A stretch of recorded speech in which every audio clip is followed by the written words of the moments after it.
有一点饥饿。Cloud9 are the North American champions.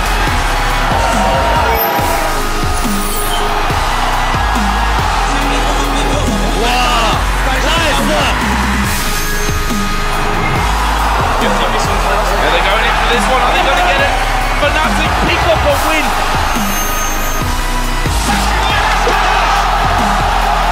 Ultra rapid fire mode. Oh, look out! Anything can happen.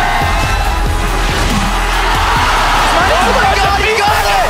Winning! Toys takes down the turret. Bjergsen, lead, one more hit, can he get it? That's a pentakill!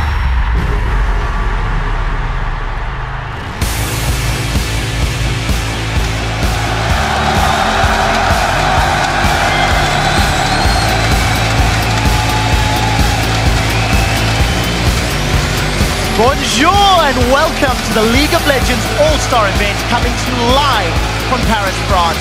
This is Le Zénith de Paris where 37 of the best League of Legends players from around the world will compete against each other.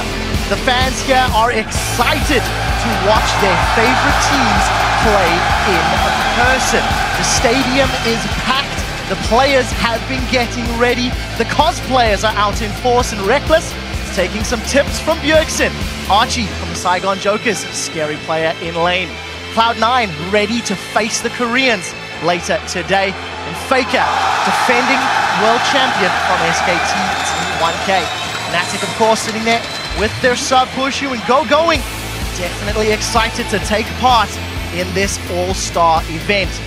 Paris has been called the City of Lights and it has been called the City of Love. But for the next 4 days, it will be a city of legends. Hello, ladies and gentlemen. I am Trevor Quickshot Henry, and with me here on our special All-Star Analyst desk is, of course, Martin DeFicio Lunga. Joining us from OGN is Monte Cristo, Christopher Michaels, Mitch Crepo, Forrest Pauls from Evil Geniuses. Happy birthday, buddy. And of course, the man who needs no introduction, but we'll get one anyway, David Freak Turley. Gentlemen, glad to have you along for the ride. We have a ton of action on the way over the next 4 days, beginning with the Fire and Ice teams, made up of your favorite players facing each other in special challenge modes to start off each day. And then the 5 top teams from around the world will represent their regions in the All-Star Invitational, and one team will be crowned the champions of All-Star Paris 2014. Throughout the action-packed All-Star event, the excitement is being broadcast in 16 different languages across the globe. From now until Sunday, Le Zénith will also be home to several international live broadcast crews. Helming the French language coverage is Chips and Noir from O Gaming. The Korean on-game netcasters are here to represent their region, and broadcasting via remote feed in Shanghai, our friends at the League of Legends Pro League.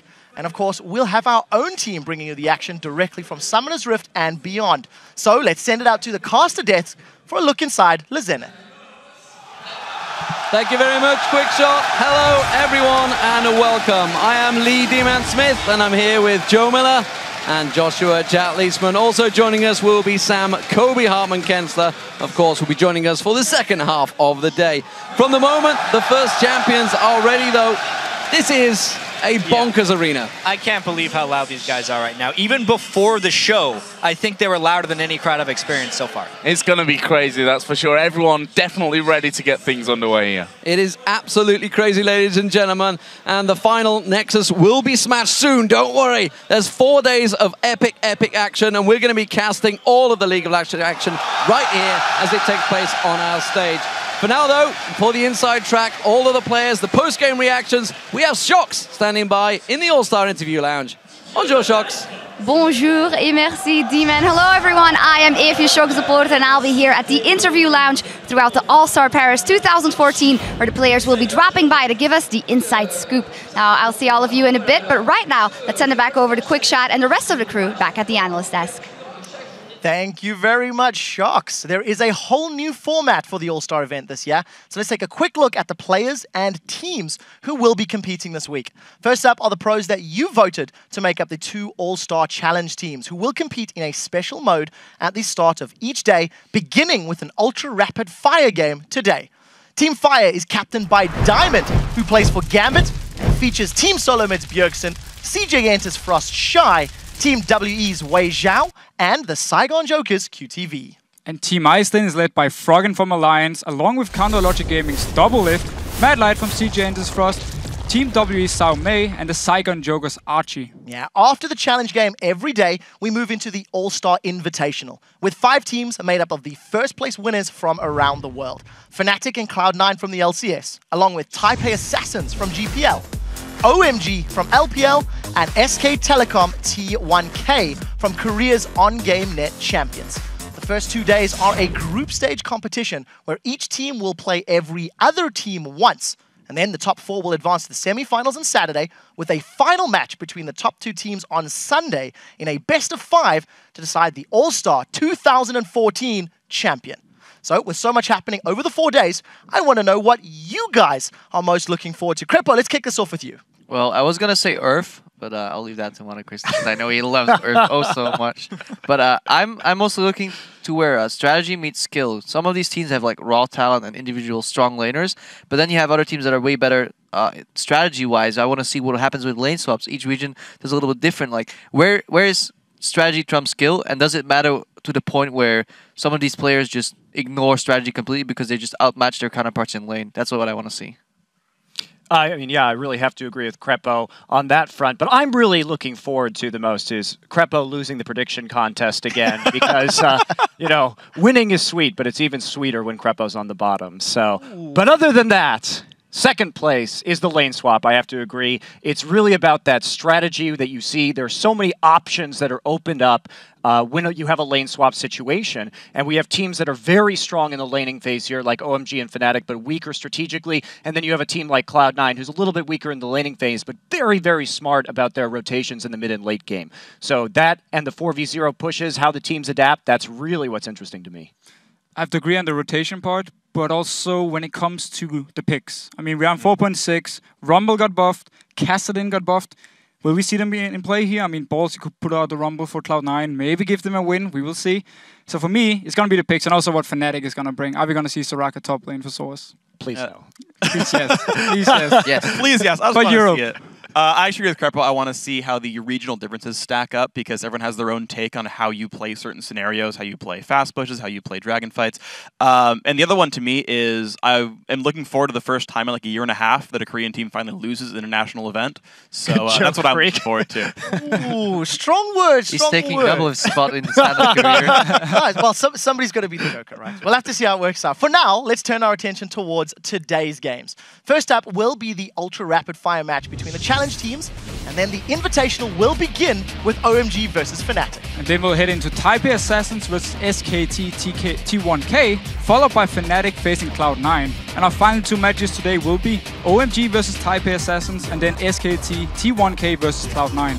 Well, you can find that schedule on lolesports.com, where you can also vote on today's games. Just pick the team that you think will win each matchup and submit your choices. We'll check your predictions against our experts here on the analyst desk throughout the day, and we'll also track which analyst, not Monty, has the best record picking those winners. And starting today, you can also vote for the 4th and final challenge mode that will be played on Sunday. Which 2 pros are you most excited to see face off against each other in an epic 1v1 matchup between one player from Team Fire and one player from Team Ice? Choose your matchup now at vote.lolesports.com. Now, I want to get some collective brainstorming going on our Twitter question of the day. It is, which team do you think will win the All-Star 2014 Invitational and why? Freak, you had a bold claim a moment ago. Yep. So question to you, who's going to take it? So definitely SK. So OMG is my pick, actually. I think they look incredibly strong. They're dominant in their region. Their team fighting is so crisp. I think they're the best team here. Well, any response to that, Monty?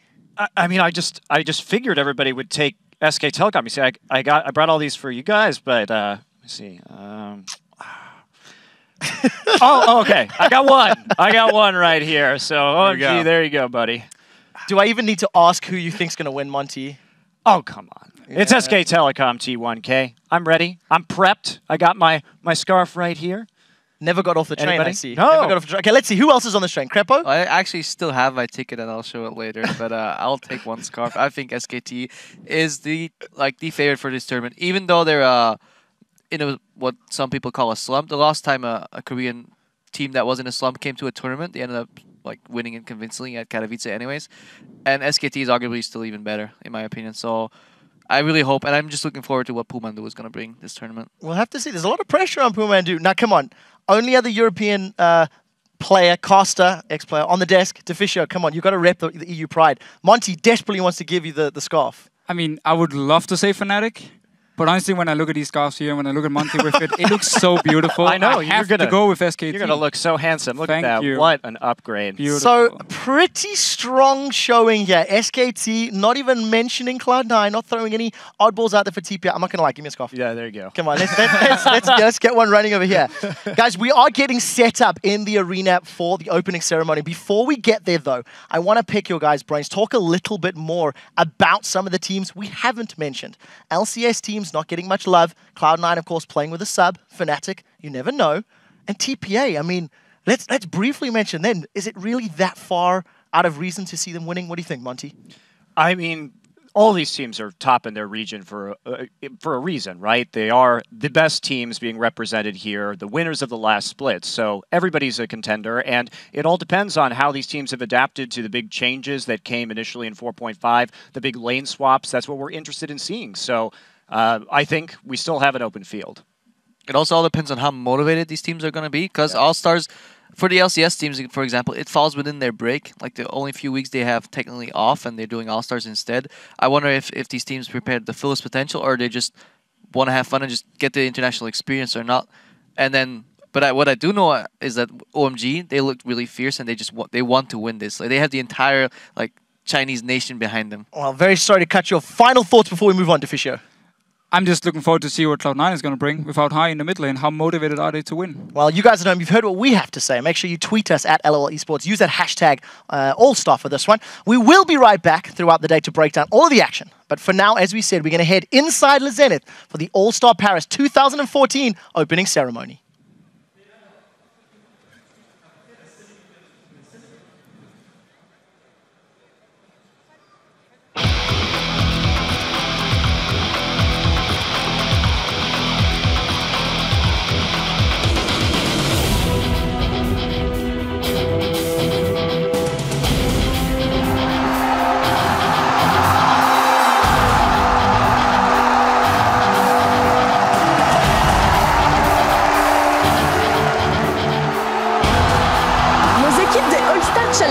qui ont été élus par les joueurs autour du monde sur la team Ice.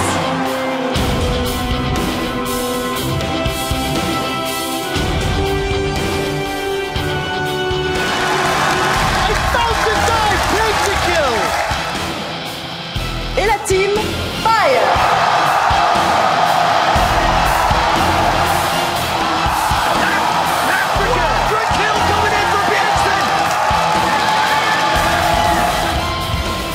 Nos équipes des All-Star Invitation, représentant les Championship Series de la Ligue nord-américaine, Cloud9. Cloud9 gonna end the series 3-0. The best team in North America once again. Représentant League of Legends Pro League, OMG.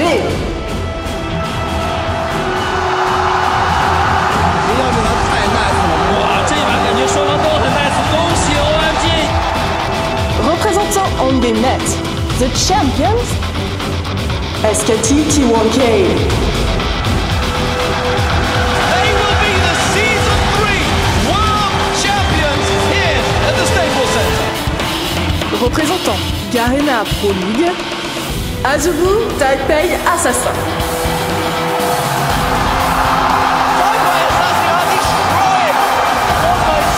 Assassinating.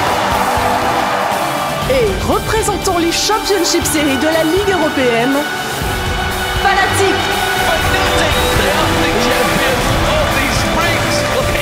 Mesdames et messieurs, votre tournoi League of Legends All-Star 2014.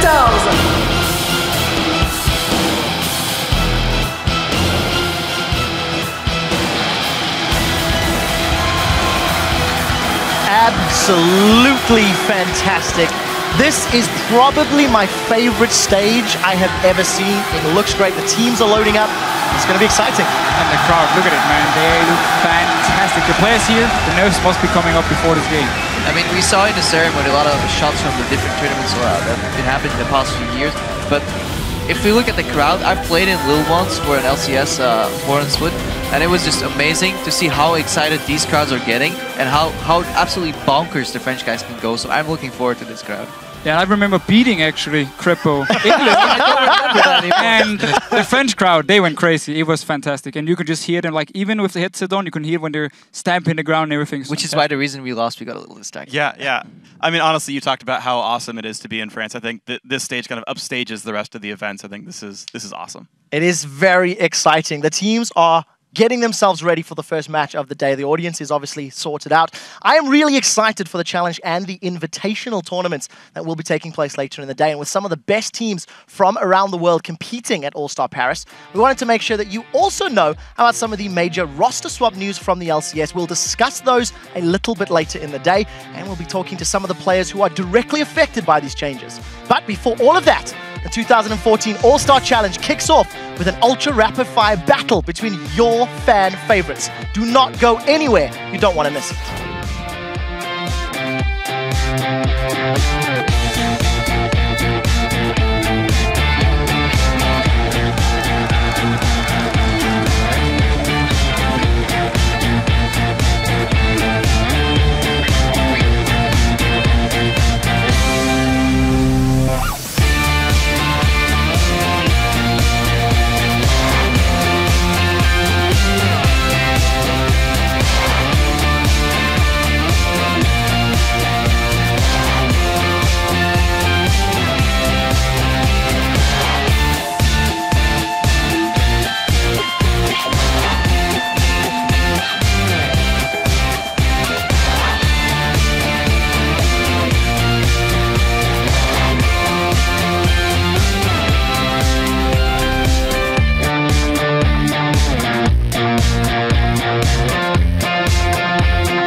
Ultra Rapid Fire is great.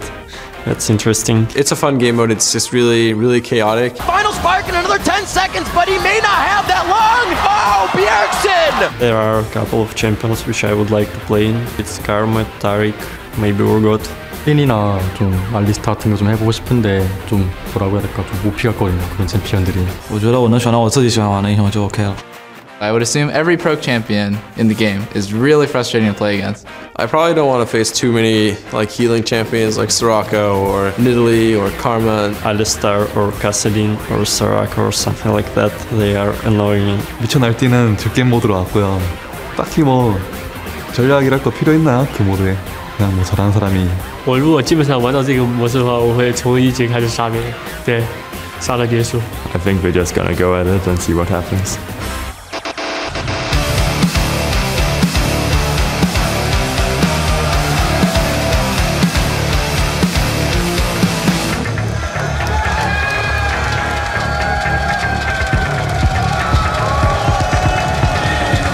Welcome back, ladies and gentlemen, to the League of Legends All-Star Paris 2014. As you know, we'll be kicking off each day with a different match between the Fire and Ice Challenge teams. Yeah, for the first 3 days, a victory in each team mode will net the winning squad 2 points, while Sunday's 1v1 matches will be worth 1 point each. Then, the 2v2 match will be worth 2 points. I hope you're keeping up with this one. And then, the Super 1 versus 1, as chosen by you guys at home, will be worth 3 points. Yeah, last one is really important, and after the dust settles from the All-Star Challenge, we will tally the points between the teams and see whether Team Fire or Team Ice is the superior one. So up first, it is Ultra Rapid Fire, which made its explosive debut on the April Fool's Day. Jack, talk us through the finer details, as we just heard Shai say, not sure about the strategy on this one. Well, it is a pretty complicated mode. All mana costs are reduced to 0, including energy costs, so everything is free. Champions begin the game with 80% cooldown reduction on everything.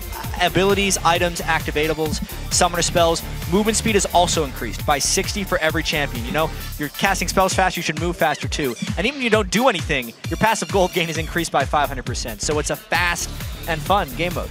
And additionally, you guys voted for a champion that has to be played on both sides of the rift in this match, which means we're going to be seeing a ton of true shot barrages since you voted for Ezreal to be played by the two teams. And let's not forget, we're going to have bans as well. And we had a little test of this earlier. These guys played each other in a one-on-one, by the way. Pretty sure I won, right? Yeah. It's close. Yeah. Not really sure about that one, Joe, I'm going to be honest. But we've seen a couple of champions in there. The key ones we think, I mean, Jace, we should mention that there are a bunch of champions banned. As you guys that played at home on Ultra Rapid Fire, they know there's a whole lot of champions banned. We'll get into that in just a moment. For now, though, we want to talk about the lineups. I was about to say the lineups. Yeah. So let's check out those starting lineups for the 2014 All-Star Earth Mode Challenge. Yeah, first up on the blue side, it is Team Ice. Their captain is Froggen from the European LCS's Alliance. Next, we have Doublet from CLG in the North American LCS, and Mad Life in the middle seat there from Seajantis Frost, who plays in Korea. Sao Mei as well from Team WE is from the LPL League in China, and of course Archie on the end seat from the Saigon Jokers, reigning from the Korean Premier League. And taking the rift on the red side is Team Fire, of course, captained by Diamond from Gambit. He's joined by Bjergsen from Team Solo Mid, Shai from CJ Enters Frost, Wei Zhao from Team WE, and QTV rounded up the team from the Saigon Jokers. So let's talk about the band champions to start with. Anyone that played at home on Earth, and I know a hell of a lot of you did, there was a bunch of band champions. Let's go through them. The mode was out for a while, and there were certain champions that were just disabled on live by the end of it, so it makes sense that they would be banned for this certain result. Alistar, Hecarim, Kassadin, Kayle, Nidalee, Ryze, Skarner, Sona, and Soraka, and then Shen is also gone because he's globally disabled for this event. Yeah, there's a lot of good champions in that one. Funnily enough, there are a lot of champions that aren't available to be played, that the players in that video said, I really want to play those champions. Mad Life wanted to get his hands on Alistar, sadly not going to do that. But let's talk about what we expect to maybe be banned and what's going to come through from this one. Jace, as we've seen before, those shock blasts through the acceleration gates over and over and over and over again is pretty devastating. One person we know that's practiced a lot on this, because everybody's seen Bjergsen's Z game on it, and he went crazy on that one. So I'm pretty sure we're going to see a Z ban. It's really funny because I was talking to these guys a little bit before the game. I talked to Bjergsen, he said he wanted to play Zed. he was also standing next to Doublelift, who said he wanted to play Jace.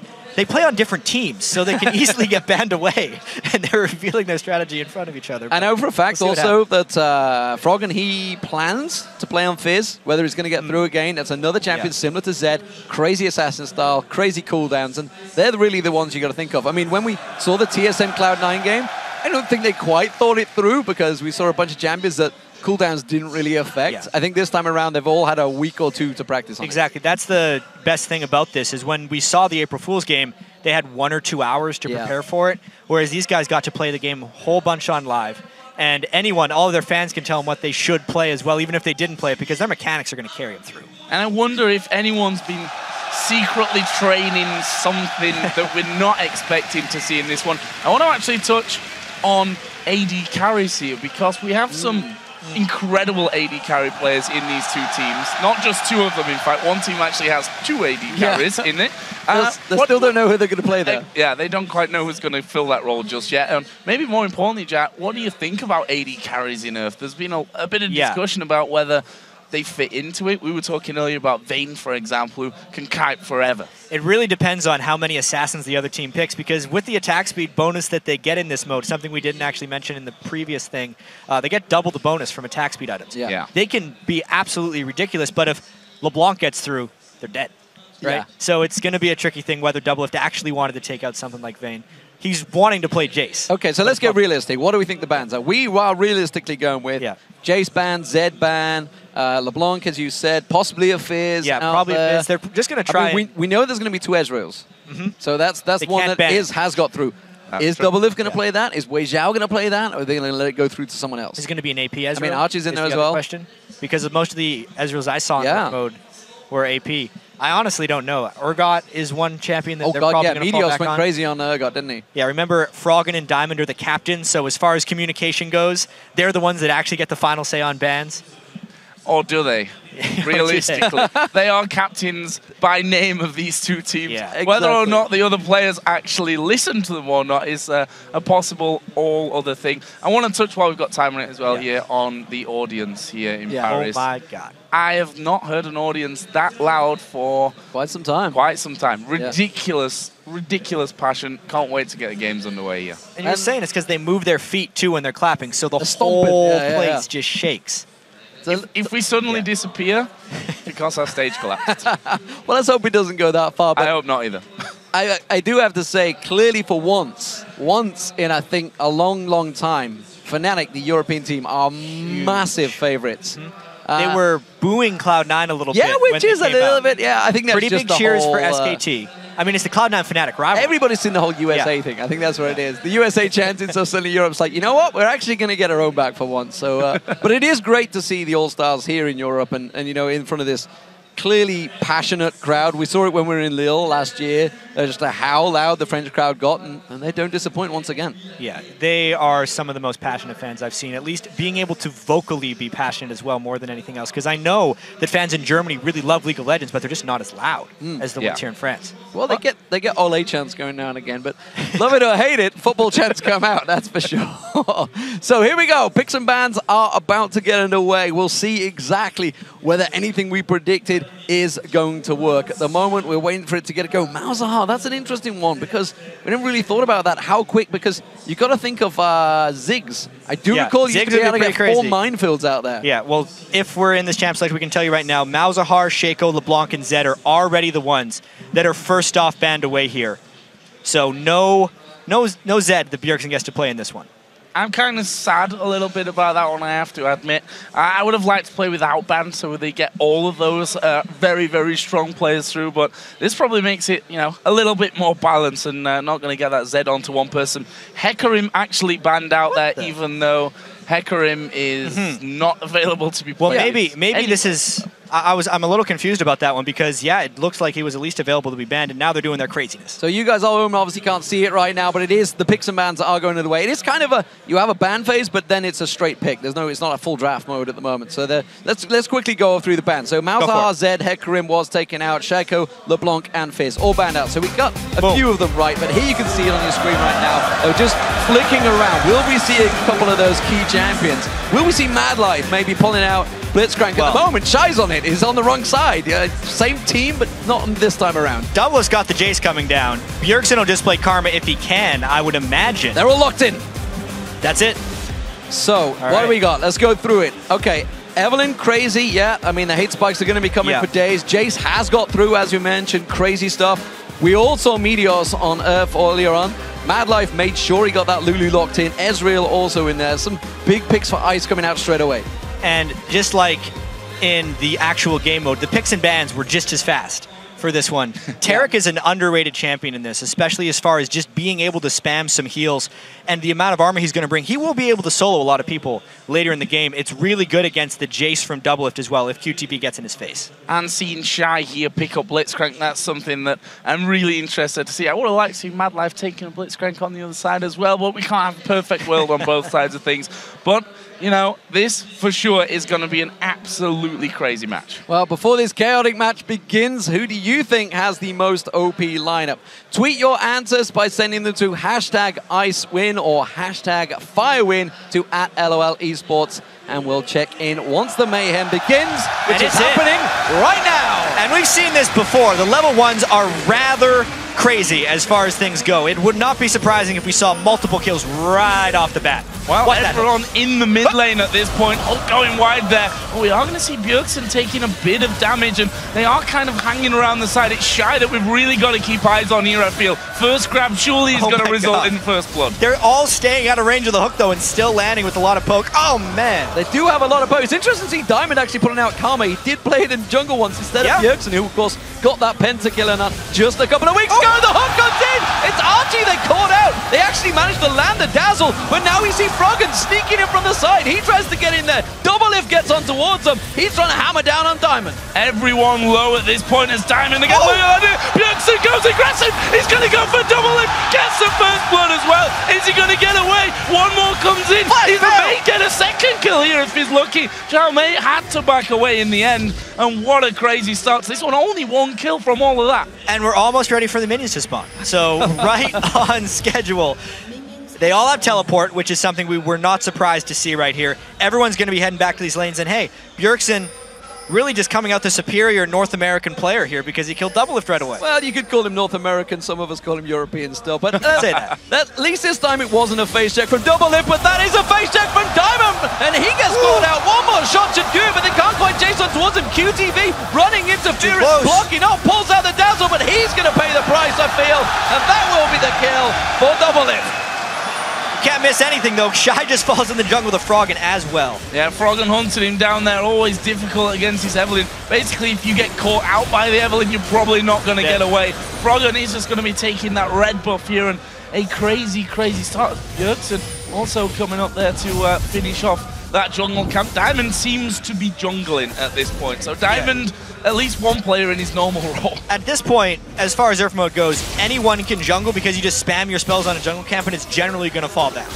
I mean, we should talk about everybody's got teleport. This is kind of a common thing. Anyone that played Earth mode knows teleport is crazy overpowered right now in this mode because of the crazy cooldown. We just saw Froggen. He went in there straight away, got that red buff, teleported straight back in. QTV taking some pressure here. They're also focused on Xiaomei. So you should say this is the double life lane that we were all hoping to see, and we are seeing it. Madlife in trouble. Bjergsen also getting some poke on Froggen. What is actually going on? He can shoot so many shock blasts through. I don't know how they're going to handle this lane down bottom from Team Fire. Flashing away there, and I'm not sure that he's going to be able to stick around. Recall's already in. Teleport, we mentioned that once again because it's going to mean he's straight back into that lane. There's Doublelift getting some good damage acceleration gate. Shoots through 2 acceleration gates. It's still the same speed.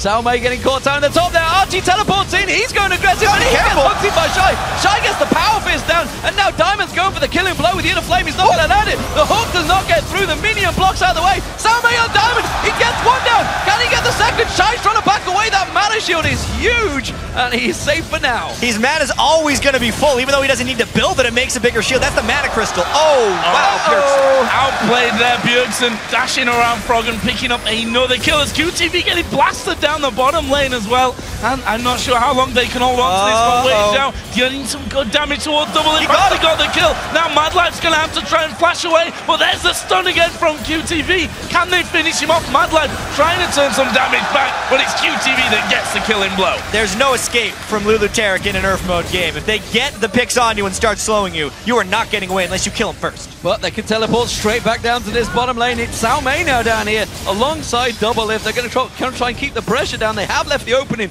top lane available, and actually I'm seeing Froggen. He's heading in towards Diamond in that jungle. Diamond trying to go deep, trying to go aggressive. Not sure if he realizes the game mode he's in. Oh, Bjergsen going to get caught out here, possibly a lot of damage coming down. Turns it around. Froggen is going to go down. They kill each other in the end. And now Wei Zhao's after Archie in the middle, but he's Ezreal after all, going to be able to dodge away. But now QTV's in there. Stunned. He got over the wall. Can he keep going? He's going to get a lot of damage onto him. Does get away. And now Sao Mei is there as well. He had to flash back out, realizing bitten off a little bit more than he could chew. This game is about as close as it can get as well, too. If you look at the gold on both sides, they're identical, even though there's a 1-kill disadvantage. Maybe the first turret of the game goes down here bottom. Crazy, crazy stuff. Froggen teleported down there. They're going to get the first turret of the game down. There's a teleport back in towards the mid lane as well. Someone's going to be joining Sao Mei. There's the first turret. Archie with Sao Mei in this mid lane now. They're going to try and lock onto Bjergsen. Bjergsen quickly arcane shifts away from it. Archie goes straight aggressive. It's a double Ezreal fight. Bjergsen's going out massively on top. He can turn it around. It's 2v1. He's going to get the double kill for Bjergsen. He's going to have a gunblade on Ezreal too, which, oh man, he almost gets doubled as well. Here's some assists. They're coming in there. Double Lift's going to go low. Is he going to get popped by Karma? No.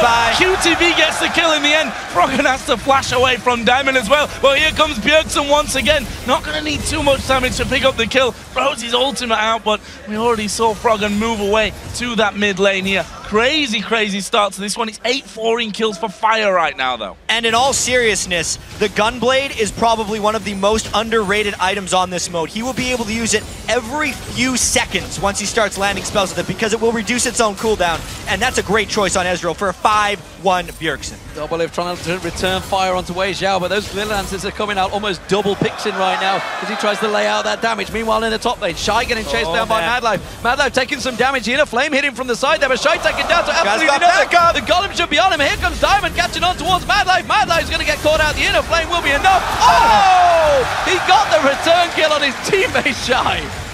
I will say, I'm not a huge fan of the all-mana Blitzcrank build. It is literally only giving him a more powerful shield, but he got that kill. That's maybe what he needs in the end to survive things. Wei Zhao having to use his ultimate there, may even try and turn around. Diamond's in the back. This is bad news for Froggen. He goes down. How can Archie deal with this one? He can't is the answer. Wei Zhao gets that one. He's now on a killing spree at 3-0-2. Well, here's Bjergsen in the top lane. Mad Life not going to be a challenge for him. Gets the kill with ease. 7-1-1 Bjergsen now. He is on a mission. And 14-5 for the overall game. It was 5-4 2 minutes ago, and things are very quickly getting out of hand here for Team Ice. So with that blue buff on, with that Gunblade in hand, he is now absolutely clearing that top lane. Nobody wants to go near him right now in that top lane. Everybody's going down the bottom. Look at how many long swords they're trying to build on Team Ice as well, just to get back in this game a little bit. They're just behind in items right now, with Gunblades completed and Death Caps soon coming for the rest of Fire. And Archie, you have to argue, not have the same impact that Bjergsen's had on the other side of the map here. Bjergsen 7-1-1 with that Ezreal, 1-2-2 on the other side here for Archie. Different builds coming out from them as well. Oh, we're going to see Bjergsen take another kill there, this time onto Double Lift.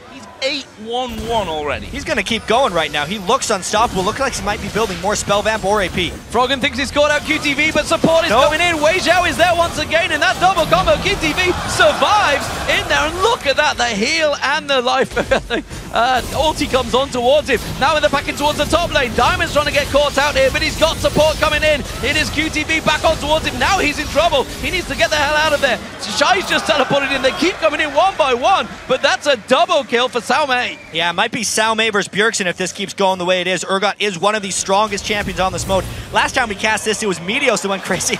And look at that damn shield. That mana barrier completely filling itself. True shot barrage comes through. Still at the barrier. There is Bjergsen again. Easy for him. He is now godlike. Archie, don't even try it. Don't even try to fight Bjergsen right now. He will take you down. He flashes in. That's a double kill. Now Mad Life's there. Ultimate comes through. Fire down this juice. He gets the double. Bjergsen, absolute beast. I don't know how they're going to deal with him right now unless they all mobbed him simultaneously, because with the lifesteal, the spell vamp, and the damage, he can solo anyone right now. You know, everybody watched that 28-1 Zed for Bjergsen, thinking, you know what, it's just who he was playing against, but right now he's against the best in the world and he's 11-1 on this edge rail. He is destroying the competition in that mid lane and they don't want to get near him. They're stacking up for this mid lane turret. Oh man, this is the group right now. Maybe they could get an Urgot swap or something, but it's a double buff Bjergsen, as if he needed those. And I just want to point out that despite being 11-1-1, he's got 113 farm. How's he even had time to do that with all the kills he's picked up? A lot of flashes here in middle. True Shot Barrage not going to connect there, but this could well be a tower for Fire. Oh man, Bjergsen is just so crazy. Oh wow, Wei Xiao gets a kill somewhere. Wei Xiao got the kill on, I don't know who Archie. it was on. It was Ezreal on for Archie. Ezreal. Meanwhile, Madlife going in there. He finishes on this one. Madlife turns around with the picks. Has he got enough? No, doesn't matter. The basic shot comes after the arcane shift. I mean, they're pushing down mid lane, but really the eyes are going to be on Bjergsen. Froggen is trying to find him. He missed him. Oh man, and the push down mid lane. Yeah, This is getting out of hand. This is real bad for Ice. They're going to lose that inner turret. The outer turret, of course, already picked off as Bjergsen plays the distraction game. And that's 4 men. They need to deal with this push here. Double Lip and Madlife going to be coming back up here, spawning back into the map. Will they be able to hold on to this turret, though? You can see the shields coming out there from Wei Xiao, keeping them very, very healthy. And now Bjergsen's going to be pushing the top lane. And to throw a glance over the items, you can see for Fire, they pretty much went all ability power. Everybody stacking in for that one, whereas Ice went heavy AD. Maybe that's going to bring them back into the game later. The crazy thing about Urf, though, is with the 80% cooldown reduction, the abilities are just that much stronger. Look how Bjergsen is trying to wreck down Shep's helmet. They're mobbing him. It's a pylon, and they managed to make it work. Doublelift gets the kill, but the rest of Fire comes to the rescue straight on towards the box. You can see that gigantic shield coming out from Shy, and it's another double kill for Wei Xiao. I mean, you were talking earlier, D-Man, about how Diamond's team is going to be more organized. They were the ones together practicing, talking strategy, much more so than Ice. And it's showing right here. They're actually playing a bit together, despite the language barriers and despite it being Earth mode. Absolutely. Pushing on now on towards the inhibitor turret as well. Froggen actually gets a wild growth. Again, that mana barrier going to be coming up quickly, and it's a lot of a barrier. Let's just say that at this point. There's the teleports coming around. Ice, are they going to try and turn this one around? There is another shock blast coming through. They're going to keep trying to chase this one as well, and with those acceleration gains, they can keep going on this one, but it doesn't look like they've got the damage. Here's the trap. Here's the trap. Where's the pull? Bjergsen gets another one on towards Froggen. Now Shy's coming around, and Bjergsen just destroys Archie. Gets himself another one. It was Wei Xiao that stole that one in the end. This is an inhib turret, surely. He's got his full build, Death Cap Lichbane. No one can stand up to him right now. We're only 11.5 minutes in. They might end it. Wei Xiao's tanking that turret. He's just constantly keeping the shield stacking up, not taking any damage. Xiaomei gets caught out. It's a double for QTV. Madlife running the last ditch defense here, but Wei Xiao is happy to tank up all of the turrets. He may well have bitten off more than he can chew. He's going to have to use his wild growth to try and save himself a little bit there. The rest of Fire coming in support. This is just a ridiculous stomp at this point. 29 kills to 8 living inside that Team Ice base. And they're not going to back away from things. Madlife is going to pick off Shy. That's a brief respite maybe for them. Xiaomei is going to be just spawning back in as well, but they've managed to force them away. But look at the damage onto Double Lip. They all have to flash out. There's no way that they can stand up here to that fire push. As you see Wei Xiao just dashing in and out, the shield basically tanking all the damage that Ice throw at. Every shot Bjergsen land is like a spear coming out from Italy right now. It's just doing so much damage. Where's that true shot going? He gets himself another. Comes straight back in there. The rest of his team polishing it off. He actually got a double kill with that ulti, would you believe it? Now they're going to catch on towards it. That inhibitor will finally go down. Bjergsen gets himself a third in there. Can he go for the quadron? Not too sure he will. He's going to miss it out this one. And well, Fire, they're in complete control, and it's been Bjergsen 18-4 now. Yeah, and he's actually sitting on 2,500 gold. If he wants to shop, he actually might. He's only had fun for about 13 minutes here, and they can maybe toy a little bit with Team Ice here.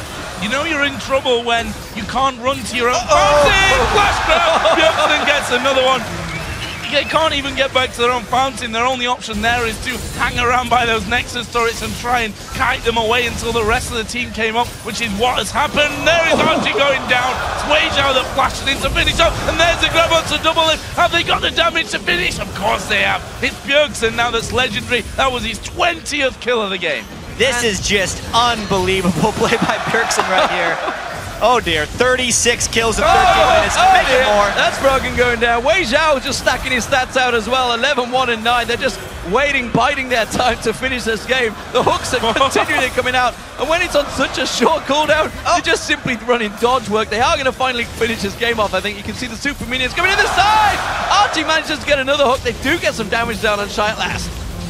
Going to be pushed away from this one. True Shot Barrage comes out. Here's Archie moving out of the base. This is decent damage by Ike. He comes back in, gets one, flashes away. Can they get any more? Wei Zhao's chasing down Archie. Zhao Mei over at the side can't do a lot. The hook just flashing by. Wei Zhao gets his rampage. His 12th kill of the game, and Fire are going to go back to picking him out of the fountain.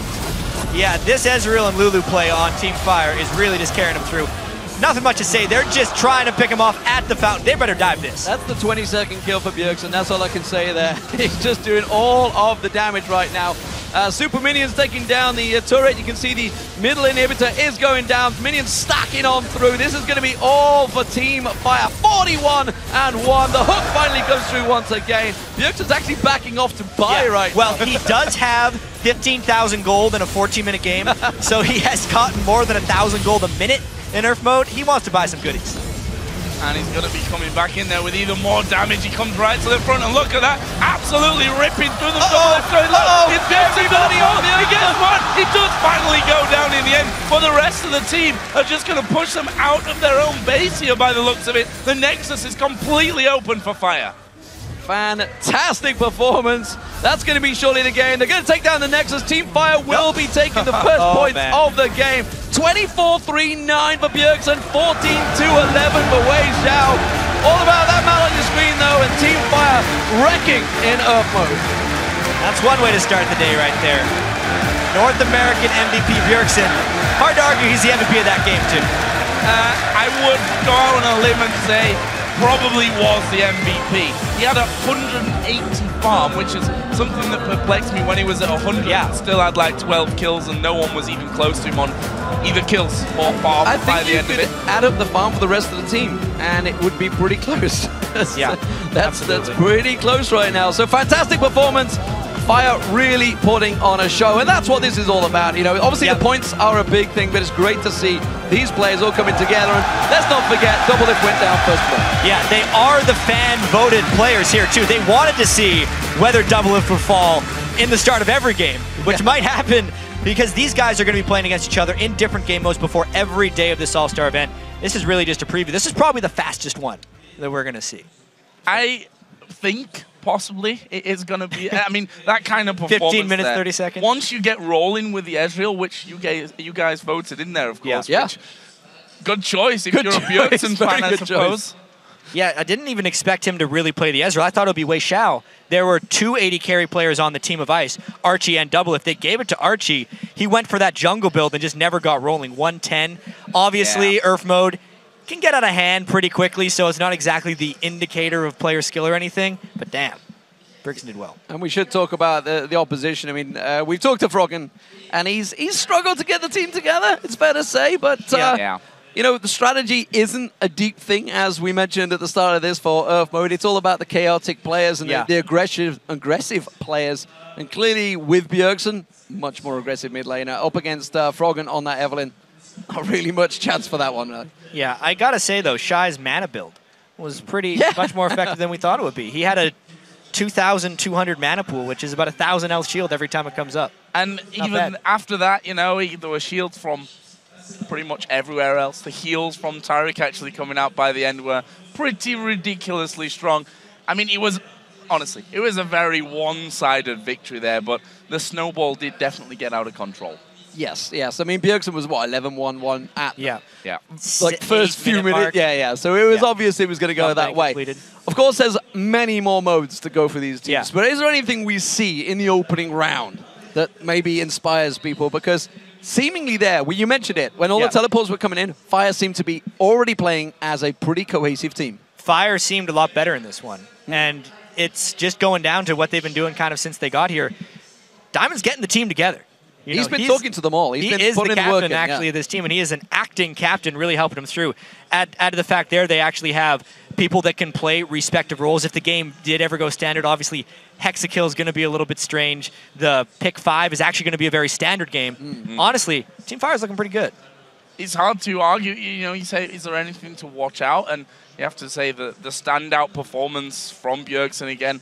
Hard to not really harp on about that one. I also want to touch on Wei Zhao because he was only outshined by Bjergsen, but he did incredibly well himself. 14-2 and 11 by the end of it. But not just Wei Zhao. Wei Zhao and QTV seem to be playing as a decent partnership. We saw it with the Tarek Lulu combo, and like you mentioned, once they get onto you, you're not going to get away. Yeah, they had it together. They had the Tarek pick. And I like this because these are really the top players pretty much from every region. Then kind of, especially on the side of Team Ice, relegated into deciding who's going to play AD carry, because we say that it's, the obvious choice. Doublelift is going to play AD carry. Well, not really.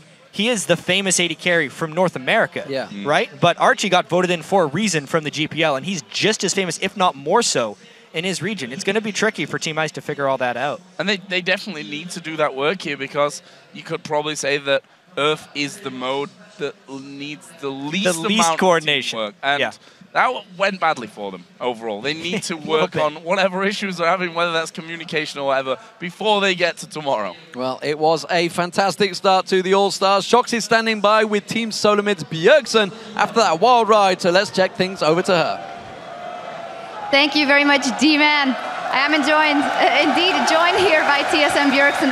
Wow. I mean, we know it was going to be a crazy game, but you guys gave it your all. What was the strategy? I saw 4 supports, all supporting you, obviously. There wasn't really that much strategy to it. Like I just kind of asked what they wanted to play, and then they say what they wanted to play, and then we just kind of played around it. We had to have an Ezreal in our team, and the others just didn't really want to play Ezreal, so I just kind of took it and played from there. I thought you maybe really wanted to play the Ezreal, the AD carry, to beat Doublelift with. Maybe a little bit. I don't know. Ezreal is also really fun, so I had a lot of fun playing him, and I knew I would. Were you surprised that you guys got so ahead so quickly, which was mainly because of you, let's be honest? I don't know. The game is just very snowbally, and we just kind of, it's just very chaotic. We don't really have too much communication. We just kind of play it and just kill people. Tell me about your team that was put together for you. You have Diamond, of course, as your captain. Is he a good captain? Have been doing some team building exercises? We haven't done too much as a team, but I've been, just me and Diamond have been hanging out a lot and playing a lot, just talking about things, and we both went into this match and we really wanted to win, so.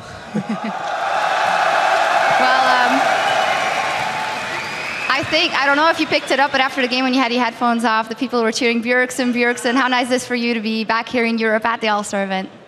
It feels really awesome. I wasn't really sure what they were chanting, but I guess now I know. I'm really happy that people here are supportive of me, even though I went to NA and now I'm here. I don't know. I'm really happy that all the fans are cheering for me and my team. Well, of course, we still love you, Bjergsen.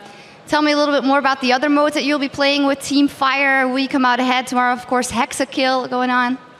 I think Hexakill, I haven't actually played it yet, but I think it's kind of the same as Summoners Rift. We just have toys on our team, so I think that's going to be cool, and I'm looking forward to playing it. And you guys said you really wanted to win, so that'll be very exciting. Of course, I also quickly want to touch on the things that have been happening in the scene, and more specifically in your team in TSM, with Amazing coming over from Europe now, the new support coming in. What are your general thoughts on the new lineup?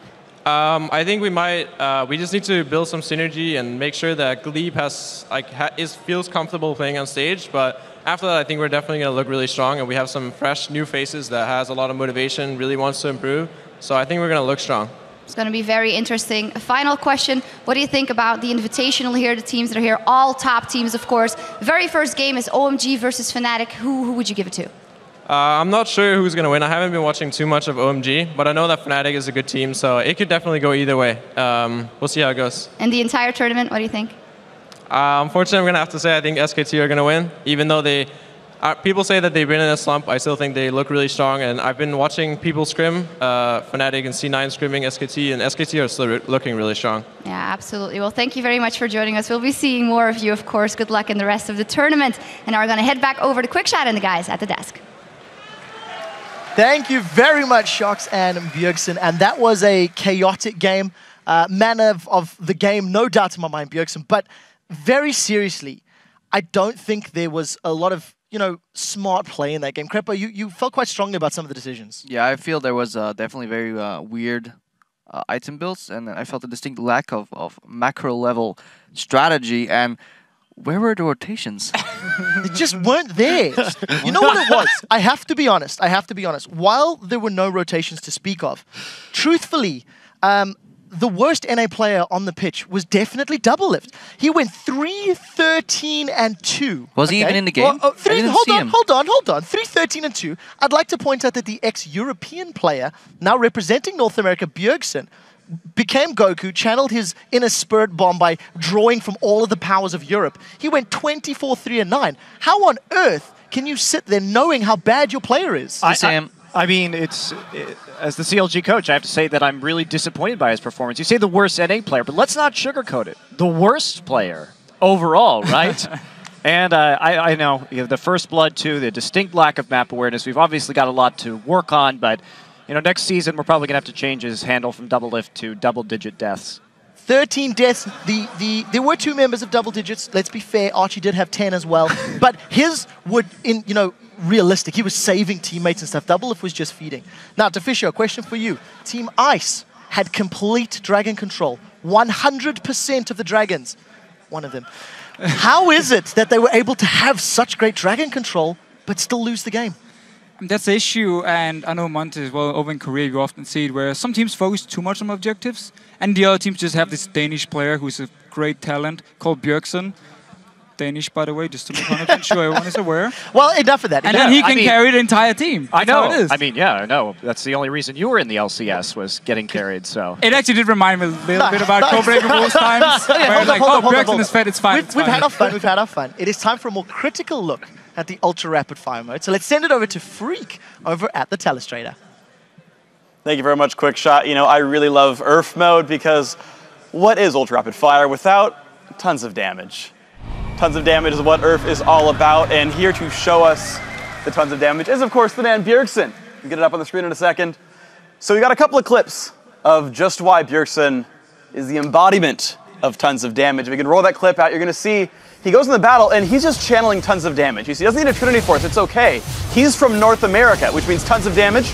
Another fight, tons of damage again. He survives, jukes the tons of damage, and gets double kill, dealing tons of damage. Next clip, again, Bjergsen under the turret, dealing tons of damage to Mr. AD Carry himself. Archie's going to show up. Bjergsen, though, again, he cast in a league that I cast in. So, of course, he knows how to deal tons of damage. Takes another one down, gets chased down. But again, Madlife does not play with tons of damage on a daily basis. And Bjergsen just deals way too much damage for anyone to deal with. As you can see, North America is the home of tons of damage. And this is why we're the best league in the world. Because we just got what it takes. That's my take on the games, guys. Let's send it back to you at the desk. Right. Thanks for that, Freak. I'm sure we will see tons of damage this weekend. Just very quickly before we move on, Deficio, we've seen Cloud9 beat TSM in the first URF match mode ever. And now we've just seen Fire beat Ice. Does that mean they're the better team? Normally I would say yes, because it was such a stomp, but everything can happen moving on. Well, we will have to find out. For you guys at home, remember to send us your favorite plays throughout All-Star 2014 on Twitter. Use at LOL Esports with the hashtag AllStarBigPlays. We do have to take a quick break, but when we return, it is our first game of the 2014 All-Star Invitational as OMG takes on Fnatic. Keep that browser where it's at. The action continues in 3.5.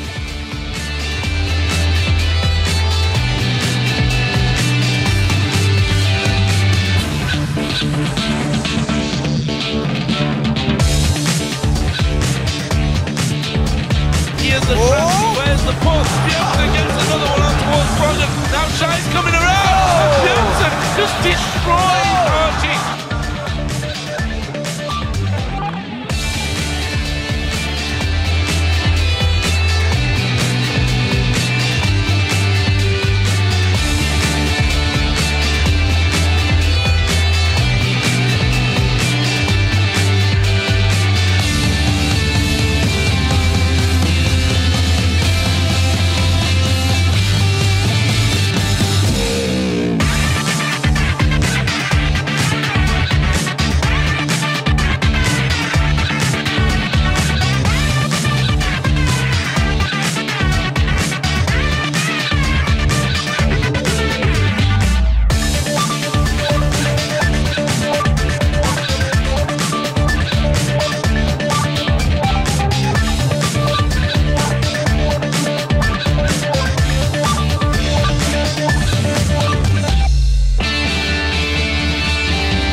Welcome back, ladies and gentlemen, to our continuing coverage of the 2014 All-Star event from Le Zenith, Paris, France. We just seen some footage of OMG and Fnatic getting themselves set up. They are moving over to the stage to clean up the mess from the Earth mode battle, and they will be doing battle in the first invitational match. But first, let's take a quick look at the teams and how they got here. I want to start with the Taipei Assassins.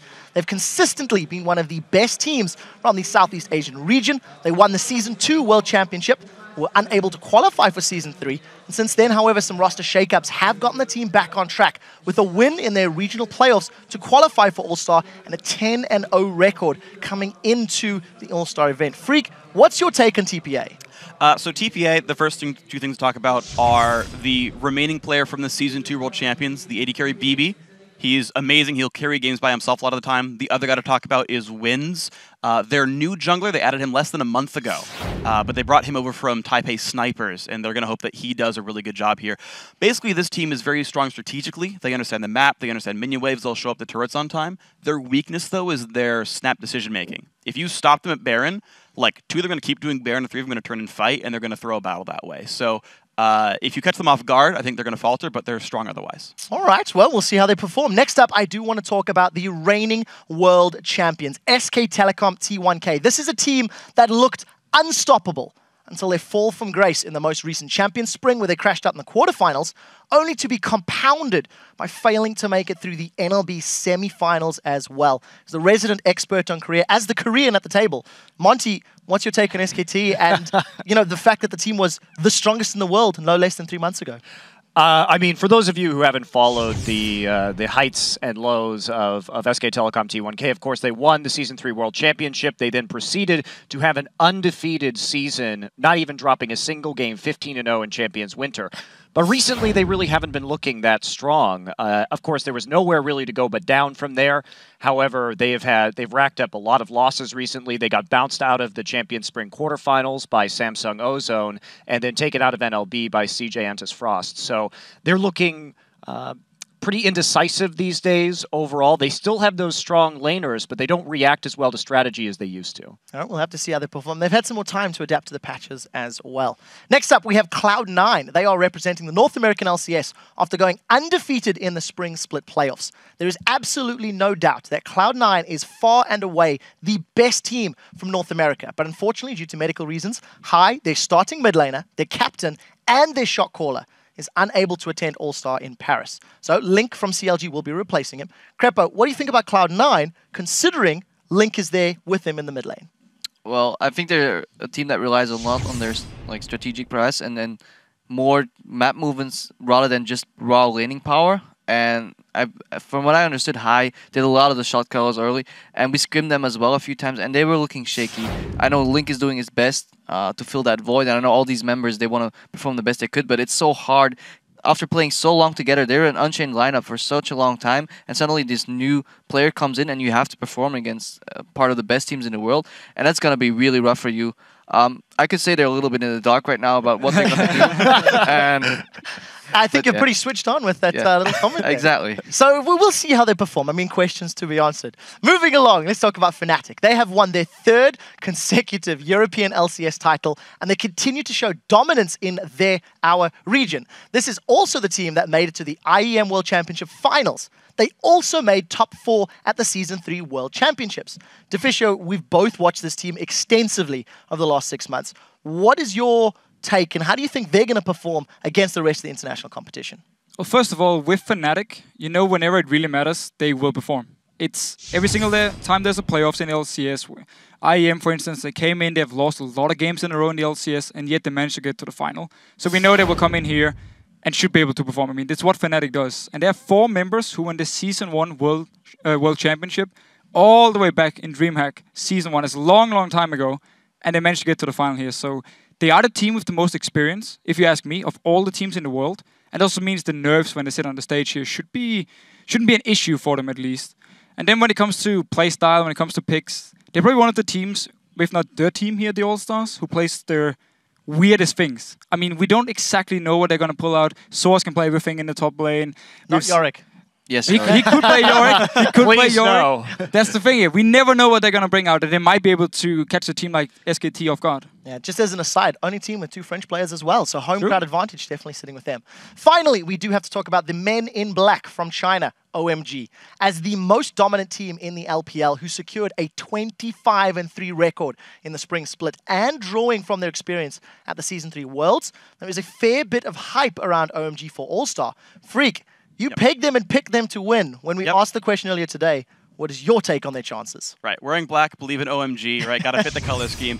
Individually, I think they're the strongest team here right now. Xiang in the mid lane is incredibly good. He picks lane bullies. As long as he doesn't pick Nidalee, they'll be okay. I hope they don't pick that champion in this tournament. But their team fighting is on point. They're impeccable there. Their actual weakness is strategic shot calling.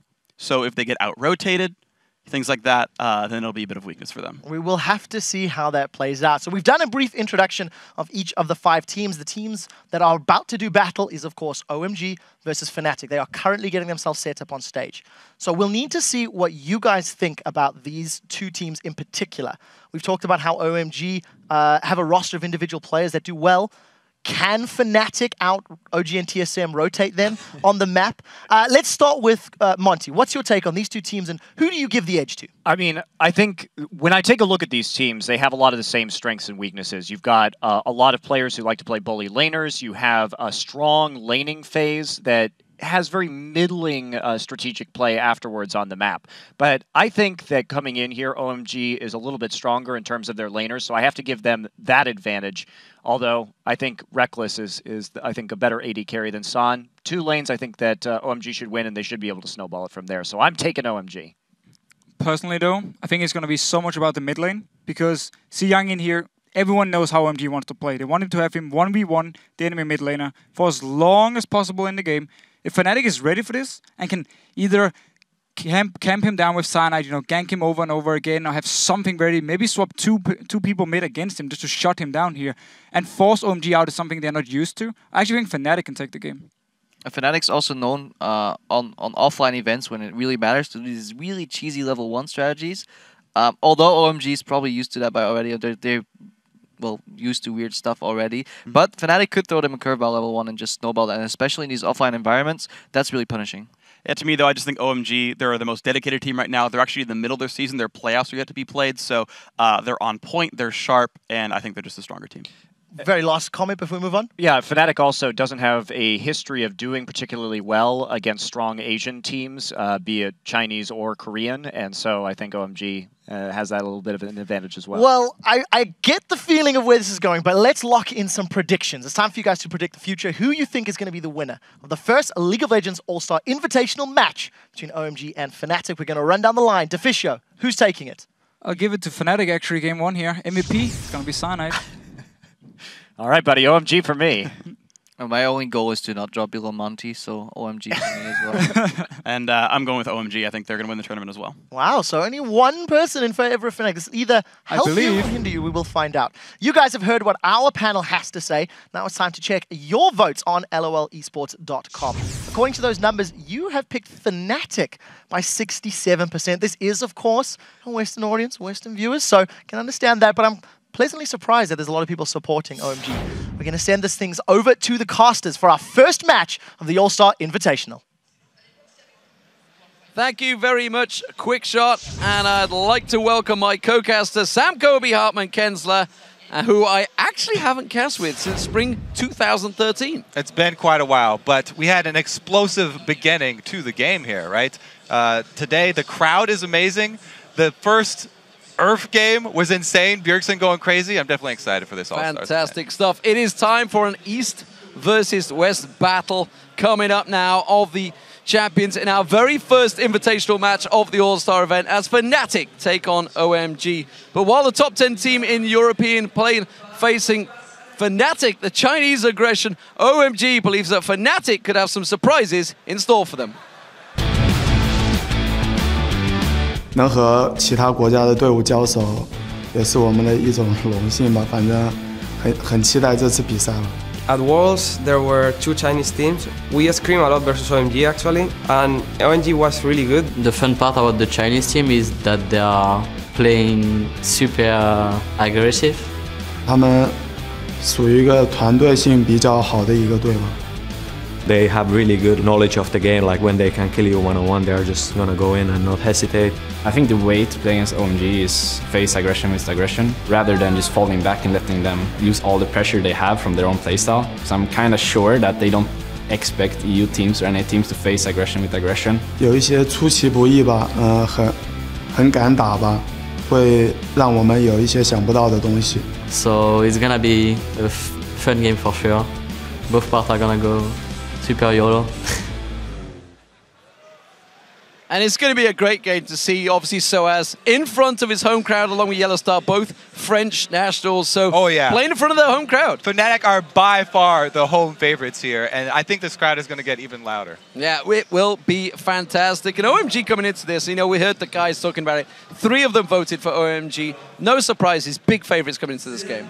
Yeah, I mean, OMG, there's a lot of hype around these Chinese teams, but nobody actually knows because their scene definitely stays consolidated within China, and there's always this wondering, how good are their rotations and how good is their vision control when they come up against other teams, because a lot of the other regions do pick and choose and they share a lot of strategies, but the Chinese are kind of isolated. Well, we'll see whether their translations work as well between them at the moment. Let's check out those starting lineups for this match. On the blue side, it is China's LPL champions, OMG. In the top lane, it is Going, Pomelo in that jungle, Xiang in the mid lane, San as the AD carry, and Alan as support. And on the red side, holding the title in the European LCS, it's Fnatic. Up top is Soaz, in the jungle Cyanide, mid is XPeke, AD carry Reckless, and supporting him, Yellow Star. And before the players select their champions, let's talk a little about our featured matchup for this game. We'll be keeping a close eye on the mid lane, of course, that is Xiang versus XPeke. Do these players have any fundamental differences in their playstyles or their champions? Yes. So as Xiang, or as Deficio said, Xiang definitely plays to win his lane, especially in this meta of lane swapping where the junglers are revealed early on in the game. He can go for these bullying lane phases where he takes champions like Syndra and he tries to get a large CS lead on his opponent. He doesn't necessarily try and roam around or split up from the rest of his team. While everyone remembers XPeke's golden days of split pushing forever on Kassadin or Ahri with teleport, you know, with the changes to the meta, that's no longer really the case. With the downfall of Assassins, he's been more playing Nidalee and champions like that, focusing very heavily on farming. So the regional difference may come into play here is probably Europe plays more Kayle, but that's about it. So both of these players do excel in their positions. We know that. We've seen them dominating. You know, Xiang's got the most MVPs in China. Peke's pretty much done the same. Actually didn't get many MVPs though in Europe, but played it fantastically well. They've both also built up some very impressive stats. Some very impressive stats indeed. XPeke has the most kills and the most assists for a mid laner in the European LCS. 125 kills and 148 assists. But with 2 fewer games played, Xiang has actually racked up 152 kills and 184 assists. Definitely some impressive numbers. But XPeke also has long been considered a top mid laner in the region that is known for very strong mid laners, and he helped his team win all 3 European LCS splits. He definitely has more international experience. So, I mean, one thing we should talk about coming into this game, China, as we saw at Katowice, are a much more aggressive region. They will definitely go for objectives and maybe get kills. And we saw it with Invictus Gaming versus Fnatic. They caught them off guard and did take the victory over them in that day 1. The interesting thing about that is that OMG in particular in the Chinese scene actually average longer games than a lot of the other Chinese teams. And they actually play in best of 2 sets. And the first game, they average 41 minutes, while the second game is 31. So they make a lot of changes within the set that they play a team. These are going to be best of 1s, though. We'll see how they come out right out of the gates. Here we go, ladies and gentlemen. Game 1 of the All-Star Invitational here in Paris 2014. Picks and bans underway. Fnatic clearly the home team favorites. How are they going to fare? against the Chinese powerhouse that is OMG. Kassadin, the first back to come out. Yes. And that's actually expected because we've seen a lot of these teams are back playing Kassadin. Yeah, with the recent buffs to Kassadin, he's getting very close to where he used to be. He doesn't quite have the silence, but he's very, very strong against mages, especially in the late game. And as we said, so much focus on the mid lane. You do not want to let a champion like that get through in this game. Yeah, a lot of research being done for these teams. LeBlanc being taken away from Peke, but more importantly, Fnatic banning out that Syndra. You may be wondering why, but Xiang has played, what, 5-0 on that? I think it was in the Chinese LPL. Not only does he have good stats, but he also has been able to bully out champions that other mid laners in different regions have said he should not be able to win these matchups. Syndra versus Ziggs. He's getting a CS lead on Ziggs because he's isolated, because he's able to bully his opponent, because he's outplaying his opponent 1 versus 1. So we also see the Evelyn ban coming in through there. Cynide's been playing that a lot. Pomelo, not too sure whether he's been a big favorite on that one. The Annie ban does surprise me. Yellowstar played it a lot during the start of the LCS, but obviously during the last, what, 2-3 patches, I think it's safe to say, Annie definitely fell away as support. Yeah, I mean, I even talking to Yellowstar earlier today, he's like, yeah, my top 3 are Morgana and Leona and Thresh. No, not Thresh. That's taken away. Karma was the other one. Morgana, Karma, and Leona. So the Annie ban, a bit of a swing and a miss there for OMG. So Thresh was locked in, as you mentioned. Ziggs was taken away, and I'm interested to see what these mid lane is going to play, because that's a heavy mid lane focus there. So with Thresh locked in to begin with, for Alan, that forces Fnatic into some choices here. Yeah, the mid lane picks I'm looking at now are Nidalee and Orianna. We're probably going to see one of those longer range champions, more farm centric for both of these guys. But you're right, a lot of the bans being poured into that mid lane. Oh, Cynide's got his favorite. That Kha'Zix has been locked in, and Reckless on Lucian. So we've all seen it's got 70% pick rate or something crazy like that in Europe now for Lucian. I think North America is very similar. Lucian definitely one of the highest priority AD carries for the LCS teams. Not quite so with the Asian teams. You know, they favor a lot of these Twitch and Kog'Maw, hard late game carries, less mobile, but Reckless does not like that playstyle. He's very big fan of Lucian. And the Kha'Zix, we're talking about regional differences. In the jungle, there are no regional differences. Kha'Zix is worldwide considered top-tier champion. Absolutely. Broke onto the scene, of course, when Insect pulled it back out and suddenly everyone, yep, that's what we're going to play. So we see a lock-in for Shyvana and Nunu being locked in for Pomelo. Oh, yeah, it will be Pomelo, no doubt about that one. I'm interested to see how this Shyvana's going to do. Soaz had a great discussion with Shai the other day when we were at the All-Star dinner, talking about nothing counters Lulu in the top lane. He was like, no, Shyvana does. Yeah, Shyvana, back and forth for like 5 minutes, and every time he's like, no, Shyvana. And we still may see that Lulu from Soaz. So we'll have to see him if he can back up those words. But yeah, Shyvana and Nunu being locked in at the same time, that one's really interesting. The Nunu has definitely not made its way over to the LCS. Talking about regional difference here, this is definitely one of them. Used a lot in Korea, more control-oriented, and goes really well with those pick teams because he has a lot of disengage.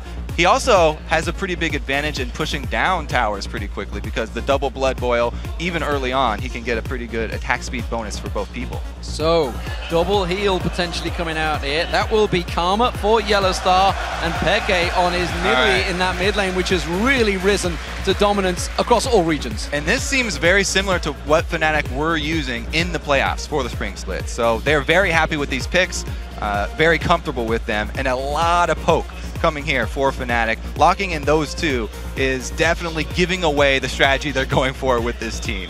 I would love to see Soaz's face the moment that Lulu got locked in for, I think that's going to be actually Xiang that's going to be playing that Lulu in the mid lane. San also picking up Jinx as the AD carry. Yeah, it's a great steal away, taking that Lulu away from Soaz, because that is one of the last pieces to this comp that they have been running over and over. And we do see the immobile AD carry, hard late game carry here from Jinx getting locked in as well. Going to work really well with Nunu.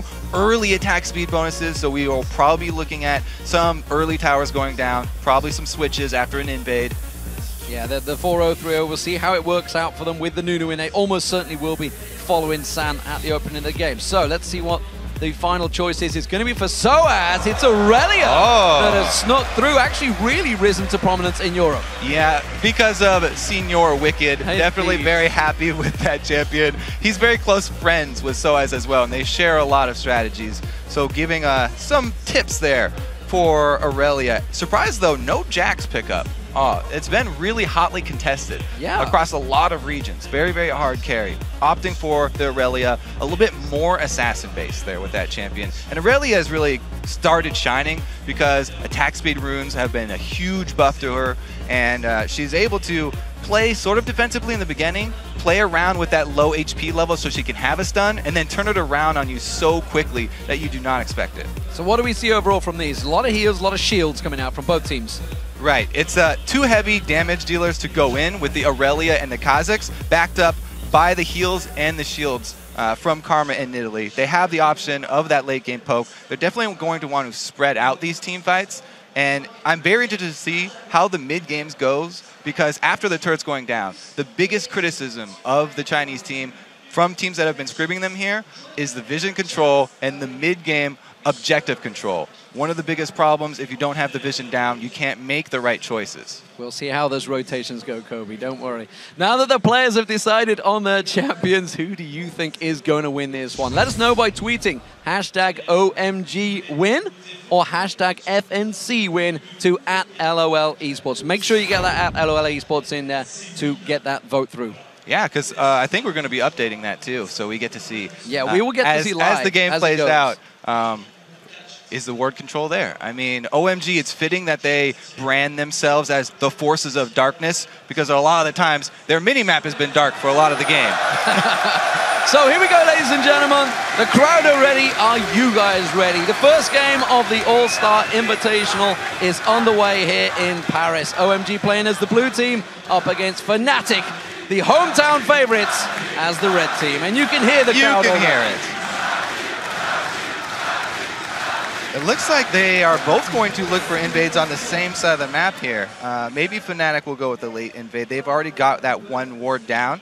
Both supports starting with a single true ward as a defensive maneuver. Nothing dropped here from OMG yet, though. Just standing, trying to guard this upper side.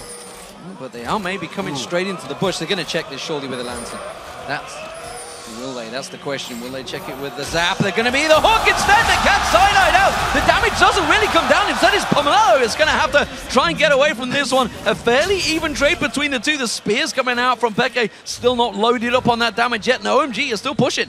Yeah, when those hooks land at the max range, it's only a really big deal if the team is right there to capitalize on it with damage. You can see Fnatic were standing far back in that bush. Pretty much everybody blind throws skill shots at that bush when they're coming in, so you know, don't stand in the tip of it. It's actually safer to stand out in the open than to stand in the tip of that bush. So, even trades. We saw a bunch of people back in from both teams. The ward was put down at red buff, though, so they have that vision. That's what they wanted. Yeah, they're going to see what route Cyanide is taking, and it looks like they are going to do the lane swap. Jinx heading up top here with Thresh, so that will probably be early shoving with the Nunu. It's a very good combination, and even though the top turret does have the champion reduction damage, they've got so much attack speed, I think they'll be fine with it. Kazakhs is actually one of the junglers that is not very good at pushing down early turrets. So the invade coming in, Fnatic on top of a ward, so they know that it's here. They know that they're going through it, and you can see the pings also in that top tri-bush, actually, on top of Alan and San. So they are going to have that 3-man up towards the top lane. You can see a double invade coming in as well from OMG. Yeah, the question here is, do you go for the two camp start after your buff and go for the very early second wave push and end up with a very fast pushing turret that's going to go down, or do they go for a little bit more experience and get double buffs? This time, it looks like OMG are going to look for the double buffs, whereas Fnatic are doing the 1 buff, 2 camps. Which does mean they should take that tower down early. You can see Cyanide, so as the buddy system, as they take down those golems, the wave comes in and they move on to that tower. That tower's going to go down very quickly. Meanwhile, you can see in the top half of the jungle, OMG have taken that red buff. Now they're going to have the 4-man stack on the top. Yeah, so there's always trade-offs with the different strategies you have opening up like this, and that's one of the best parts about this opening of the game. Even though Fnatic are getting the early turret shoved down, you give up a little bit of experience by going for that second wave very fast push. Wow, we actually have a recall here for Shyvana. Is he going to actually use the teleport up top, or is he going to try and stall out this bottom push? Pomelo's gone back as well. They're actually sticking around in that top lane. Meanwhile, Fnatic are pushing. Yeah. I'm not sure they can hold this. I mean, they don't have a lot of wave clear, those two. And it looks like Fnatic, if they want to stay, they can definitely have the upper hand here and gain some early gold advantage. Check out that mid lane. Soaz is actually sneaking around the mid lane and towards the back side of Xiong. And she's going to see whether he can get around there. OMG have held off. Xiong, of course, going to be very speedy as Lulu, very easy to get away. And so the thing is, ganking for an early Nidalee, not usually going to be that really explosive. She doesn't have anything to set you up for a gank, and it would basically just have to be a very high damage spear that she can add to it. Lulu, extremely fast. Teleport coming in, Soaz defending off successfully on the top wave. It only took half the damage, that turret, so they really didn't get too much of a dent on it. But you can see that OMG are putting a lot of emphasis on this Jinx, leaving her up here for solo experience. Alan actually waiting in the bush. He's not even trying to soak up the dual experience, and he's going to be recalling, leaving Soaz level 2 to level 4. You can see Reckless sticking around with Cyanide as well. Doesn't want to go down that way. Push heavily. Good death sentence landing on towards Soaz along with that Flay, and Alan completely out of tower range. Very well played there. Deciding to cancel the recall and stick around. Good play, rewarded with damage. Now the bottom wave is actually going to be pushing out very, very slowly for OMG. So that's good news for Fnatic, and Reckless, as he goes down to also get solo experience for the AD carry, will not have to go too deep in enemy territory, which is crucial because they do not have ward coverage at this stage of the game. Ping warning's coming in. Soaz actually on his own in 3v1, but now Cyanide is going to join them here. Here comes Pomelo. You can see Soaz. He's quite happy to stick around. He's going to get caught by the death sentence and the exhaust, but flashes away. Alan taking a lot of damage from the turret there. Cyanide may try and pounce on that one. Instead, again, successful defense coming out. They still have a Blood Boil for Jinx, though. He actually put it on Thresh this time, trying to get him move speed maybe to get out of danger. But they have so much attack speed, they can still take down the turret, and Soaz is going to get the stun on Pomelo. Pomelo taking damage. There is the first blood. Alan may pay the price. Cyanide gets one. He gets two. It's a double for Cyanide, and the double buff working wonders. The OMG Chinese tower diving mentality is still there. Cyanide double buffs. What are you doing, Sai? Oh, he flashes the jumpers, but he doesn't quite get the unseen blood. He jumps on towards him, takes the tower damage, a little too much. Now he's going to try and turn it around. Has to back out, can't tower dive. He's still only level 5. Very risky tower dive from OMG. We talked about it in the early game because Soaz was going to be able to use his low health to surprise people and get the stun. So Cyanide actually was able to help him out too. Another failed gank here for mid lane. Yeah, get a little excited, but it's just a Karma coming in from behind. And again, it's a Nidalee lane, so we're not going to have that explosive mid lane gank. It's a good start for Fnatic though in the opening game. It's all about nerves, really, settling those nerves, and when the crowd is so far behind you, I'm not too sure if they realize just how heavy we're behind them. It's 50-50 split for Ice and Fire, but that game's already passed, so we don't really worry about that one, because it is all about Fnatic right now in the lead over OMG. Yeah, the crowd is behind them, and they are also playing very, very friendly game here. Cyanide was taking shots for Soaz, trying to block skill shots for him under the turret, keep him alive as long as possible, and it definitely paid off for him. Now the story of the game is going to be, what can this Fed Kazakhs do? Cyanide was highlighted. We'll have to see where he moves next because he's trying to go help Soaz out. He's still under pressure here. Soaz caught out by the death sentence once again and the Flay, but he is hanging on by the skin of his teeth to that turret. I don't think it's going to last any longer. Blood Boil down on Sand. There is finally that top turret going down for OMG. They invested a lot of time. It took them 7 minutes to get that down. And it cost them a level 6 Kazakhs here versus a level 4 Nunu. This is the big discrepancy. Fnatic need to work around a very fed jungler. Go in on that red buff, so he's going to be clearing that one out. We'll see whether he heads on down, of course. This is the top lane they're taking away that red buff because Pomelo's looking at stealing away the red buff. Actually, they're jumping on Sand. He does take the lantern to get out of that one. A good gank attempt from Fnatic, though. Thank goodness they do have that Thresh to go with the immobile AD carry because that would have been another kill for Cyanide, and he's already getting out of control. Early Lizard Elder completed increases his gold income so dramatically. Now we do see another fight over the red buff. They don't want to give up the second one, and since San took so much damage, they might actually want to fight this. We see coming up. He's swinging over. He's going to swing around. He's got those spears, remember, and he's up to level 7. They're going to start doing some damage. Hasn't got a great deal of ability power just yet, and it's a 4-man push on towards getting this red buff. They're really making sure they secure that for Pomelo. He really needed that too. You could see he got level 5 off that. The levels of the buff carrying jungle camps update automatically, so you get bonus experience if you are under leveled. And that right there just got him a whole bunch catching up to Cyanide. You can see the crowd. Home favorites are also your guys' favorites watching at home. 77% of you. No surprises there, of course. Pretty much everyone watching is an LCS viewer, so they will go with the team they know. OMG, of course, the big Chinese favorites. That spear not going to quite land on Xiyang there. They are putting some pressure on this mid turret, though. They're working it down. Right. This was our featured matchup. There was so much action going up top lane that we haven't even been paying attention here. Pekka's been getting a couple of ganks, and the ganks are not going to cause Xiyang to worry about his life. However, they did relieve some pressure. And Nidalee actually being up in CS is ridiculous against Lulu because Lulu can shove her in early. Now that Pekka has hit that point, he's level 6. He's much more comfortable dealing with this Lulu in the mid lane.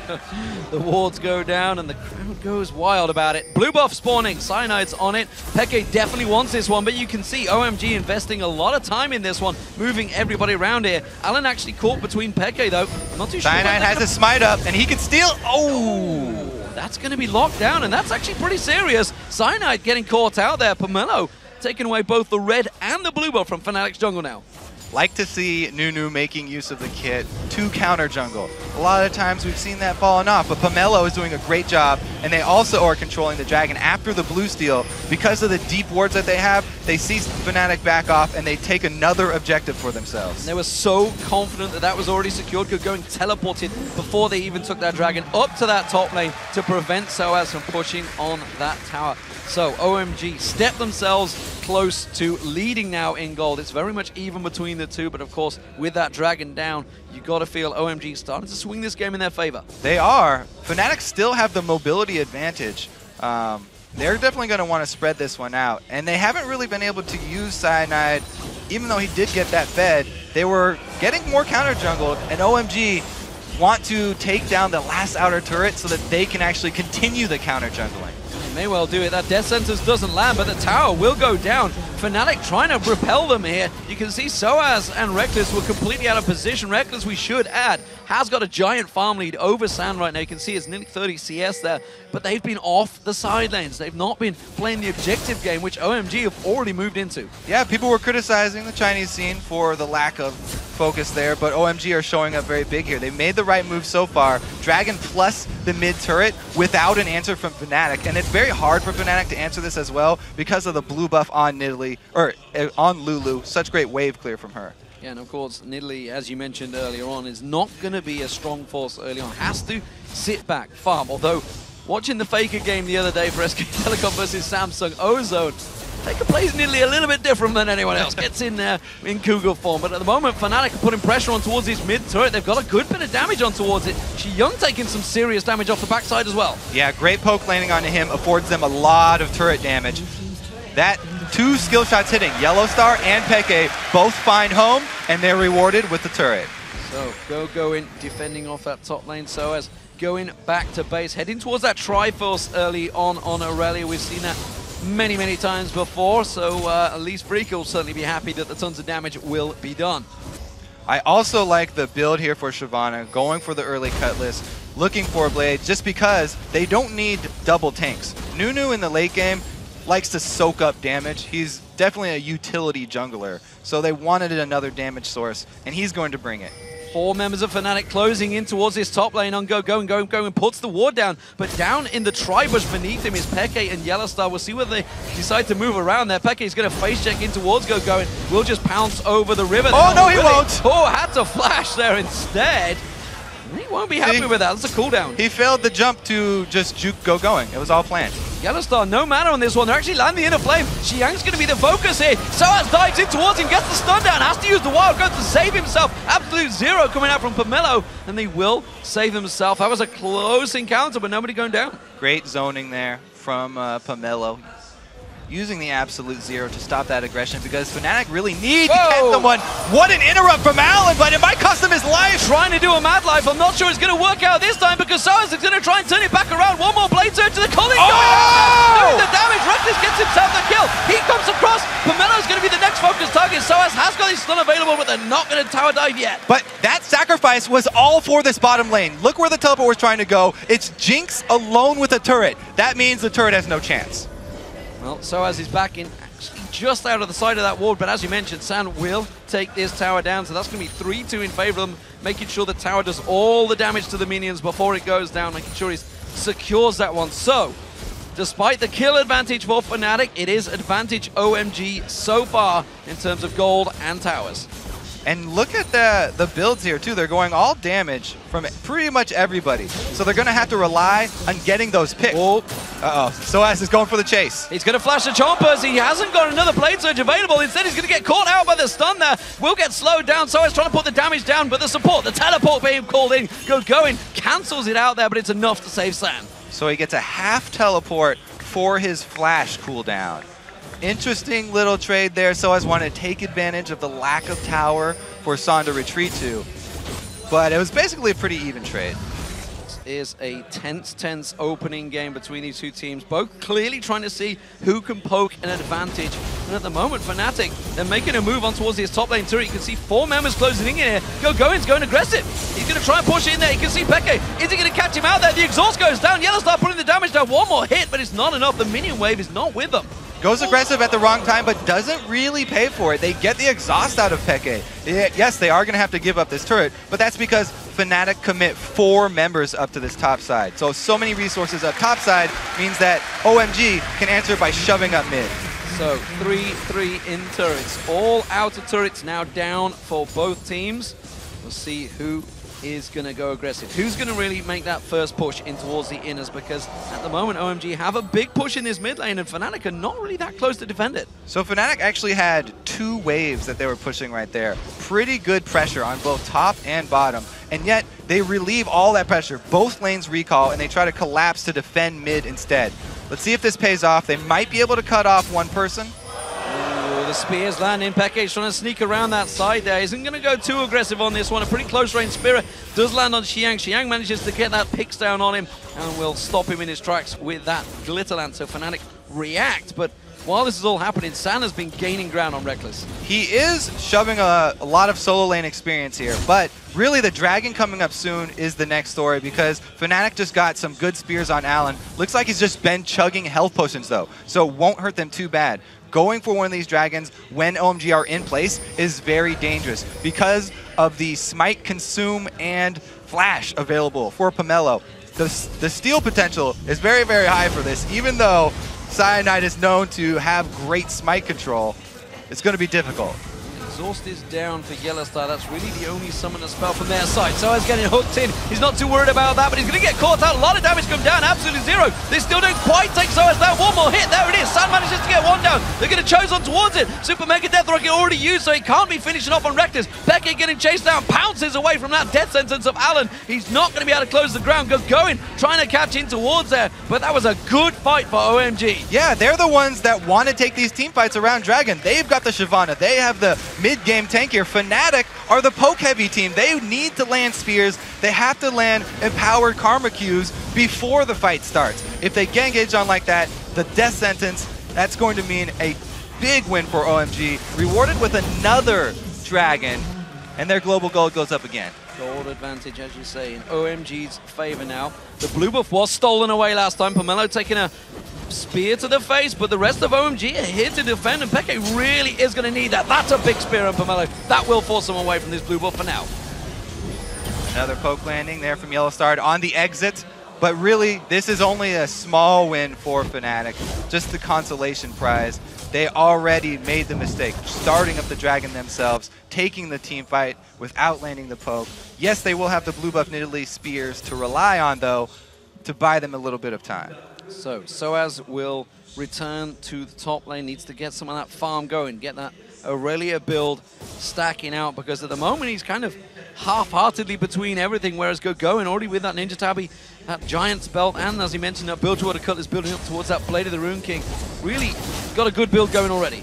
And I mentioned the tank of Shyvana just because Soaz is going full damage and speed build here. Yeah. Very early upgrade for his boots. He's extremely squishy. They need to make use of that mobility. If that's what they're going to invest in, that's what they're relying on. It's not pure combat stats. They don't want to take full-on 5-on-5 fights. They want to try and catch people out, try and take advantage of the positioning from OMG. But OMG's warding has been very good, and their objective control has been stellar. Sand backing away. We'll see what he picks up as his second item. Seen a number of second items coming out. Will he go with that Legolas build? He's got this Berserker Greaves complete, and I think that is all he's going to stick with. There's the Zeal. That's what I was waiting for.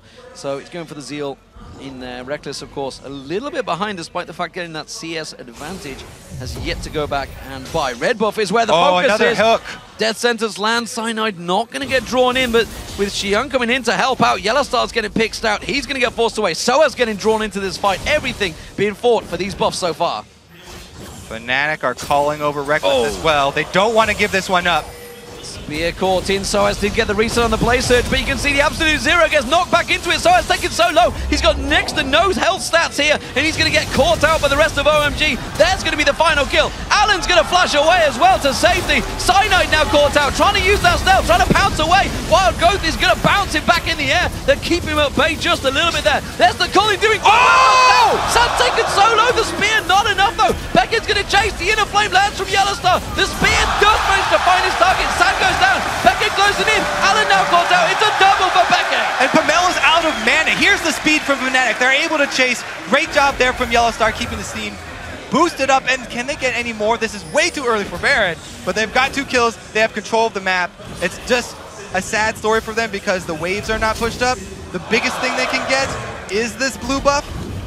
But I think we're starting to see the turning tides.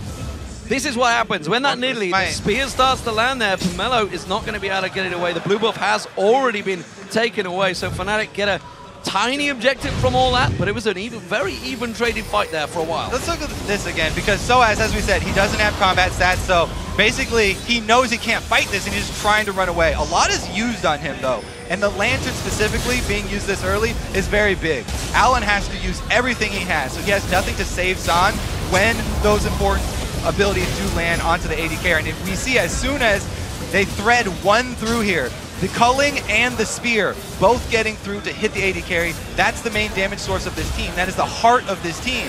When he gets this low, they have to start running away, but they're frantically running away. Peke again showing his marksmanship there, threading the needle twice in a row, saving his team's red side jungle.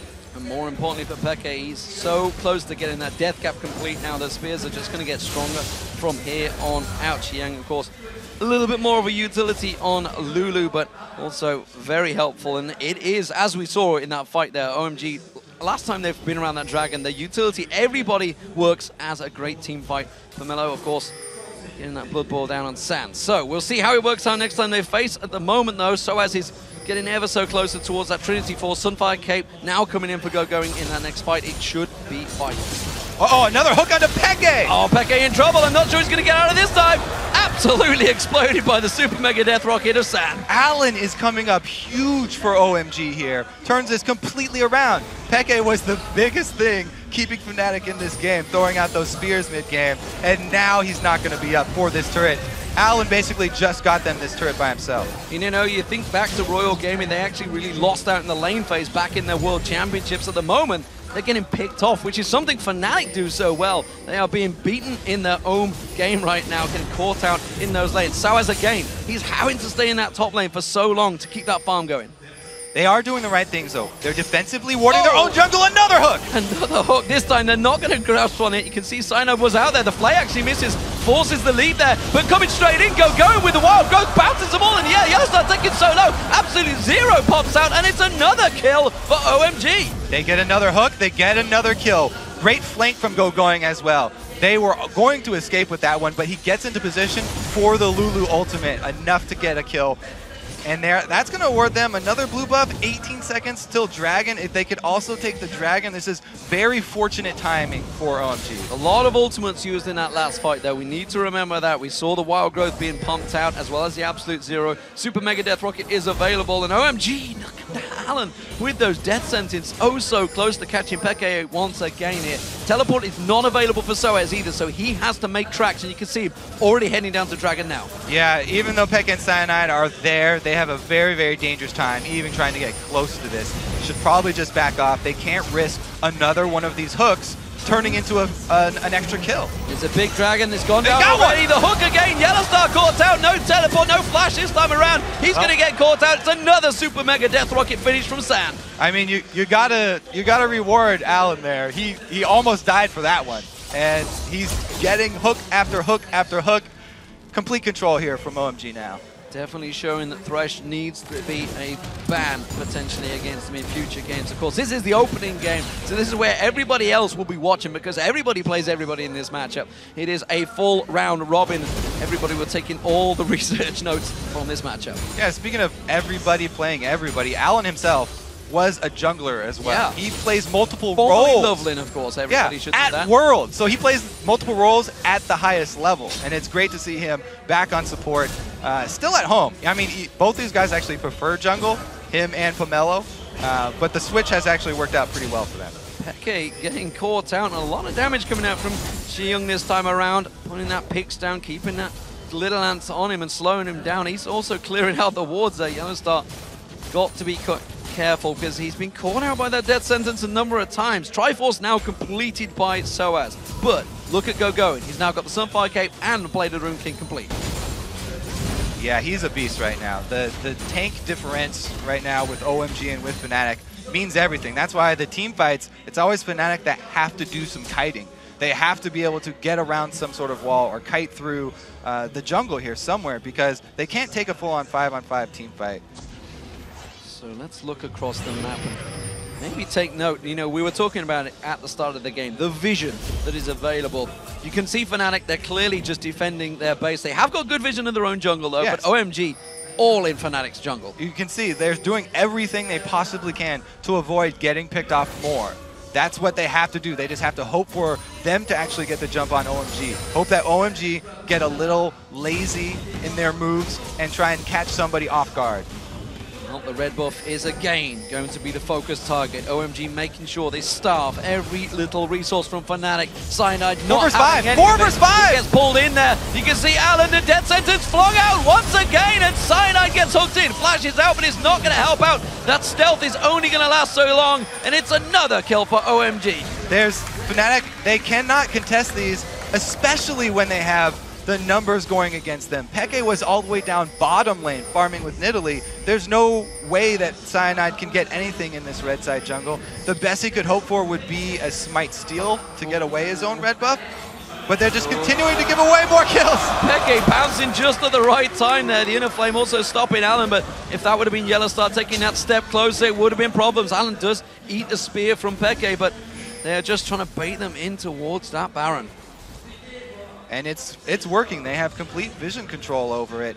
Fnatic, however, you could see how trepid they were around that bush. Peke, though, this time he gets caught again. Alan follows through, throws out the lantern, Sand drawn in there. Peke doesn't have the flash available to him. He got caught on the wall, and the mid laner is down. That's going to be Baron. Another hook, another kill, and another objective. This time forcing. Okay, this is Fnatic's actually window to get back in. If they can miraculously steal this Baron, then they can turtle and hope to get back in the game. It's going to be so hard for Cyanide. Soaz risks it to get in there and try and get a ward in. You can see he's going to have to jump in, but he's against the Smite. He goes for it! Goes in towards it, gets it! Cyanide manages to steal it! That's what they needed. He pays the price with his life, but that was such an important Smite steal from Cyanide. Cyanide comes up huge! No flash, so he has to use his jump to get in. There's no coming out. He knew this was a one-way ticket into the Baron pit, but it was successful. He got the Baron, and now is their time for stalling. They closed a little bit of the gold lead, and they also can rely on Nidalee Spears. If they defend, let the home team have their time. But yes, if they can defend, they can buy more time. They need to just play one team fight really well without having somebody get caught out early. I mean, they have the capabilities to split up, to kite this team. They just haven't been able to do it because somebody is always getting hooked right at the beginning. They don't have the guy that can go in and just take the damage in the first place. Sometimes it's Cyanide, but again, Yellowstar getting caught out. The spear does come out from Peke, catching Pomelo, but it gets gained. OMG, all about objective control, coming in, starving the resources, and it's the blue buff again they're coming on for. Pomelo taking yet more damage this time around. He will steal the blue buff again from FLICKR. Pretty big win for them. Even though Fnatic have the purple buff, blue buff is still crucial to their style. They need that on FLICKR.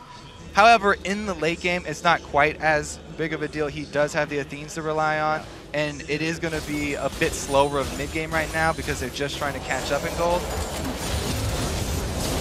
Well, we could talk about San because he's at 5-1-2 now, right now. That Super Mega Death Rocket being used to execute every single time somebody gets caught out. And Alan generally being the lead man, building towards that face of the mountain.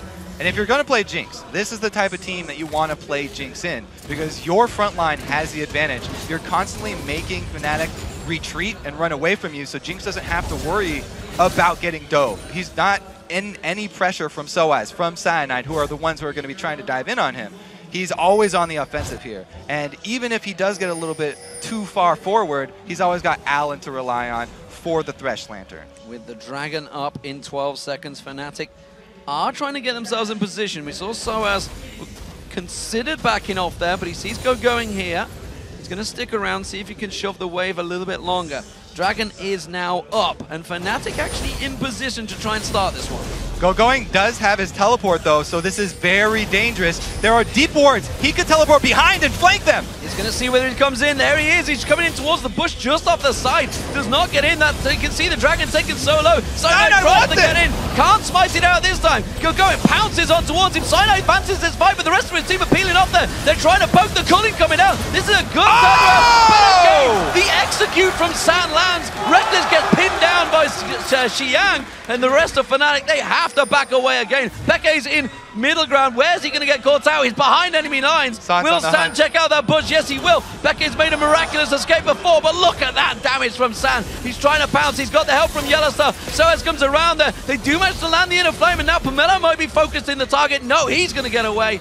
Fnatic have to back away. The rest of OMG are responding. Talked about how offensively San's playing, but it looks like Fnatic are not out of the woods. Lulu coming down from top as well. They're going to try and cut him.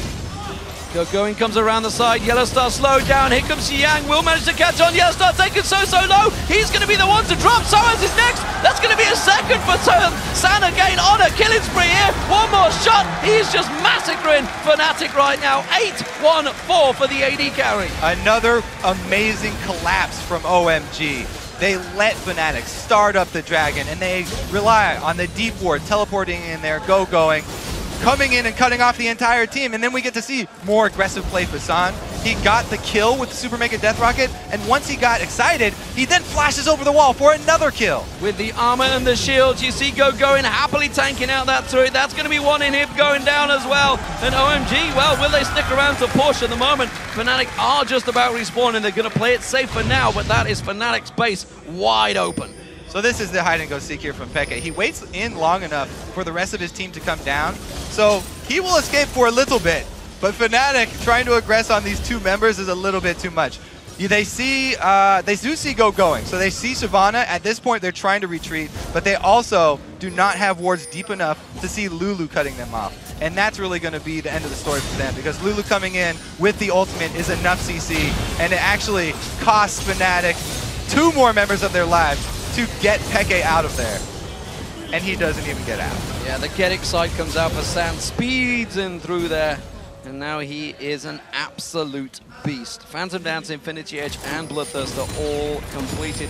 Doesn't need to go for the armor, really, the last Whisper yet, because there's no armor really built up. Finally, we're starting to see Cyanide and Soaz stacking out some of that armor. They're starting to build some of those items, but it's a little bit too late at 32 minutes. Yeah, we're seeing why. Fnatic, they built all offensively. If this team gets behind, it's very hard for them to come back because their 2 frontliners, Soaz and Cyanide, looking to dive in, build very offensively early, and they rely on poke. So they don't have a lot of really good hard engage. They can't take those team fights. Once this OMG team does get the early lead, it's just been too hard for Fnatic to get back into it, giving away way too many picks. So 10,000 gold lead almost built up now for OMG.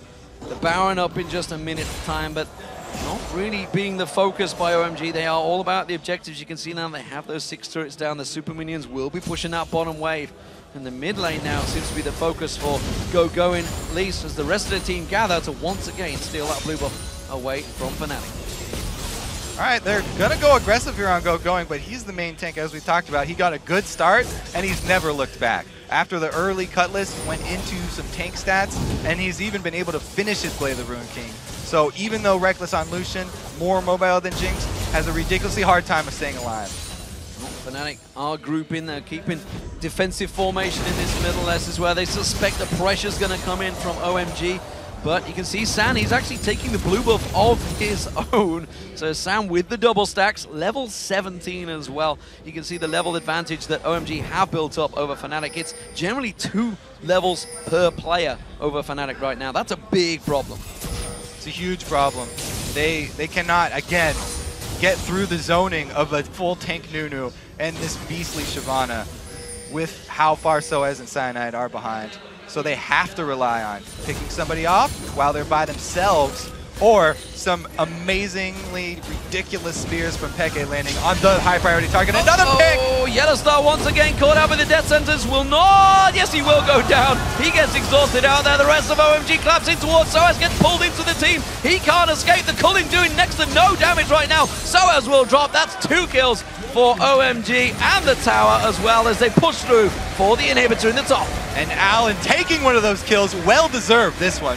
Ridiculous death sentences all game long. Second inhibitor gonna go down. This might even be the end of the game. Well, you gotta say 100% kill participation from Allen so far. 16 kills in the entire game, a 1-3-15 result. Allen has really stepped it up as the support. Because he's the one getting all the catches. He's starting off all of these fights. Fantastic performance. OMG back off again. Second inhibitor is now down. Baron is up as everybody passes over that wall. This is the catch once again. All right, Yellowstar had his speed boost, but he was just walking back and forth in the bush. And another good hook, another good kill. Actually, they flashed over even further, hooking Soaz through the box so they secure not 1, but 2 there for Allen. And there goes the Baron. OMG in full control right now of Fnatic. They have shown up to be the dominant force we expected them to be. They really have absolutely stamped their authority on the Chinese LPL, and they're showing right now why. There were some bright spots for Fnatic, though. We had the spears from Xpeke in the red side to get them back into the game, landing 2 crucial spears directly onto San through the entire enemy team. Almost got them back in, and then Cyanide as well did his part, stealing away the Baron, but it was only a brief respite awarded to them, and they've just been crushed now. When we see these types of teams come back, these poke-heavy, assassin-heavy teams, it's when they still have all their inhibitor turrets up, and they're able to turtle out and defend at those, try and capitalize on a mistake by their enemies. But OMG already have 2 down, so it's a pretty clear path for them to victory. And it's been a clear pick game for OMG every step of the way. As you mentioned, their death sentences so often lead in the way. They are clearing out every single objective now. You know, you mentioned that they have the longest average game in the Chinese LPL, but clearly they do it systematically by the numbers, as they seem to be doing right now, and driving in towards it. That inhibitor has respawned, but it's not going to stay there for long. Fnatic are going to have to throw all their eggs in one basket at these Nexus turrets. Again, death sentence thrown out, does not land this time. They're trying to get some poke onto Allen, but now he's so tanky that really it's not making too much dent. Rotating over to the mid lane. Now this is a good rotation. From the bottom, sort of circular movement here up to the mid. Pivoting around the Nexus turret. I see what they did. I see what they did. Look at this. The tanking, the damage. They can just shield through everything that inhibitor turret can go through them. They tank it all out. That's the inhibitor turret going down. The final one of the game. And now they focus on towards Cyanide. He has to leap away. They're pounced away from this one. They're trying to keep the super minions away from the Nexus turret. The Nexus turret almost taken down. Soaz on next. Another glitter lamps coming through there. Another play from Allen keeps them away. The Colin is merely massaging that turret right now. The Nexus turrets will drop, and that final Nexus is all that is standing between OMG taking victory. They catch out 1. That's going to be Peke going down. Cyanide caught out the side. The rockets from San going left and right. Soaz getting focused down. San with a minigun now gets himself the double kill. Cyanide escapes, but not for long as Yang finds him with the picks. That is going to be game and a triple kill for San. OMG takes game 1 at All-Stars Paris. Well played by the forces of darkness here. OMG come out huge And they did not look to have that lack of vision control that people are talking about from scrims. They kept their ward line slowly encroaching into Fnatic's territory, and they got pick after pick after pick inside Fnatic's own jungle. It was a good start for Fnatic. Let's not take that away from them. There was definitely signs at the beginning, and OMG actually had a very slow start, in all fairness, with the pushes in the top lane, but it did work out for them. And once they got their flow going, once they got their rotations going, they really seemed unstoppable. Quite a beautiful game, actually, closing it out very, very convincingly. Fantastic performance. So, OMG, game one in the bag. How far do they go now? How do they look in comparison to the other teams? Obviously, we haven't seen them play yet. We're going to have SKT. This is Taipei Assassins coming up in just a moment. But are they looking like potential champions already? It's a great start for them. And I think they did answer a few of the questions that people had. So I'm sure on the analyst desk, Freak is very happy. Actually, everybody chose OMG to win this particular game except Officio. So maybe he's not And so the home crowd, unfortunately. And the home crowd, definitely. Unfortunately, Fnatic. So, 0-1. But how do we rate Fnatic in this one? Obviously, they've come into this one, and we've had discussions with them. They've talked about how it's been tricky for them to practice because obviously we finished the playoffs, what, 2-3 weeks ago? 2 weeks ago. It's just blowing very quickly. It feels like it's been 3 weeks ago. We had a break. But they've been talking about how they've struggled to practice. Obviously, they've come here to Paris, and everybody has been practicing against everybody. How do we see it for them? Because we saw the picks when they came out, and they actually are very similar, like you said, to the playoffs, the champions they chose. I mean, this is kind of the strategy that they've already been showing. So if you are researching Fnatic, this is what you would expect coming into the game. So they could prepare themselves against this type of strategy. It looked like Fnatic were kind of thrown off, too, by the way that game started, because OMG did such a weird start up top, and they were so slow with it. Sending Soaz up there and Cyanide up there, it was, you know, a little helter-skelter, and they barely came out ahead in that turret dive. So I don't know about Fnatic. They're always a wild card, though. Even if they start out poor in a tournament, they could still come back and make it all the way to the final. Well, you just need to look at the Worlds and Katowice. They lost to Vulcan in Game 1 in the World Finals back in October, September time. And in Katowice, they lost to IG in the first game and then came back to get to the final and become runners-up. So let's not read too much into the first game of a round-robin tournament, but it is a very good start nonetheless for OMG. Looking solid, and talking about Xiong. Xiong obviously was MVP before coming in here. 3-0-12 in this one, going in the top lane, 4-0-13. These are incredible stats, and we've talked about Alan pretty much all game, but we didn't talk about San alongside him too much other than when he was picking up the double kills. 11-1-6 for San. It's because he's the workhorse of this team. He's the Jinx that's in back. Everyone else is making the aggressive moves, and he's the one putting out most of the damage for the team. So even though he's not on the front lines making the flashy plays, except down maybe by Dragon, he was really the backbone of the team, and he did his job really well. And we should look at the jungle. Pomelo, of course, on the Nunu, actually went 1-1-17 as well, so he was involved in, what, 90% of the kills. Now, Nunus haven't been that successful every time we see them coming out. Of course, we've been seeing SK Telecom running it a number of times over in OGN. But Europe and North America don't really go with Nunu too much. I liked it in this one, not only for the counter jungling that he was able to pull off, but also because Fnatic have these squishy champions that are looking to dive in onto the Jinx, who's immobile. They've got a Kha'Zix and they've got an Aurelia. It's so hard. It's the most frustrating thing to try and dive through a Nunu in one of these team fighting compositions. And it worked out really well for them. They were never able to get to San. He was never under pressure until Peke had some miracle spears that he was threading through everybody. That was the only time they were able to kill San. That was the one and only team round. So looking back towards those Dragon fights, were Fnatic wrong to try and go for them? Clearly, so OMG maybe had the a big first advantage. one. Yeah, maybe the first one, it was a little bit iffy to start that one up, and then they got engaged on while they were not able to land any pokes. So obviously they're going to lose that one. Well, it is now time to check in with Shox, who is standing by with Yellow Star from Fnatic for more about that match. Thank you very much, guys. Indeed, joined by Yellow Star here immediately. Crowd is, of course, very happy to see you.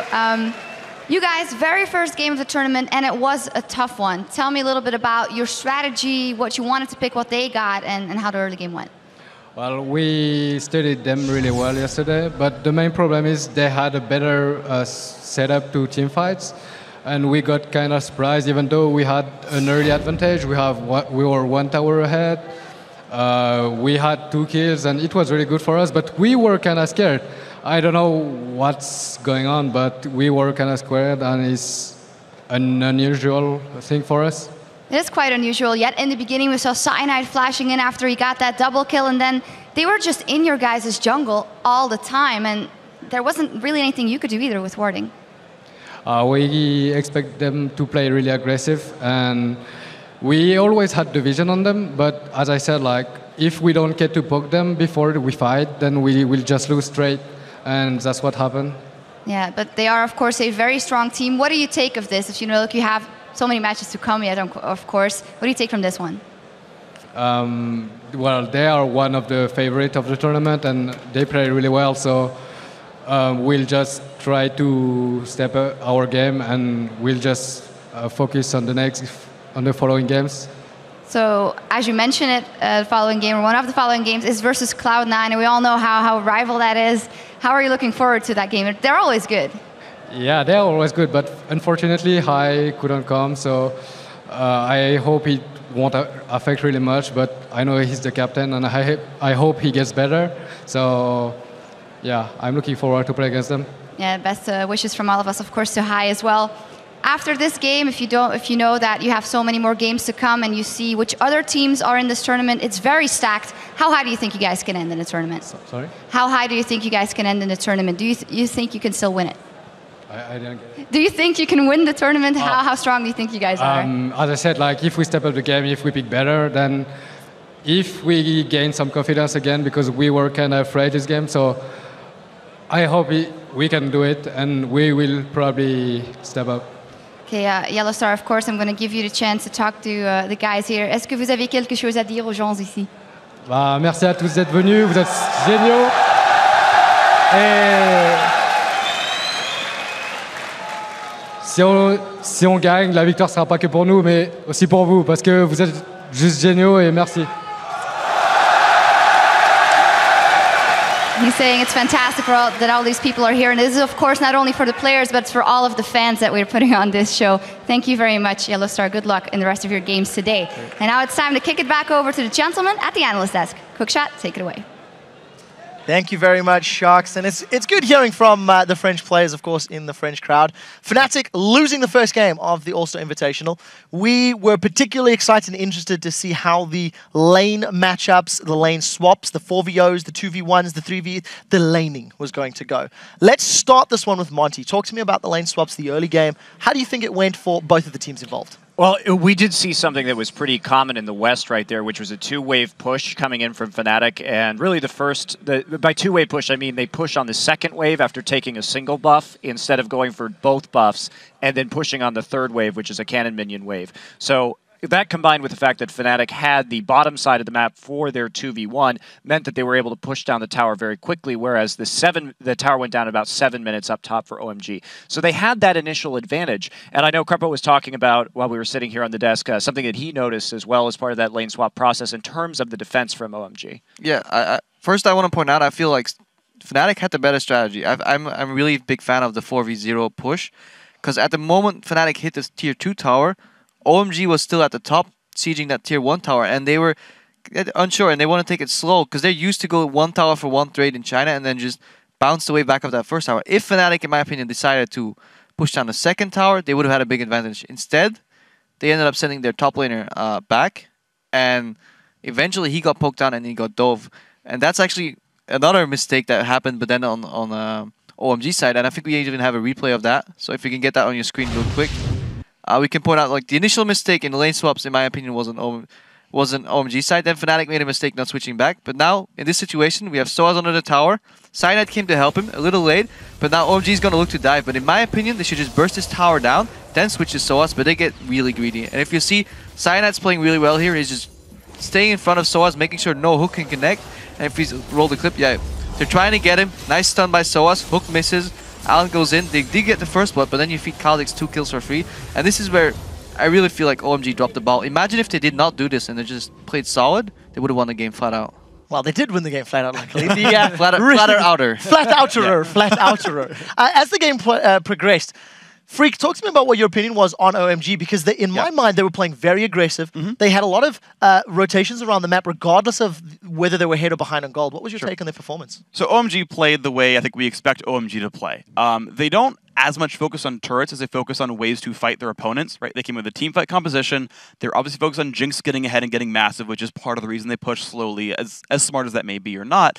But they look for ways to pick fights. And one of the big reasons you saw that was like, Fnatic went for a really dumb Dragon attempt, right? And OMG just like shows up and kills them at it, right? Dragon number 1, back 10 minutes in, OMG says, we're better, 5v5, we'll show up for Dragon. They're forcing team fights. Very quickly to interrupt, I'm sorry, but I did actually prepare some stats on this one. 5 out of 5 Dragons in this particular game. They secured 70 out of 74 Dragons in the LPL over 28 games. Yeah.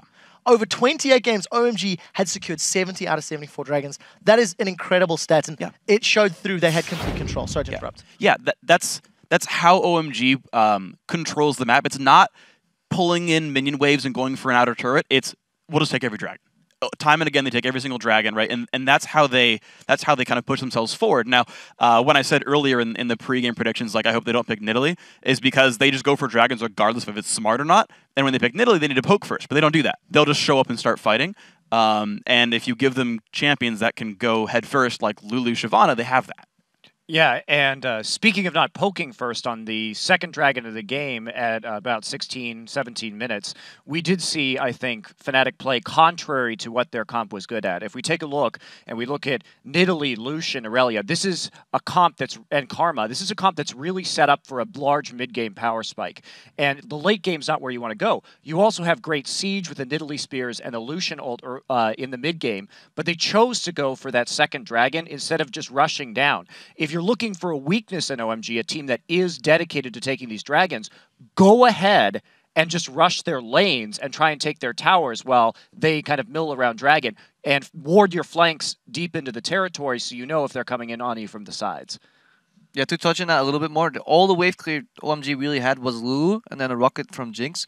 She pretty much had to build static shift if they wanted to go into the extended like wave clear scenario. But exactly like Monty said, go for the towers. And if you still want your dragon so desperately, then push the tower and fall back into the area, clean the wards, and make them walk into the spears. Fnatic lost that fight because they desperately tried to get OMG's attention to walk them, but the OMG's like, well, we're close enough to just kill you, so we'll do that. So we've been talking quite a lot about this game. We've been discussing, you know, which team did well. We've been discussing the replays. We haven't heard from the only member of the analyst desk that voted for Fnatic. Condolences, buddy, but okay. What happened to your team? Well, personally, I think already in Champ Select, they lost it. They didn't straight up lose the game in Champ Select, but they didn't exactly help themselves. Against a team like OMG who loves to team fight, it's very risky to pick a poke comp, especially because once you actually fall behind, if you don't do anything in the mid-game, like Monty pointed out, it's very, very hard to do anything. You can then argue, yeah, sure, a poke comp makes you avoid the team fights. In that case, it can work. But because OMG took control of the map and because the lack of wards from Fnatic as well, when they were behind, they just could never do anything to get back in the game. And I think they need to fix up the Champ Select for the next game. OMG has shown some weaknesses, though, too. Like on the map, if Fnatic would have actually played their composition well, I think they could have opened up this game well enough to basically say, OMG, yeah, you want a team fight, but we'll never let you. We'll just poke you down every time. So I don't really agree with the fact that they lost it in Champs Select. Given the way they played it, I do agree that they lost it in Champs Select. If Fnatic had better strategy coming in, they could have picked this comp. However, they seem to rely a lot on lane power and still want to skirmish. Then I agree fully that they needed to pick more team fight composition. Soaz ran a little scared to me as well, I thought, you know. Freak, what do you think? Yeah, ultimately, I think you're right that Fnatic had a lot of hooks in that OMG kind of gave away. The one big thing to me, actually, is that you had this lane swap situation, meaning you've got a dedicated, isolated 1v1 in the mid lane between Peke and Xiang. And Peke won that. He outfarmed him as Nidalee, which you're never supposed to outfarm in 1v1 like ever in pretty much any matchup. And he did freaking great. So Peke is obviously on the up and up. Xiang, I want to see more from him. I just want to quickly add in, I'm going to take over the stats man role, I think, for this event. Talking about that, just to highlight some numbers, Peke managed to get 90 CS in the first 10 minutes of the game in comparison to the 74 of Xiang. That's Lulu versus Nidalee. At 20 minutes, however, the roles had evened out. Xiang was on 160 at the 20-minute mark to 159 of Peke. So I agree with you, the laning phase was great, especially in a matchup that you shouldn't have. But again, once Fnatic lost control, they really lost a grasp of this entire match. But another thing was also Reckless. on Lucian. He actually got pretty far ahead in farm because he stayed in the solo lanes to farm, but he was very, very slow to actually move out and help. The first blue buff that goes over to OMG, he stays in the bottom lane to farm. Next time again, OMG pushes the mid tower. Reckless once again stays in the bottom lane, comes in way too late, and the tower is already gone. So while Peggy did very well, Reckless got a lot of farm, but then he didn't use it to anything.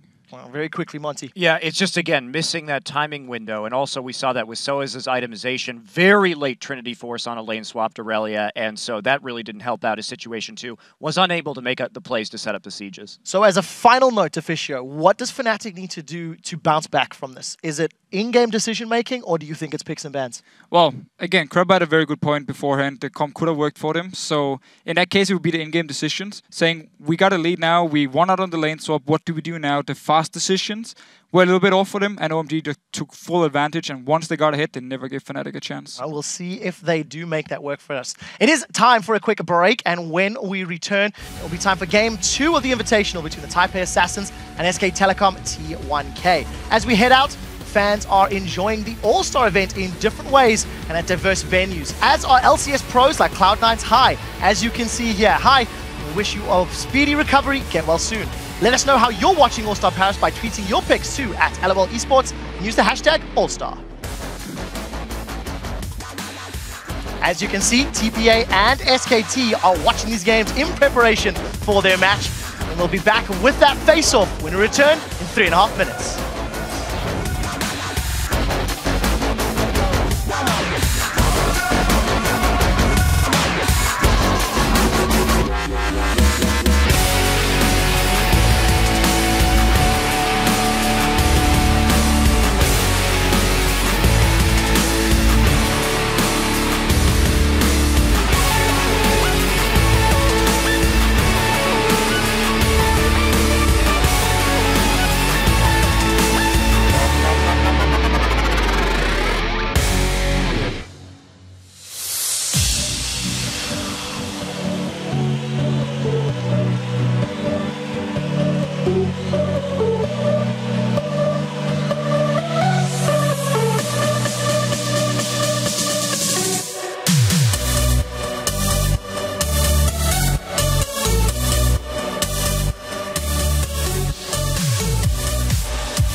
我觉得他们有之前他们会打到 S3 是有个3，因为他们3路的这线也都很强，然后jungle又很会带风向。但是近期他们状况好像没那么理想，我觉得我们可以挑他们最近的破口来跟他们进行这场比赛。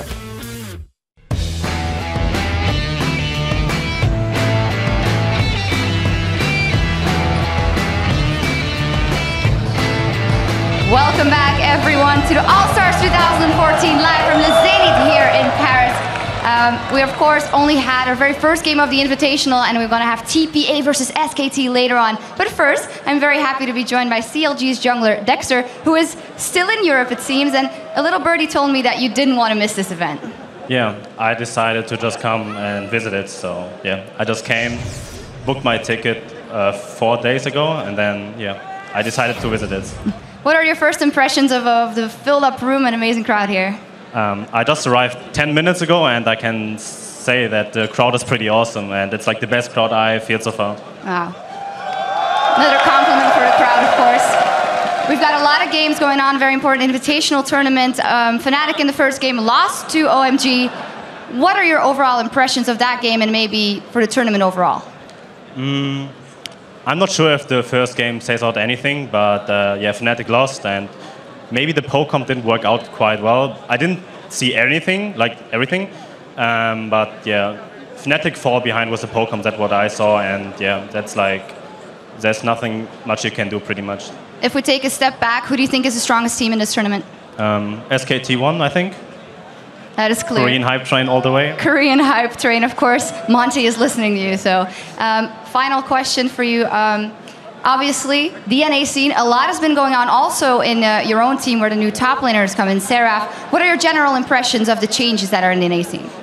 I think everyone wants to go to Worlds, so they try to get as many changes in a positive way as possible. And the top 4 or top 5 right now, like you can't tell which teams are top 5, but it all seemed to have a positive effect. I'm a bit worried about TSM because they changed 2 players and X-Special was like their main initiator, and I think it will weaken them a bit, but maybe they can come out strong again. And yeah, they still have Bjergsen, and Amazing is a really good jungler, so I'm looking forward to play against him and show him who's the better European jungler. And a better German jungler as well. Yeah. Coming in there. Well, thank you very much, Dexter. That will, of course, be very interesting to watch. But for now, we've got our next game coming up. So let's kick it back over to the guys at the desk.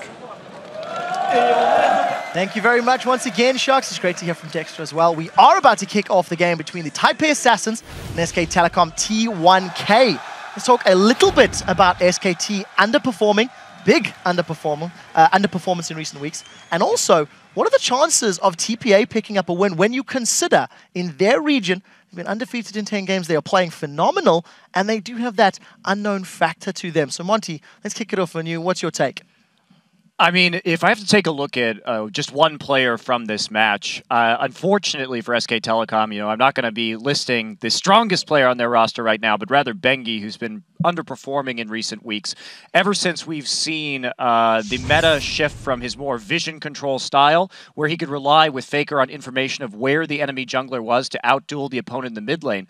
But as we've been moving through Season 4, we've seen those more utility mids come into play, and FLICKR's been playing a lot of those. And so it's been more about Bengi having the pressure and the kill potential on the lanes, and he really hasn't manifested that. He's been consistently out-jungled in Korea, and with wins also on TPA, which is a big upgrade over Dinter for that team, he may be in a little bit of trouble. And in general, an issue for SKT actually maybe goes hand in hand with the thing about FLICKR as well when it comes to communicating. Because as a team, the shot calling is very off. I mean, we've watched some of the replays, we've seen how they move around and how they forget to move around. Sometimes they just get stuck in one place and the other team moves around them, rotates quickly to a different lane, gets a tower, and SKT is simply too slow to react. So we need to see if there are communication issues, if the shot calling has been fixed coming into this tournament. Absolutely. Food for thought. SKT, in my mind, something we've been talking about, they hadn't adapted to the changes in the meta and the new patches.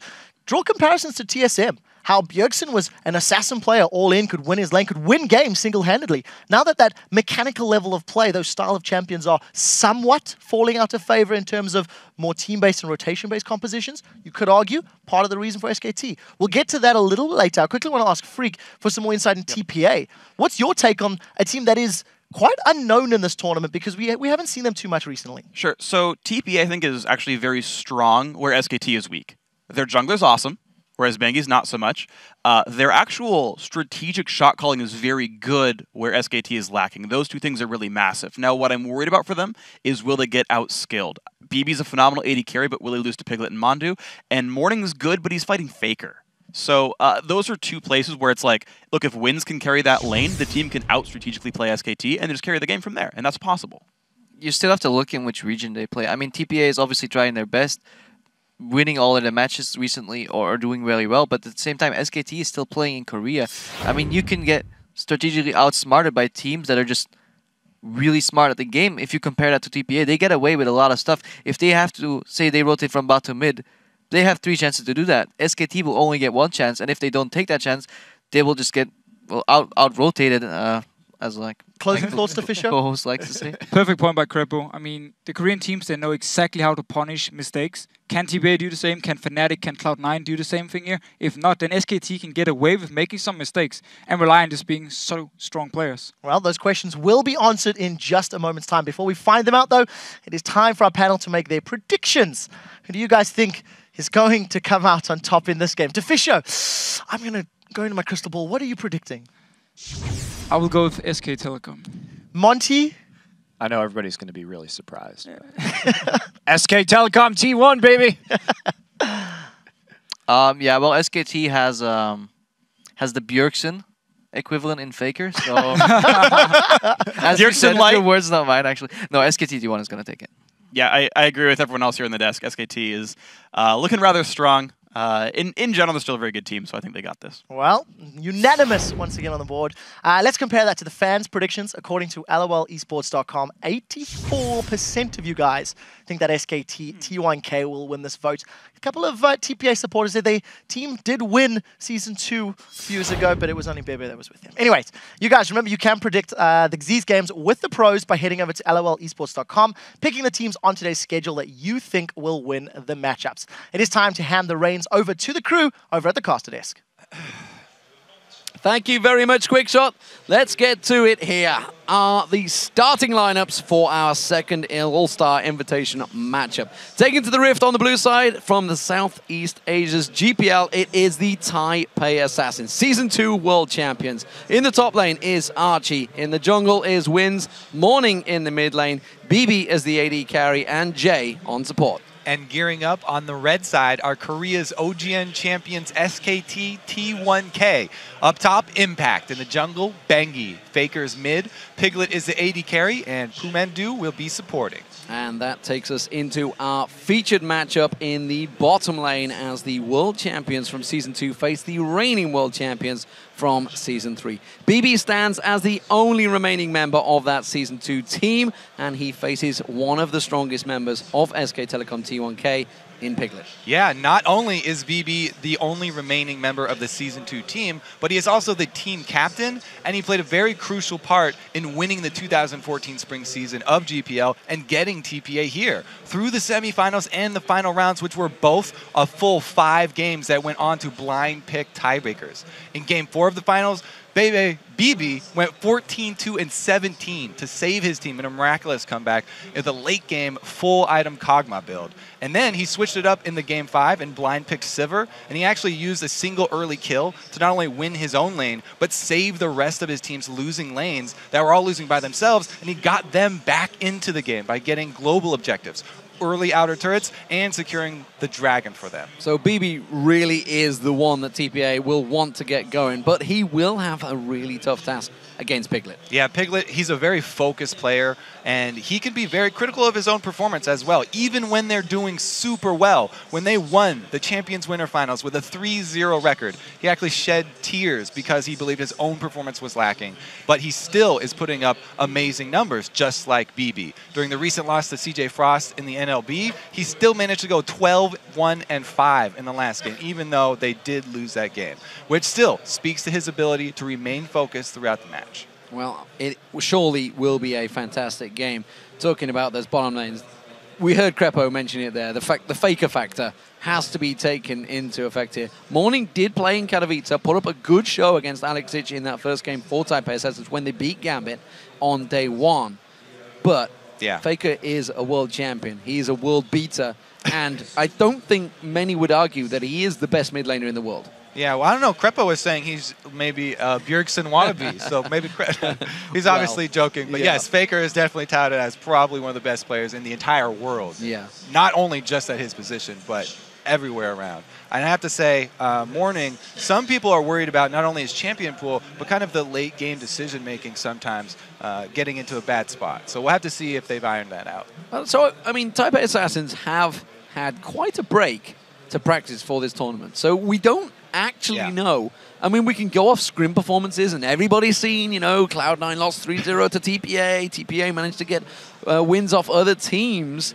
How much do we read into the fact that they have had so long to practice coming into this? Yeah, so it's been, you know, what, a month since their league ended. They've been able to hide a lot of things. And this has always been the Southeast Asia's advantage. Whenever they come to these world events, they're always coming in as underdogs. People underestimate them, and they continually surprise people with their strong performances. They brought in Wins, as I said on the Analyst X. Yeah. He is a celebrated jungler in the GPL. And we'll have to see if he can actually hurt Bengi, who has been limping along with SKT. Yeah, pulled him in from their sister team, Taipei Snipers, and of course you may have seen on Gamma Bears back at the World Championship. So, bans coming through. Twitch taken out here from Piglet.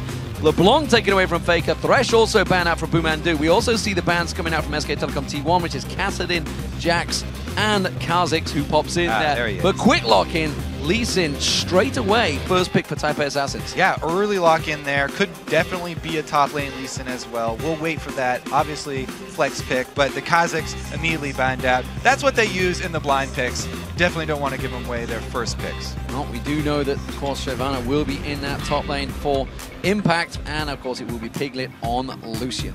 Yeah, so Twitch, pretty high priority for a lot of the Asian teams. Just because of the assassination potential when there are so many movements in the mid game, looking to pick people off, and also his team fighting ability. But as we said before, Lucian is a very high priority AD carry in many regions because he's a jack of all trades, but he's actually good at all trades. He's good in every single area. Oh, we do see Elise being picked up, so as you mentioned, it could well be that top lane Elise in, almost certainly will be now that Elise is locked in, alongside Lulu. That could be Morning, or it could be Jay. I would definitely wager that that's Morning because he loves Lulu, and his champion pool, as we said, is a little bit lacking, so they want to get him either that or something like Ziggs. Farming champion, he'll feel comfortable on this. So even going up against Faker, you want to be on one of the champions that you're most comfortable with. Well, speaking of comfort, if these champions get locked in, I feel SK Telecom are going to be feeling very comfortable. Piglet on Vayne is a champion we've seen many times destroying Vayne. Okay, then who plays Lucian? That's a very good point. I mean, yes, in fact, that's an incredibly good point. I was actually thinking, why is that being hovered over? As soon as you mentioned it, hang on a minute. But of course they're going to switch it. Why not? They're going to keep me guessing. It will be Karma for Boomandu, and it will be Evelyn in the jungle. This is a very beastly duo lane, actually. Talking about very threatening early game here, Karma is a high impact support. Not only is she great in 2 versus 2 if she's able to land her skill shots early and take somebody out of the lane very early, but she's also good in shoving down turrets because she's one of those supports that loves to start with that spell thieves and get the extra damage. Well, we'll see if this Ezreal gets locked in. Remember, BB has his own skin on this champion. It was the champion he used back in the Season 2 World Finals, taking down the Zubu Frost at the time, and then known as CJ Frost. Of course, a couple of their members are in attendance. He is the only man, but he's not going to play it. Instead, he's keeping us guessing and switches across to Jinx and Leona. Ah, and interesting. Another Jinx coming in. Instant lock-in over here for Faker, though. Twisted Fate. Twisted Fate plus Evelyn. So much map control from SKT. This is a really, really strong mid-game team right here. As soon as they get Faker to level 6 and he can pressure the entire map, they also have Evelyn, who will be invisible, making all of the lanes play more safe. Definitely a very high control composition here from SKT. So, of course, running that Flash Ghost, it's something we've seen a lot in the career, of course. We've already seen European mid laners trying to adapt to that as well. So, standard stuff. So, Archie in the top lane leads in. We did actually see him doing the same thing in Katowice, I believe. So, he was a very strong lane, but this time it's against the Shyvana, and a very, very strong Shyvana player in Impact. Yeah, Lee Sin also going to take the teleport there. So they're both going to do teleport top lanes. And I don't think that they will be meeting up, but it is a possibility. We have seen very few standard lanes shake out. You talked about the global presence. The fact that there is a teleport that's there, it's a potential for a 5-man dive in someone with that Evelynn sneaking out the jungle. Yeah, it's ridiculous because TPA, they're looking like they have a stronger team fight because, you know, they've got the Jinx in the back line. They have the engage from Leona. However, SKT have so much more mobility, and they have that global threat we talked about with the Evelynn. There's so many different moves that SKT can outplay TPA positionally in this game. Well, with the match about to get underway, we'd like you to turn to Twitter and tell us who you guys think will score first blood this time. Use the hashtag TPA or the hashtag SKT and send your answers to @LOLesports. What are you thinking on this one? There's a lot of abilities. We saw a level 1 fight in an OMG Fnatic game. Yeah, I often will give the first blood advantage to the team with Evelynn, but going up against Elise and wins on Elise, I'm just going to go for TPA here. I think they're going to get the first blood. He's an aggressive guy. Aggressive stuff. We'll see how it goes. Taipei Assassins, the Season 2 World Champions, as the blue team starting out here in the All-Star Paris 2014, up against SK Telecom, the reigning World Champions of Season 3, over on the red team. And look at that, the SKT skin playing against SKT. I like the shout out. So here we go. TPA, will they go for that late invade? Ward coming out from Jay very early in towards that top bush. Both defensive wards placed very early. Interesting choice at the top bush there. Very common to drop that ward for one of the buffs, as SKT have done. But it will see any topside late invades here. They're trying. It looks like TPA really do want to go with the standard, sort of quote-unquote new standard, where they do lane swaps. And Jinx definitely does want to go for lane swaps, but SKT do position Shyvana towards the top. Yeah, you can see that ward has been placed over at that red bush, so they're well aware of the fact that this invade could be coming out. Yeah, SKT are pretty much expecting TPA to invade that red side because, oh, Jinx Leona, you know, we've got a very powerful Lucian Karma lane here, and they've rightly warded the correct bush for them just to protect that red side, expecting the heavy amount of TPA members on that side of the map. Vengi just running scout in that mid lane, keeping their vision, and it is going to be a 5-man from both of these teams. Looks like they're going to be trading, so red buff invade coming out, TPA heading in towards that bush, although it's looking like SKT are they going to start out with dead even on the first blood? I guess that's pretty hard to come up with. 63%. Definitely swinging in SKT favor. Wow, that was fast, guys. That's everybody. And actually looking at the hashtag All-Star, it is flying right now between the two. So, red buff start coming out from Wins. However, it is a blue buff start for Bengi, and he hasn't started out towards that red. He's going to head straight towards there, I believe, as soon as this Wolves camp goes down. They were doing a 2-buff. No, it's going to be a 2-buff start, actually, for SKT. So a little bit of a slower push, but again, they get more experience. They get their second buff coming up quicker. The thing that I do like to see when you go for this strategy is you leave one of the small minions by the first buff that you steal. Because if you leave that small one, whoa, FLICKR is having to blow his... All right. Anyway, if you leave one of the small minions by that first blue buff that you steal, a lot of the times the enemy jungler will not check their own blue buff for a good 5 minutes after, and you delay the second spawn by a tremendous amount. However, both teams have cleared out everything. Oh, no, there we go. They are leaving a little one. See FLICKR actually getting caught once again. Glenna's doing damage. The blue buff is still untouched by Wins, actually. Hasn't gone back there. Double buff was picked up by Bengi, and they're force stacking on that top turret. Meanwhile, you can see SKT have really only just started to get towards the bottom turret. Yeah, so they went the slow route. As I said, they are leaving the small minion in the enemy buff. TPA opted not to leave it. That's what I was looking at. They're not leaving the small one there. They went for the super fast push, that second wave push, and they got the turret. They are Jinx. They got through the champion reduction damage turret, and now they're trying to get an extra lead here, but SKT are responding, getting everybody up there in time to defend it. Again, we see the difference between the super fast push and the slower 2-buff start here. It costs SKT the early global gold. Now we'll see how it works out. OMG, of course, did a similar type of thing. Piglet getting aggressive on Archie, going very aggressive on him there, but has to back away. Good trade coming back from Piglet. Of course, using that double hit mechanic. So, Mandu, he had to go up towards the top lane, defending it off there. He's going to make his way back down towards that bottom lane and will get himself back into lane. FLICKR in this mid lane. We haven't seen him up against Morning for too long. We did see Morning putting some aggression down early on. Bengi, though, taking a peek towards the jungle area of Tailpay Assassins, but Wins will secure himself this blue buff. The early ward coverage, classic Bengi coming through. More classic Bengi, ganking for FLICKR, getting him a little bit of extra breathing room in the mid lane. No gold card in range for it, though, because FLICKR had to blow his flash defensively. Their kill potential is greatly reduced, and they always have to worry about counter ganks from Wins, because in the mid game, the level 3 Elise, very strong. BB has now got himself down towards that bottom. We did see Archie teleport down here, has gone back to base, got himself that second Doran's Blade along with the Rejuvi bead. So we'll see how that works out for him up against Impact in that top lane, who both of them actually picking up wards as well on their first back here. So BB now in lane up against Piglet. This was the featured matchup we want to focus on. We'll see how it develops. They finally do meet up in the bottom lane, and both of them actually still have their turrets, even though we saw the early lane swap. Because SKT, we're not able to get one. No, FLICKR has no flash. Yeah, all right.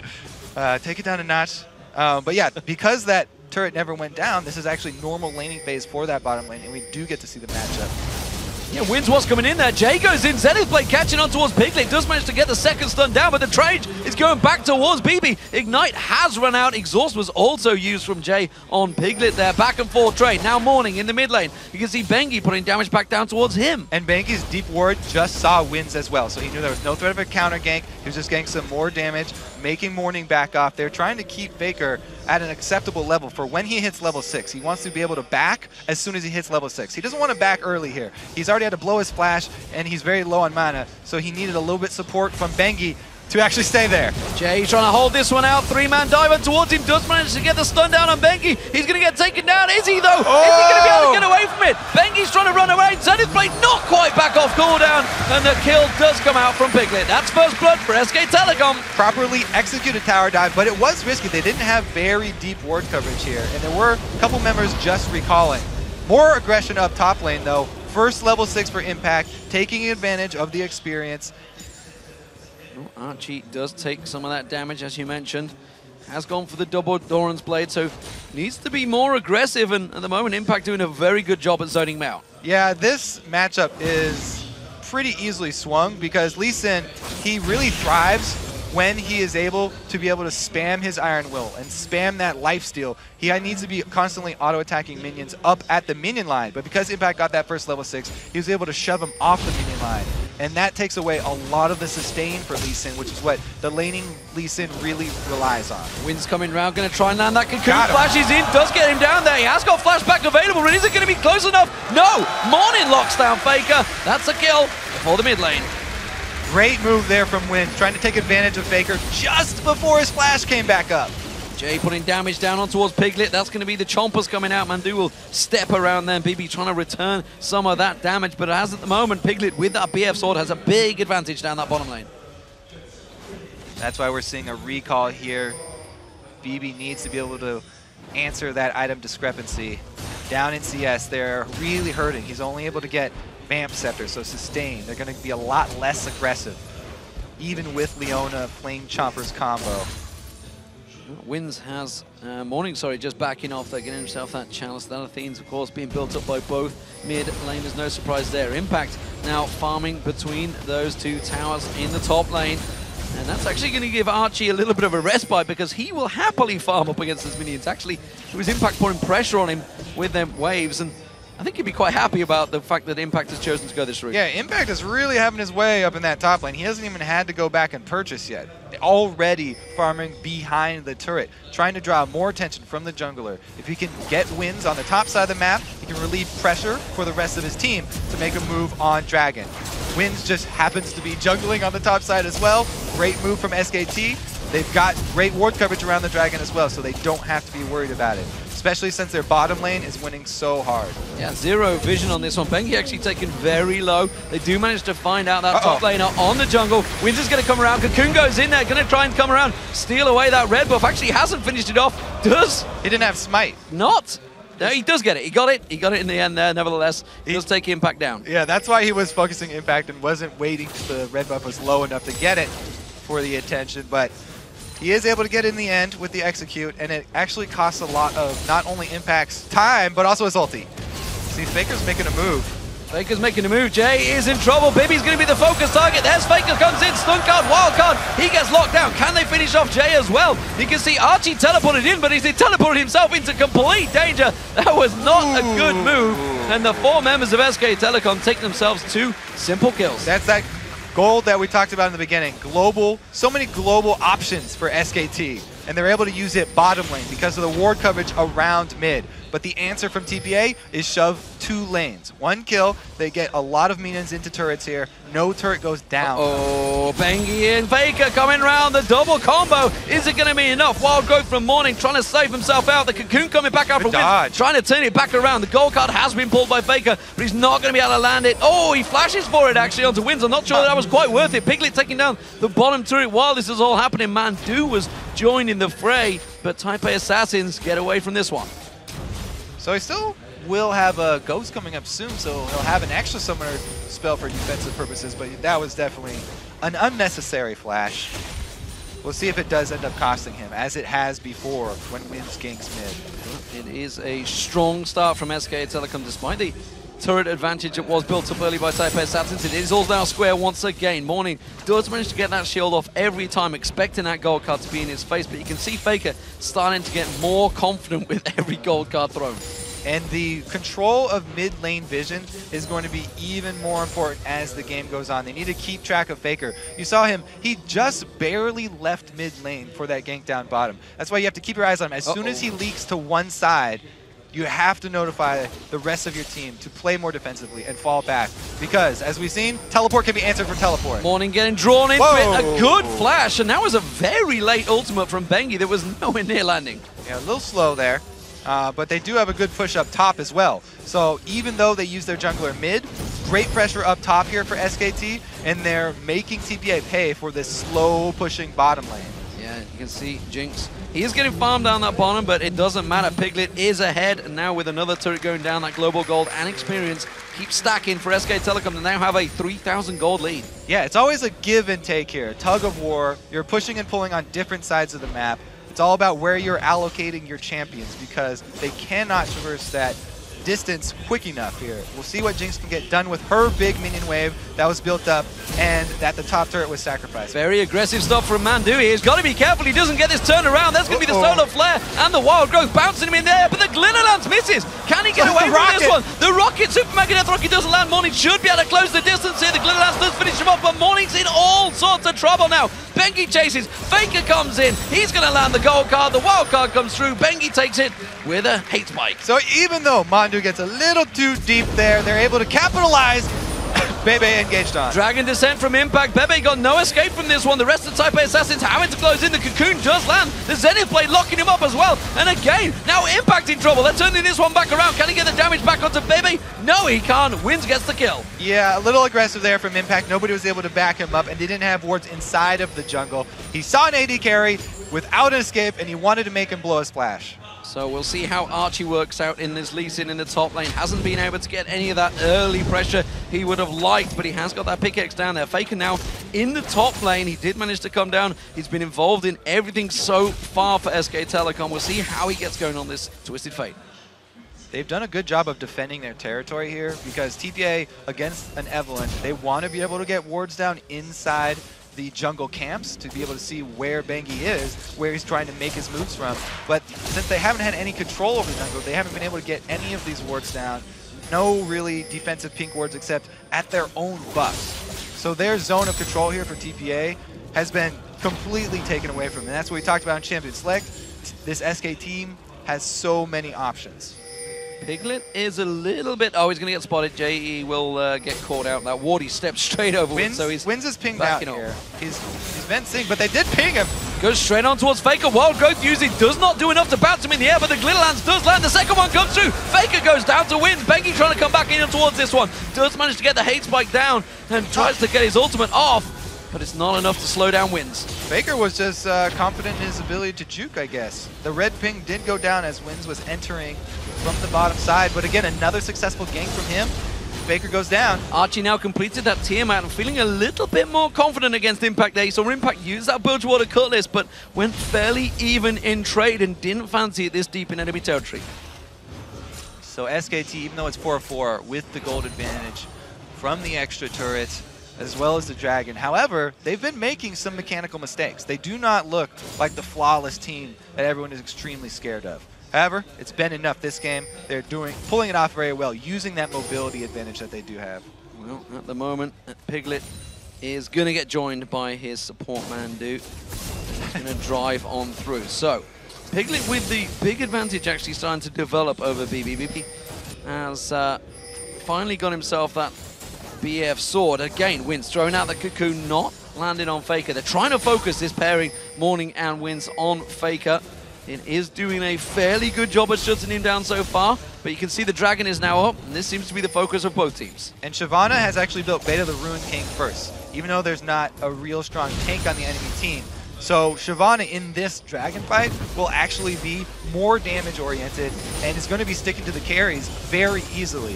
If TPA actually take this fight, it's going to be dangerous. SKT already pink warding this Dragon. They're prepping for it. They're trying to get the vision advantage around Dragon before they have to start it off.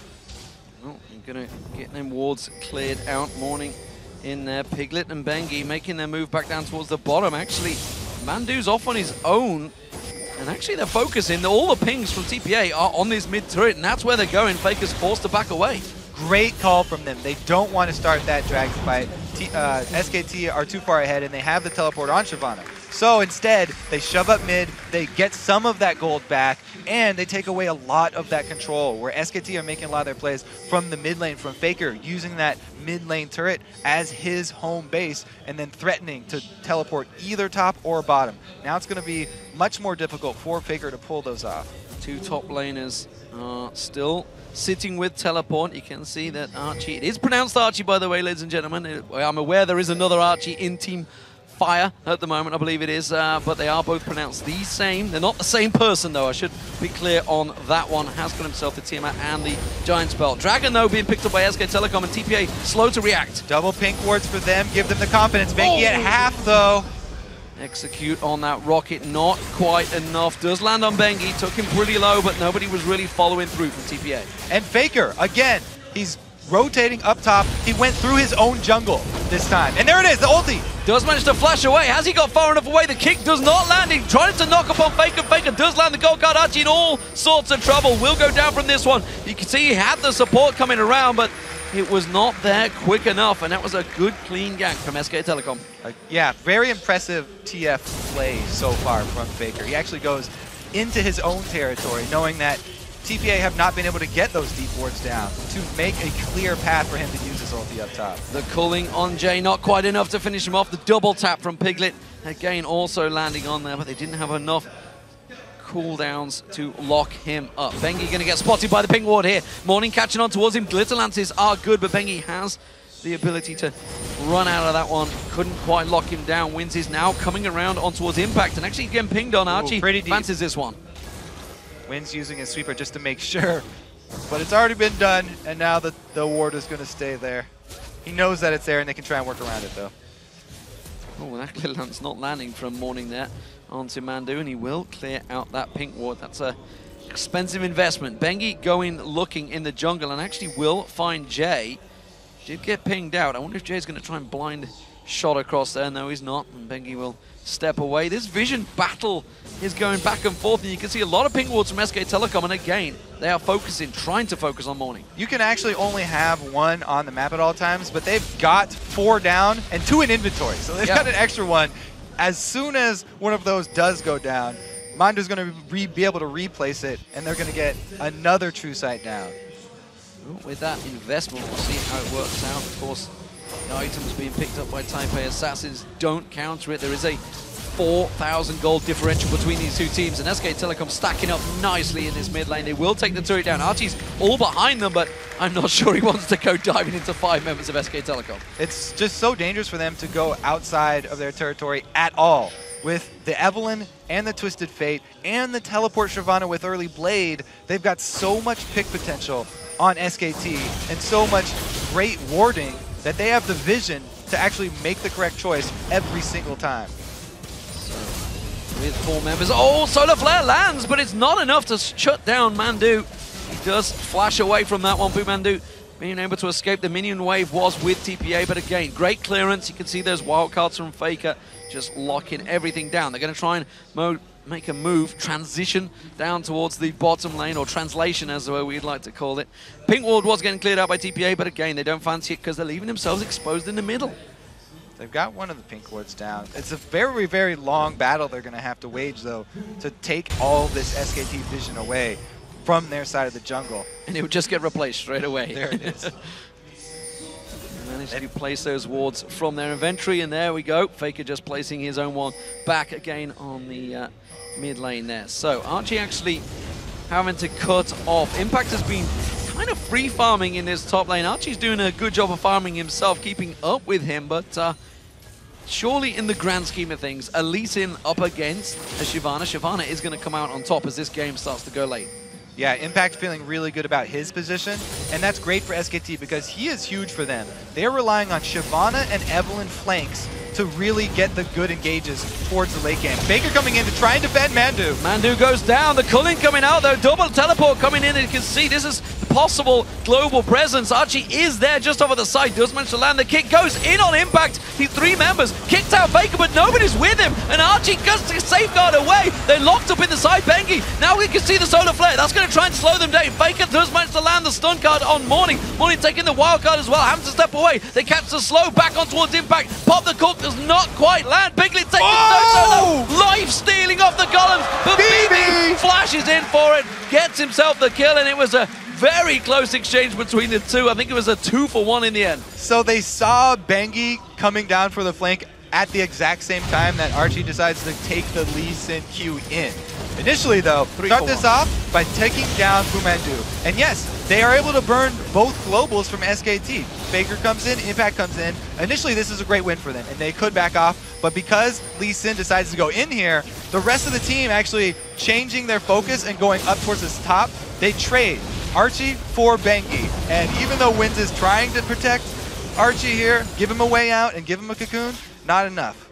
Well, with them kills coming through, you can see Morning clearing out those waves once again. Dragon up in around about 30 seconds time, well 46 seconds, you can see it in the top corner there, so it's not available. TPA getting the kills, but again, no objectives to take for them. This is a very similar position to Fnatic actually, as they managed to start picking up those kills. They are still 4,000 gold behind as well.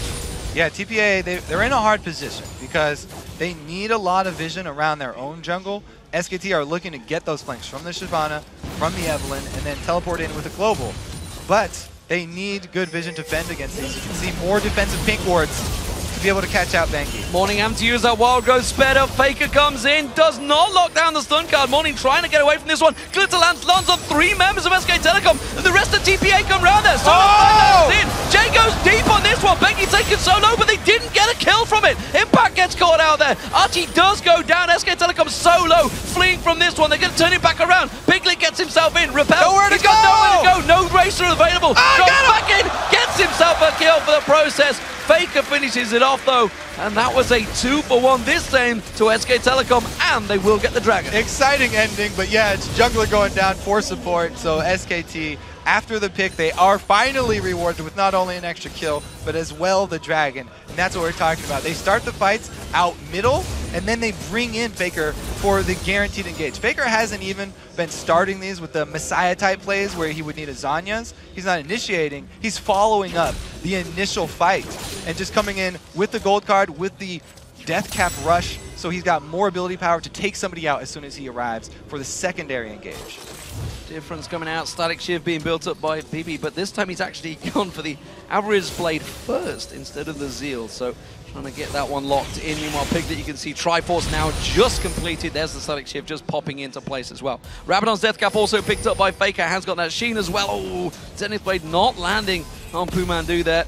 Jay not quite locking him up this time. Still, both teams are fairly bloodthirsty in this game. 8 kills apiece in just 24 minutes. Yeah, TPA are trying to make moves, but there's wave clear on SKT, there are globals on SKT, and there's also invisible champions on SKT. So they can catch you out, and they can get that hard engage. FLICKR has actually gone for the Sheen next, looking for the tower pushing power. Lichbane eventually, but SKT actually are fine with just trying to defend mid, letting FLICKR get small advantages, split pushing down bottom. He has to get pretty close, though, to be able to use that TF teleport. That's why he's walking up through the jungle. Uses the Destiny. Is he going to be close enough? There he is, joining the fray. He's going to get caught out by Solarflare straight away. Bengi taken low, but they have to back out of that. And the Archie going down again. Wins being chased down. Impact trying to catch on towards him. Stun card pulled by FLICKR. Does land it. That's going to be Wins going down. And it's a 2-for-0 to SK Telecom. Again, TPA trying to make a move, shoving up mid, but SKT playing with the TF so well. Starting the fight, then FLICKR comes in for the stun, get another couple kills. So, Baron looks like it may well be the focus for SK Telecom. They're rotating up there.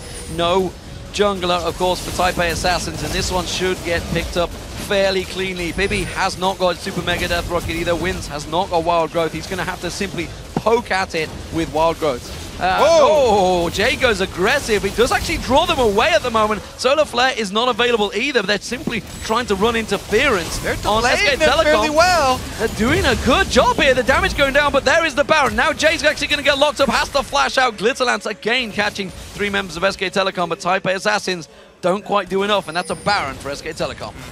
Good news for TPA is that they do have the stack shift for BB now, so they have a little bit more wave clear to work with, because they are definitely going to be on the defensive. This is very hard for them to come back. They're hoping for a misplay from SKT at this point. Speaking of hard, I want to be hard on the top laner for Type A Assassins. This was a first lock choice. Lee Sin, he's 0-5-1 right now, had 0 impact, honestly, on the game. And you got to question that first pick. Impact himself, you're right, has been doing quite well up there, rushing that Blade of the Ruined King. We saw him when he got that early level 6 and he was shoving Lee Sin off of the minion wave. There was so much presence lost for TPA up there. But again, we talked about how much SKT were bringing with all the globals of the Evelynn plus the Twisted Fate. They've done such a great job playing with the entire team, not just the isolated top lane. So, Mundu and Bengi in that mid lane, keeping the waves clear, keeping the vision down, as pink wards they had all down have been fairly well cleared out by Type A Assassins. Type A Assassins themselves have got some pretty good vision along the river, so they have a good idea of where SK Telecom are going to be, but they need to play the defensive game right now. This is a Baroned up SK Telecom. It's down to them to make the next move. Not only is it Baroned up SK Telecom, they've got a very strong power spike right now. Dual items for their tank. They've got the AD carry with Trinity Force and Bloodthirster for Lucian. His burst is crazy right now. He's even added an elixir on top of that because they want to make the most of this Baron buff. We'll see how many towers they can actually get. They might be able to crack one of the inhibitor turrets. Going with that split push, 1-3-1 style split push. Blade Shyvana that does have teleport. And as we mentioned, FLICKR trying to get that turret damage going. Lichbane, third item. I'm actually looking towards Morning, seeing which way he is going to go. Hasn't got that death cap down. Archie caught out. Has to use his ward to safeguard away. Quickly kicks Impact. He wanted to send him the wrong way. That was not what he wanted to do. And that will be Archie going down to Impact. 0-6-1. He is having a very rough game. And compounding the fact that he's had a rough game is that he's spent a lot of money on mobility here. Boots of mobility, upgraded already as well. Wind's actually getting into trouble now. He's got nowhere to repel to. He's just going to drop straight down on Mandu. FLICKR actually coming in. Does manage to get the wild growth off. Saves Wins for now. But he steps back in there. Morning also having to back off. That FLICKR down that bottom lane. Still keeping that bottom turret. Taking it down. The minion wave will come in. That's the mid turret as well being picked up as the top turret. SK Telecom taking all 3 inner turrets in one clean swoop. I don't know. It just seems like so much to keep track of for one team. An Evelynn in itself is already ridiculously hard. It's almost a team effort that you have to do to keep track of her. And then adding a TF into that you also have to keep track of.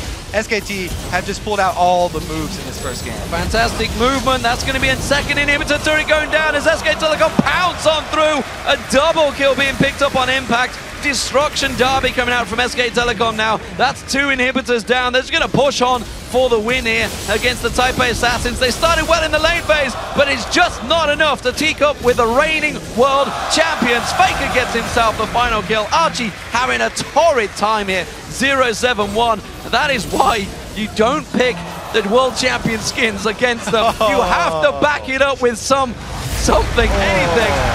SK Telecom clear winners here against Taipei Assassins. Yes, very, very well played for SK Telecom. They just executed so cleanly. The first few TF ultimates, both finding their marks, rotating so quickly, it didn't even look like a rotation. They ended with an 18,000 gold lead. It was around 16 to 8. So it was 8-8 at one point. That's how different that Baron fight was, that mid lane fight where they caught out that jungler. And SK Telecom proving really why they are world champions. They came into this tournament with a somewhat shaky record. They got knocked out in the quarterfinals in the champions over in Korea, as well as NLB in the semifinals by CJ Frost. Caught a lot of people by surprise, that one. But they are clearly well practiced coming into this tournament, and they took themselves a fairly straightforward victory over TPA with those, as you mentioned, a pretty crazy global comp. Yeah, not only was their team executed very well, but also the individual play. You pointed out Impact on that Shyvana. Huge game for him. He was bullying Lee Sen without even having back, just with the Doran's play. Well, he ended 6-1-6, 4-2-10 for FLICKR. I know a lot of people were saying he hasn't really made an impression, but let's face it, he was involved in, 90% of all the kills in that game. 3-1-10 for Piglet. Piglet never really had any problems in that bottom lane, and Pumandu was everywhere on the map. Yeah, they actually had a pretty good time. They got an early lead, and controlling that bottom lane, they were able to get a dragon from it as well. So they were helping out the rest of their team, not only with the objectives, but also by controlling their lane. And you know, this is the second game running where they haven't done that 4-0 split. They've actually delayed it, gone with the buddy system, slowly pushed it round. And just like OMG, this is the second team now SK Telecom have won. Is this clearly a tactic, a counter tactic that is now against that 4-0 split? Have they figured something out that the rest of the teams haven't quite picked up on yet? Well, no, teams used this before they even did the fast pushing or people split push. So this is... That is often actually the way that people counter it. They suddenly go, you know, remember that tactic back then? Seems to work. Go back to the first step. It's mostly about execution, because as we always say in the early game, there's so many trade-offs, and it's really a chess game, the early game nowadays, because it's so much about choosing where you're sending your champions rather than the degree to how well you're playing these champions, because they're not playing against other champions. For the beginning of the game, all these lane swaps, they're just playing against minion waves and against turrets and against jungle camps. It's really all up to the team's choice, and it's how you build your strategy around that. And SKT are the ones who built the superior strategy. Well, what a fantastic game. That was the second game of the All-Star Invitation, is now in the books. It is time to send it back over to the Quick Shot and the guys for more insight.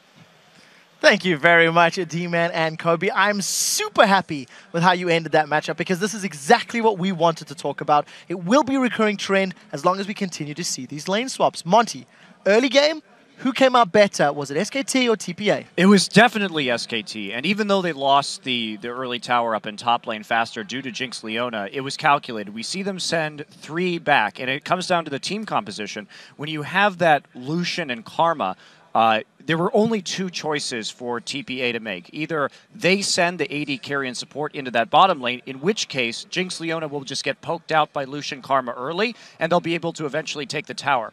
Also, Lucian was left farming, so he got a big CS lead. So actually, by preserving the tower, they concentrated CS onto Lucian because he didn't have to go back to win that lane against Jinx Leona early because of the poke.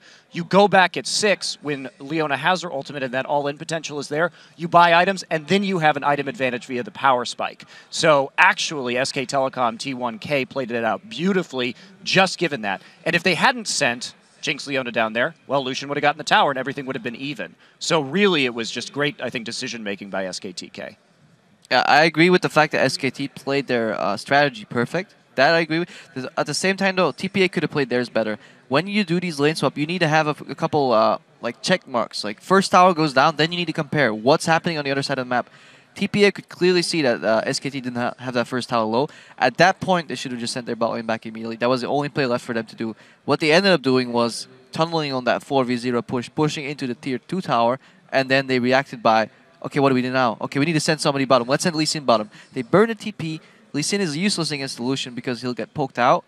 And then eventually they sent their bottom lane bottom. And then on top of that, they should have had jungle pressure, because the way the matchup works, as Mani said, Leona 1 to 6 does not do well against the Karma, but with jungle pressure, they can put pressure enough to prevent SKT from getting an early BF sword on the Lucian, because that's what they did. They had the favorable laning phase. Even though they were items down, they said, well, no, our composition is way better than our opposition's. We'll farm until BF swords, and then we'll completely wreck this lane. So I still don't agree that SKT's strategy was better, but I do agree that they executed flawlessly, and TPA did not. Yeah, because it's worth pointing out that when you got to the 2v2 lane, you've got a 2v2 lane with basically equal levels. Leona got boots of speed, so she can get in there for the engages. So if you've got an Elise coming in, you're going to CC the Karma or the Lucian, which happened. You saw them do a 2-on-2 all-in, and okay, they lost the fight because of champions, right? You have double longsword on Jinx as well. Like, they recalled back, had same gold, showed up into the lane with more items, and like, these are the elements of which to win Lucian a fight. stayed, actually. Lucian actually did not get a basin. That's what I mean. That's what I mean. Like, the TPA sent 2 guys top, they recalled, got and showed up to lane, and you have a guy who's 2 longswords up in lane against you. You should be able to capitalize on that. Yeah, but you bring up the point of bringing the jungler down for that extra kill pressure in the bottom lane, but at that point TPA had already really made up their mind that they were going to try and deal with FLICKR in the mid lane, both through heavy trading over CS from Morning, as well as just sending him there, blowing the summoner spells and all of that. And that's what's so scary about SKTK, though, is you can shut down FLICKR. Teams have tried to do this, but there's always someone else on this team to pick up the slack. Yeah, at the end of the day, it really felt like SK Telecom just continued to grow their lead. They weren't necessarily doing massive plays, but they just kept growing a goal lead, they grew a kill lead. They had a very good map presence and control as the game went on, regardless of the fact that TPA did manage to shut down FLICKR early. They put some pressure on him, some individual plays. Well, yes, they forced his flash, they killed him with the gank, but he actually was ahead in farm throughout the entire game because Morning focused more on hitting FLICKR than actually taking CS. So FLICKR managed to do well. Actually, I believe by the 20-minute mark, he was 50 CS ahead or something. So he did well, even though he was pressured early. And SKT in general, the entire game here, they were just one step ahead of TPA. I mean, whenever TPA would start a fight in mid lane, there would just be 2 or 3 members up in top lane, taking the tower, quickly moving around the map here. And it meant also because SKT had a very good late game comp, that TPA needed to do something. They tried to group up in mid lane.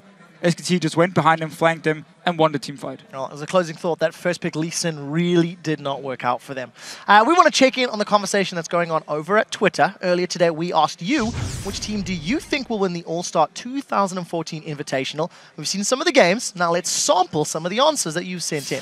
From a solitary llama, I'm going to go with the wild card. I think Fnatic will win All-Star due to having the crowd behind them every step of the way. Crowd didn't help all that much earlier. What do you think, Fischer? Not the best start, obviously, if you want to win everything. But I think, as FLICKR also said in his interview, actually, first game, it doesn't matter all. It's not everything, the first game here. Fnatic can still bounce back, and as long as they can go back and watch the game they just played here and see what mistakes they made and maybe fix them, they can still win. It's going to be very, very hard, though. We'll have to see. It's top 4 teams of the 5 that advanced. Next one comes to us from @ScottPantera. I think OMG will win. Remember, they are the only team to take a game from SKT at Worlds, and they are 1-0 up in the group stage. What do you think, Freak? I think OMG, they're still strong. You saw SKT bit off way more than they can chew. Like, they had a lot of really weird engages. Like, I still think they're a little bit weak here. OMG was on point. They played their style. We saw it in game 1. They're still awesome. All right, we'll see how it works out. Next one comes to us from @CJDavis86. He says, SK Telecom T1 all day. FLICKR, Pumandu, Piglet, the plays, the feels, the Baron, the strategy. They got it all. I'm going to give this one to Creppo. Yeah, well, not much left to say after he did everything. But to touch on Freak's point, while, yeah, SKT had a little, as Monty likes to say, micro-level mistakes, but on the macro level of the game, their strategy was solid. And if we looked at OMG, they left some gaping holes in their strategy. And I think SKT1 is more than willing to fill them. Well, we'll see if they can make that work. Next one comes to us from @TenzoLol. I think C9 has something to prove to everyone outside of North America after Worlds. All aboard the C9 hype train and get well high. Care to comment on that one, Monty, as the conductor of the largest hype train in existence? Well, I mean, the C9 hype train is only relevant in North America, as we've seen. So, I mean, I do think I have hopes for C9 here in the tournament, and especially after seeing these first couple games, I think it gives a good indicator, and I think C9 can still place well. And they will be playing against Fnatic in the next match. We'll see how well they perform. The last tweet comes from @BeyondTartarus. Nobody thought TPA would win Worlds. Shouldn't count them out again. while I do agree with you, unfortunately, they will have to bounce back from a pretty heavy loss that they just suffered. Thank you very much for those tweets, guys. They were great, but we want more of those sweet tweets. So send them to @LOLesports and use that hashtag All-Star. All right, coming up, we've got a battle of the LCS teams as Fnatic and Cloud9 take to the Rift. And there's been a wave of LCS news in the last couple of weeks with very big roster changes. TSM has signed Amazing from the Copenhagen Wolves as their new jungler. The Odd One will be taking over as the team's coach. Gleb Glarbu was selected to take over as the team's support because Xpecial was benched. However, Xpecial was picked up by Curse, and Dignitas themselves have joined in. They signed Zion Spartan and Shifter as their new top laner and mid from the recently relegated Coast. Not to let all the fun stay with North America, Alex Sitch has officially left Gambit. He's joined the European Challenger team, Ninjas in Pajamas, leaving a very big hole in the mid lane for Gambit. Those are only a few of the numerous changes to the LCS as teams prepare for the summer split, and with a few weeks before it starts, we can expect more. Shocks will be talking to Diamond about that big change for Gambit in just a few moments. But first, let's prepare for the battle between North American and European LCS teams as Cloud9 takes on Fnatic. As we go to the break, Cloud9 spent the majority of the spring split in second place, but they focused on playing their game to reclaim first and say they are ready to once again compete on the international stage. We're really excited to go to Paris because we've been seeing a lot of Europe lately from all these international tournaments, which is really cool to do. I never really thought I'd see all this through gaming. Even if we don't win, I think it'll be a really good time to get to explore Paris and play against really good teams.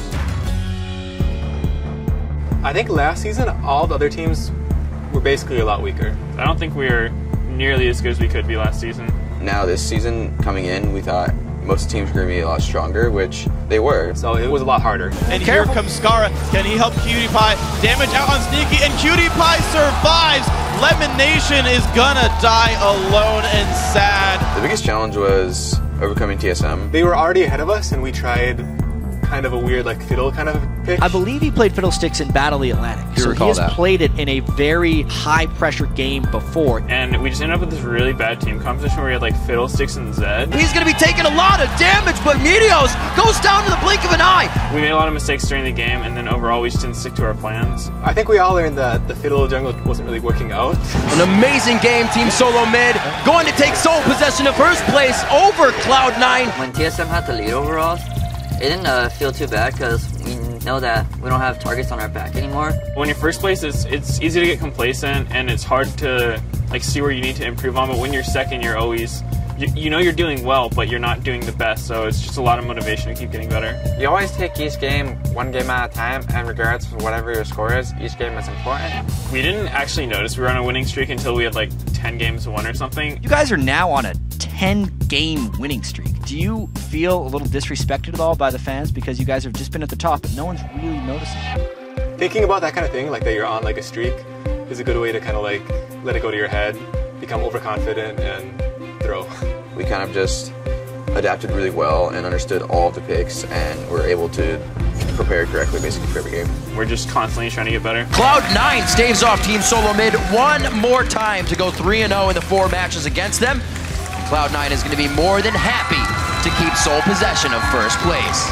After we grabbed first place, we were like happy that we got our throne back. TSM had been like ahead of us the entire season, so the fact that we were actually against them, and we were able to like prove that we could like beat them so convincingly, it felt really good. Beating the MVP of the season is always a good thing. Not until the very end of the season did I know that we'd actually, I don't know, be as successful as we ended up being. 2 kills, make that 4 kills, make that almost everyone going down.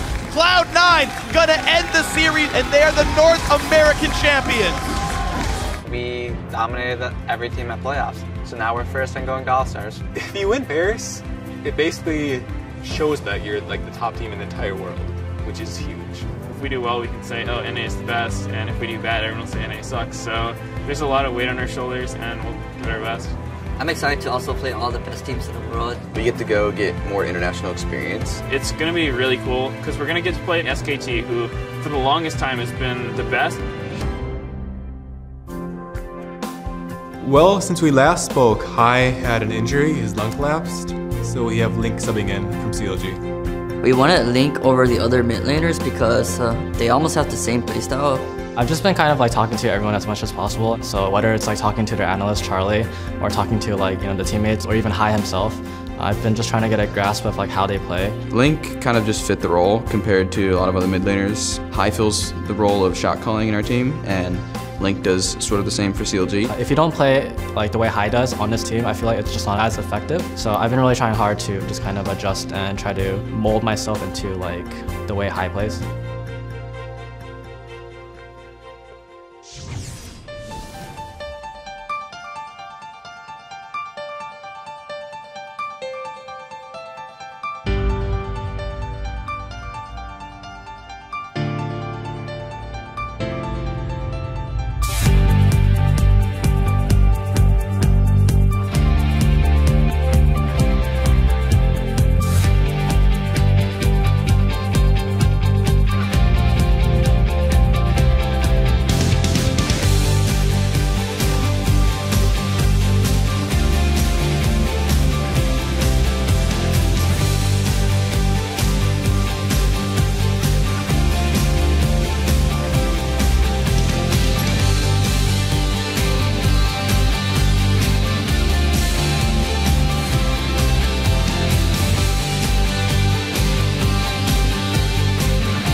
Welcome back to the 2014 League of Legends All-Star event. I'm Evie Shock-supporter and I'm here with the captain of Team Fire, Diamond from the European LCS's Gambit. Welcome, Diamond. First off, congratulations on your first win with Team Fire. You guys absolutely smashed Team Ice. Did you come up with a strategy which was getting Bjergsen fed? Thank you. That was an interesting game. The only thing I told to my teammates that we should take Karma and Taric because they are OP. I learned it from a lot of games with my friends in URF, and it was a great experience because it helped us much to win this game. So, and the other thing why we won, it's because of Bjergsen, because his AP Ezreal is just godlike. And it was indeed doing very well. Talk to me about your thoughts about the Invitational tournament. I read your blog and you said, well, I think SKT is going to be the best here, TPA second. Do you still think that after the things that you've seen here so far? The only thing I can say is don't trust my rankings because I always fail. Always the team which I bet on loses. But yeah, I think that SKT will win, but other teams, I don't know. Some of them practiced a lot and some of them get some rest before the new tournament coming. Like LCS Summer is going to be in 1 week after this event, so yeah. Yeah, of course, very important as well for all the teams involved. A final question, of course, now that we have you here. We just saw the news that Alex has officially joined NIP. What's kind of your general thoughts about that huge change for Gambit Gaming? The only thing I can say is that was a great experience to play with him. He is a great player, but it was his decision and we should respect it. And now we're looking for new mid laners, new opportunities for our team, and we really want to go to the World Finals. All our team wish it really, really hard, so we will do an insane amount of work to get there. Well, that's very nice to hear. Thank you very much, Diamond. All right, everyone is excited for the Fnatic Cloud9 match, so without further ado, let's send it back over to the guys at the desk. Thank you very much, Sharks, and it's great hearing from Diamond. Next up is an all-LCS affair between Fnatic and Cloud9, the two undisputed best teams in their region. Fnatic showed very poor decision-making earlier in the day when it came to Dragon fights. They had absolutely no control versus OMG, and this is demonstrated in their buff control. They only secured 3 out of 12 red buffs, and only 4 out of 12 blue buffs. The other way around, 3 blues, 4 reds. Fact is, it was simply not good enough. Why was their control so lacking, Fischer? Well, they actually kept even in gold and had decent map vision before the second dragon, where they go down with the poke comp. We talked about it here on the desk. They just start the dragon instantly, hook lands in from Allen, and the whole fight is on, and Fnatic just lose. They fall behind in gold, and OMG is a team who loves to, whenever they are ahead, go into the enemy jungle and just deny you everything. And Fnatic, their vision control, once they fell behind, it wasn't good enough. They didn't have any wards in their jungle, so OMG kept walking in their jungle, kept taking a buff, kept forcing a fight. We saw it multiple times. Whenever Fnatic came in to try and stop it, hook more land from Allen or engage started, and Fnatic just fell further and further behind it. There was no way for them to come back. I'm actually a little worried about Fnatic because they picked a good composition. They played it wrong. And that happens. I mean, you can make mistakes. But then I saw Soa tweet. It's like the reason we lost is the composition, and I'm wondering why. Why would you say that? I really think the composition was good. They could have played it better, but they didn't recognize their power spikes. In turn, if that is indeed where they're at right now, I really hope they go into more a brawl type of play. They look for team fights or just a typical 4-1 split, but with harder engage. So they're ready to just fight the enemy instead of trying to outmaneuver them strategically. Because else, I see the next game's going really bad for Fnatic again. Yeah, I actually agree with you on both points there, where it's like, yeah, just go play a comp that's more Fnatic-like. And I just kind of want to bring up, like, at Season 3 Worlds, Fnatic lost their very first game of the group stage, and then beat Cloud9 in the quarterfinals. And then at IM Katowice, they lost their very first game of the group stage, and then beat Cloud9 in the semifinals. Who are they facing again next match? Cloud9! Wow, so it's a surprise. So, yeah, Fnatic, slow start, like every tournament they've played. They went 0-7 in like the middle of the EULCS spring split, right? Like, this happens to Fnatic, and they always rebound, and I think that's just like, well, they got their first game out, they screwed up, but they'll do fine. It does surprise me a little bit. However, the source goes out after the game and tweets, yeah, we didn't like our comp. I mean, Yellowstar said we used the entire day yesterday to prepare for this match. How do you then mess it up? I mean, at the same time, you play in favor of OMG for some reason in the game, even though you had a comp which could do something completely different. They really need to show here they have prepared properly for this event against Cloud9 and not do the same kind of mistakes. Well, we've got very excited about Fnatic. We've been talking about them exclusively because, of course, they've played a game. The only team that is taking part in the Invitational that we haven't seen yet is Cloud9. They are taking to the Rift. They are playing with CLG's mid laner Link.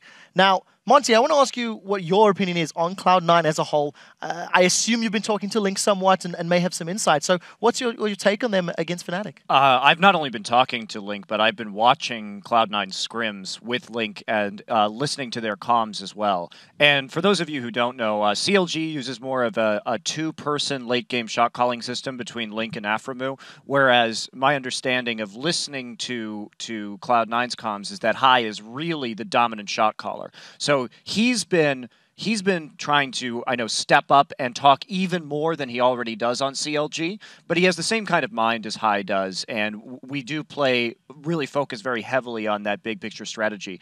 And having watched their scrims, I have a lot of faith actually in Cloud9 with Link. I think that obviously he's got some big shoes to fill. The team has to build up that synergy, but I think they're going to be doing okay coming in.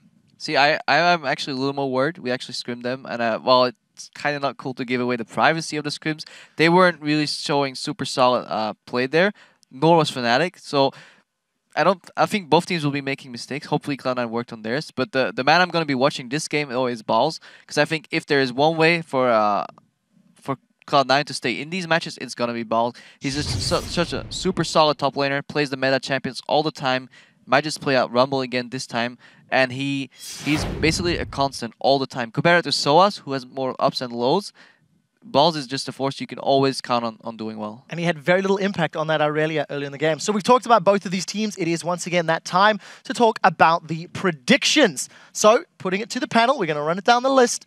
Deficio, are you going with European pride once more, or is apple pie and freedom where you're placing your hopes? Well, I mean, if I take Fnatic over OMG, I have to take Fnatic over Cloud9 as well.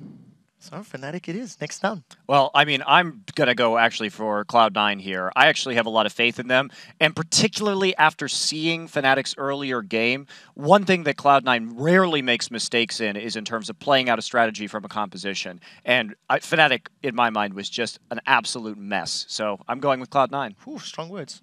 See, I like being even with Monty, but I like it even more when he's on the bottom. So I'm going for Fnatic. Yeah, Crepo and I are going to be high-fiving in first place, because I'm saying Fnatic. That's not a high five. That's a fist bump. Yes, I said we're going to be high-fiving. After the game, we do one of those. Okay. And we're good to go. Just checking. Well, anyways, thank you for locking your votes in. It's time to check and see how the fans are calling this game. According to LOL Esports, Fnatic is leading Cloud9 by 58% of the votes. Fnatic and Cloud9 are almost ready to get on the Rift, so let's send it back over to our casters once more. Thank you very much, Quickshot. I'm Joe Miller, along with Joshua Jack Leesman, and while the teams are gearing up, let's check out the starting lineups for this battle of the best and the best here in the European and North American LCS. On the blue side, representing Europe, it's Fnatic, with Soaz in the top lane, Cyanide in the jungle, Xpeke in the mid lane, and the duo of Reckless and Yellowstar. And on the red side, of course, it is Cloud9, with Balls in the top lane, Meteos in the jungle, Link, CLG's former mid laner, now filling in the mid lane, Sneaky on AD carry, and of course Lemon Nation on support. And we'll be watching those AD carries carefully in this one, with Reckless battling Sneaky in our featured matchup. Yeah, and Joe, these guys are actually a lot more similar than they would seem at first glance. They both have the highest KDA for their position in their respective regions, but it's not because they play passively, they just both play really smart, going in at the right moments. Sneaky is a more versatile person as far as what he can pick. He's went through 8 different champions throughout the split, and he's the guy who will pick the AD carry that really fits in a team comp, whereas Reckless, he plays what works for him. He's only played 5 different champions since joining the LCS. He's stuck with that here. He's also the fan favorite, as you can see very clearly, but he put up great numbers for Fnatic, who went on to win that spring split. Yeah, there's absolutely no debate who is the fan favorite here in the hall, to the point where, you know, we had the boos for Cloud9 earlier on. Fnatic basically shook the building when they came on stage right at the start of the day. So we'll see if that works in Fnatic's favor. Of course, they've already lost one game here today. What needs to change from your side, Jet? Well, as far as Fnatic goes, they just need to make sure to stick to their trends and pay attention to the trends of the other team. If we look back all the way to that OMG, I know Crepo said they had a good team composition, and for the most part, they did.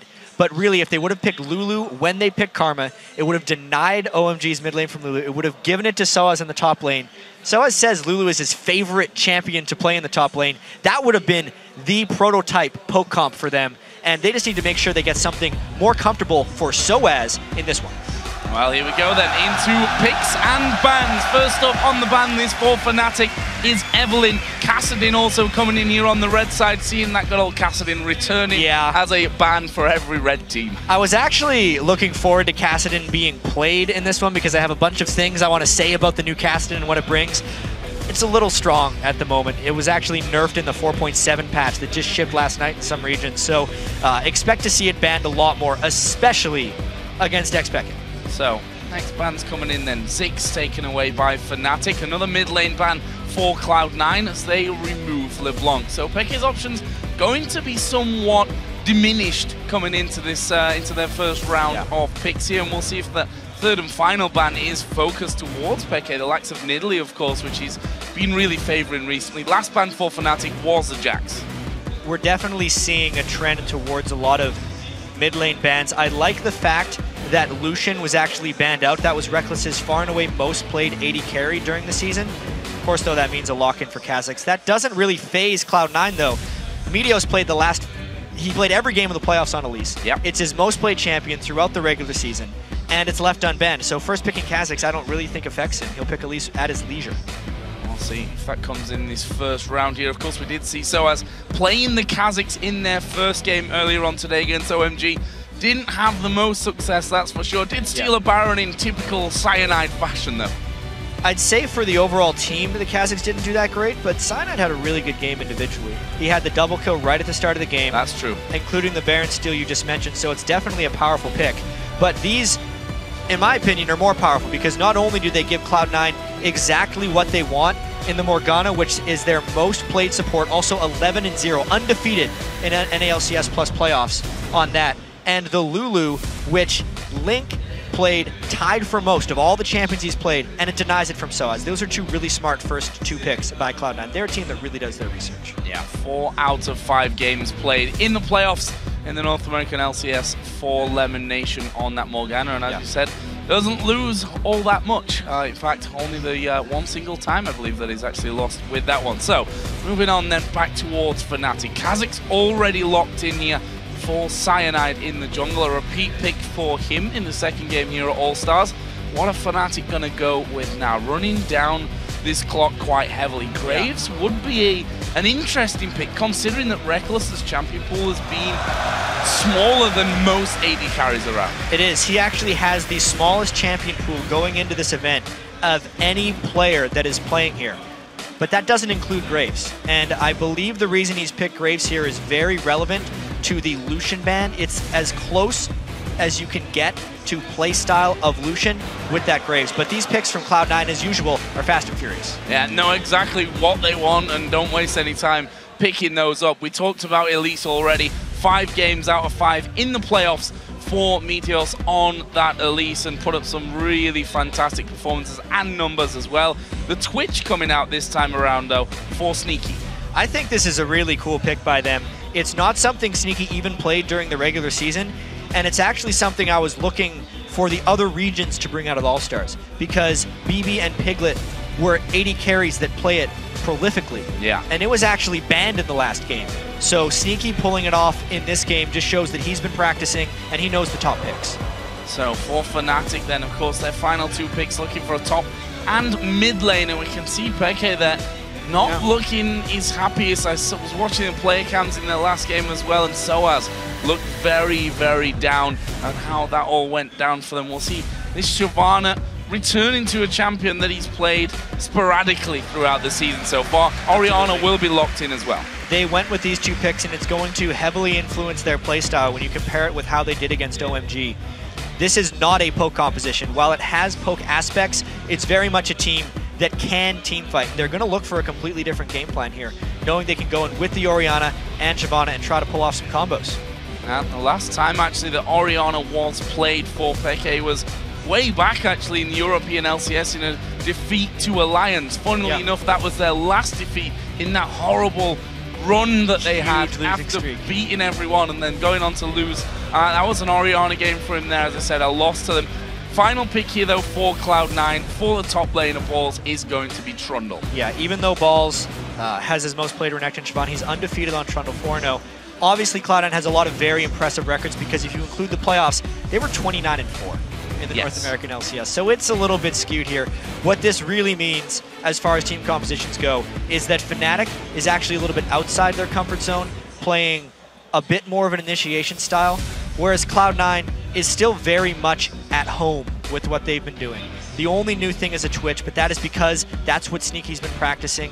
That's what he's going to be comfortable with. It's really going to come down to, I think, which Fnatic shows up, the one that is on the giant losing streak or the one that wins the European split, and how Cloud9 adapts to Link, because these team comps don't really have huge advantages one way or the other. And that's the thing about Fnatic, you know, we say that they always produce on the highest levels. They've done so traditionally when it comes to the European LCS, of course, 3 splits that they've had, won all 3 of them as well. Worlds, they managed to get pretty far as well. So we'll see if they can turn around that favor, as I think it was FLICKR mentioned earlier on.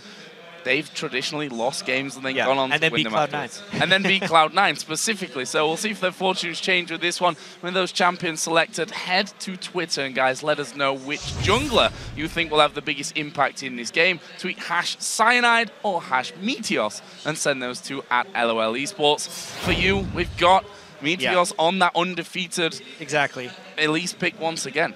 I think if Cloud9 is going to win specifically, it's going to be Meteos making the biggest impact. Specifically with him having to pick up more slack, I feel like with Link in the mid lane. Crowd, of course. They're on fire today. They're going to be a little cheery for Fnatic whenever anything big happens. But honestly, if Cloud9 is to succeed, Meteos has to destroy on Elise. And Cyanide had a fantastic Kha'Zix game against OMG in defeat. So it's going to be a good matchup. So here we go then, in-game. It's Fnatic versus Cloud9. A big rivalry. North American champions versus European champions. And look at this, right now at level 1, Fnatic are looking to set something up with a 5-man push to make that now as Yellowstar comes down towards the Tribush. We've seen quite a lot of level 1 action here today already. More than I would have expected. Yeah. For sure. Obviously these trinkets still on the 2-minute cooldown at the start of the game, so a lot of guesswork coming in early. And against a Morgana, you have to be very careful about where you go. Especially if you're going to stack up as well. Those dark bindings become all the more easy to hit, let's call it, if you're all grouped up in there together. Fnatic at the moment, see, just keeping 1 man in the Tribush. The others were waiting off to the side, but obviously Fnatic feel like there's maybe nothing for the immediate take in there, but from positioning here, looks like they're at least going to be going up to get a ward if in that blue buff area, if not stick around and take it. And the laning matchups, as far as will we see AD carries play against each other, will be kind of the team's choices here. I talked with a lot of the pros over the weekend about exactly why we see so many lane swaps. Obviously the how has been discussed a bunch and is still, everyone has a different opinion, but the why is if there's any risk of your 2v2 lane not winning, they just swap, because that will skip the laning phase. And then as we've seen today in the All-Stars, every regional team has a slightly different take on the optimal way to swap, whether it's the 4-0, whether it's the heavier counter jungle strategy with slightly less pushing, which will give more farm to your top laner and your AD carry, or what Cloud9 and Fnatic decide to do right here. Well, we are going to be seeing 2 versus 2 down on the bottom lane here. Reckless and Yellowstar versus Sneaky and Lemon Nation. Fits in with our featured matchup as well. Going to see how these guys keep in there and whether they stick around in this lane or do a switch the first time that they end up recalling. Yeah, but Fnatic probably won the mind game here, unless Meteos reads that he wants to go steal the blue, and surprisingly, he's actually trending towards that direction, so junglers are going to end up trading buffs, and we're going to get those standard lanes that I've actually been waiting to see for a while from these guys. Certainly a change from the norm nowadays, we can safely say. Those lane swaps becoming all the more prolific. There is Meteos doing the Fnatic blue one. He's in no danger right now. Got a ward just below him. Cyanide, of course, has already done that blue and is back over on towards his red. There's a nice little bit of work from Yellowstar. A poke of Karma proving a little bit difficult so far for Cloud9. Yeah, and Karma Graves has a tremendous amount of just straight up damage. Karma in particular is probably the strongest support level 1 through 2 because she can empower her abilities right off the bat. Meteos trying a very early gank in top lane. He loves to support balls more so than almost any other jungler. Done well there to land the cocoon onto Soaz, but you already saw Ball's not really following up from that one. It was just a case of showing your presence, make Soaz feel a little bit more under pressure. Should note that Soaz already used his teleport. Of course, he was in the Cloud9 jungle earlier with his own jungler and has now teleported to that top lane, so that's not available for him. Balls does still have his, though, so keep an eye on that if anything breaks out, for example, down in this bottom lane where the 2v2s are stacking up. Cloud9 seem very happy to just sit back here on their own turret and get those last hits off without taking too much damage and risk being too far up the lane. They're going to get a little bit pushed in, and in all honesty, the Twitch scales much better than the Graves does. So if they can sit at their turret, trade farm, not die, and not get the turret pushed, everything is going as planned because they're actually not very gankable from that position, and it will open up Meteos to make a few more moves. This mid lane being very, very quiet, despite being a lane which we have to keep a big eye on, though we want to keep a big eye on. Having Link here in for Cloud9 as High is out, of course, and best wishes to him, by the way, if he is watching. As Reckless going to get hit here with the Dark Binding, but again, it's only a little bit of follow-up damage to come out there from the Twitch. They have moved away from that turret now, pushing this lane much further out than before. Fnatic actually wants Cloud9 to overcommit here because they have Cyanide waiting in the wings. Cyanide hasn't shown himself on the map really until this moment if he decides to go in with that Karma Tether. Very aggressive. That'll kind of tip off that someone's coming. You did see the shield come out there from Lemon Nation. Cyanide gonna jump into it though. Lemon Nation flashes away. Reckless trying to get involved. The poke not quite landing there, and they're unable to turn that gank into a kill for them. But it just shows that Cloud9 have to be real careful with how far they come up the lane. Yeah, each member of Cloud9's bottom lane burned a summoner, but Reckless also burned his flash, which will make him much more vulnerable if Meteos decides to go down there. It is a trade in the advantage of Fnatic, but it definitely wasn't free. So this mid lane then, farm very, very even. FLICKR with this wave will take a slight advantage, and Meteos, knowing that Cyanide was down on that bottom side of the map, is quite happy right now to just take as much farm away as possible from Cyanide's jungle. Got a 5 CS lead from that, just to give you the early stats on how those two players are in fact doing right now. Something that I find really interesting about these two regions, actually, and it will reflect a little bit in these playstyles, is the European region, just overall, compared to North America, had higher farm, lower kill games, with much more just longer laning phases where farming was more of a priority of killing. And when we see this laning phase, you would kind of expect Xpeke to be more at home against Link and be able to outfarm him. He averaged 79 CS a 10 during the regular season, whereas Link averaged 73. And Link is actually one of the only mid laners in this tournament whose opponents average more CS in the lane than him, because he is a very macro team-focused mid laner, whereas Peke is fantastic in lane as well.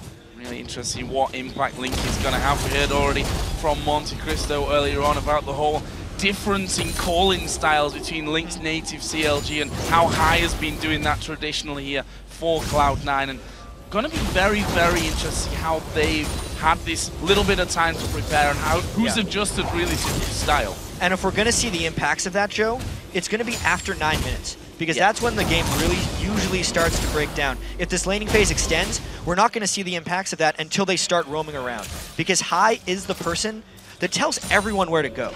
And as soon as they have to start moving around the map, that's when it's going to make a big impact, whether or not Link can step up, because that's actually been one of Fnatic's strengths for their entire existence. Well, so far, in terms of map movement, Cyanide has definitely been a jungler that's had more presence in these lanes. Was down in the bottom lane a couple of times, is now up towards the top side of the map. Meteos, apart from that repel into, you know, not a dangerous gank, is what I'm trying to say. He's been farming quite heavily in this one. He is definitely a jungler who specializes in efficiency more than anything else, and he absolutely shows a tendency to gank the top lane. One thing I am also really interested in this game is Cloud9 opting for the standard lanes is something they actually did all 3 games in their dominating finals victory over Team Solo Mid. Because almost the entire regular season, people were talking about how great they were at rotations and how they would just out-tactics other teams, and they weren't great individually. Then they stomped TSM 3 times in a row standard lanes. They're actually still doing that style against Fnatic, kind of trying to just bring the game down to individual skill in the lanes because they're confident in themselves. We've seen Yellowstar down on that bottom side, constantly trying to get in there and tether up Sneaky, which of course completely countered from Lemon Nation's Morgana choice here with that Black Shield, stopping all the CC coming into it. The farm down in that bottom lane is incredibly close, in fact bang even, as we really touch on that one. Little bit of a difference in item choices here from the start though. though. We see the BF Sword Doran's Blade start for Reckless. On the other side, Sneaky going for the Vamp Scepter early. There's a good chance Sneaky will go Blade of the Rune King off that Vamp Scepter, whereas Reckless is absolutely going Bloodthirster, but the fact that he could save up for his BF Sword will give him an immediate trade advantage if they ever do decide to fight and go all in against each other. That's what Reckless wants to do against Sneaky, is go all in and out-trade. So here are those first blue buffs being exchanged. Meteos once again is going to come to this top lane. Soaz does have his ultimate and a flash available, and once again Balls just getting a bit of damage down there. Meteos will for a second time actually land in here. The ultimate Cyanide's coming in here. Will they be able to get in? Good repel from Meteos. Cyanide down to less than half HP. They need to be real careful about this one. Balls going low. He actually flashes out with that one, and now Meteos flashes in. There's a flash away. Cyanide turns it around. First blood Fnatic. Crazy fight in the top lane. Absolute skill matchup right there in the top lane with Fnatic coming out on top. They baited that in not once, but twice. The first time was just to wait for Cyanide to come there. So they actually ended up starting that one late, and then they pulled Meteos all the way into the turret to get that kill. We hear there, the crowd here, as we said, definitely a lot of Fnatic fans in the house. And well, to be honest, when you've got two French players on your team and you're playing in France, it's definitely something that you can come to expect. They get the first blood. We're about to hit the 10-minute mark. If you look at the global goal, 13.4 to 13,000. So a half a thousand gold, which is 500 if you're used to normal numbers. Good start here for Fnatic. Slower paced game though because of these more standard or older standard lanes, I guess we can say now. Yeah, definitely not an accelerated game that we've been so used to seeing.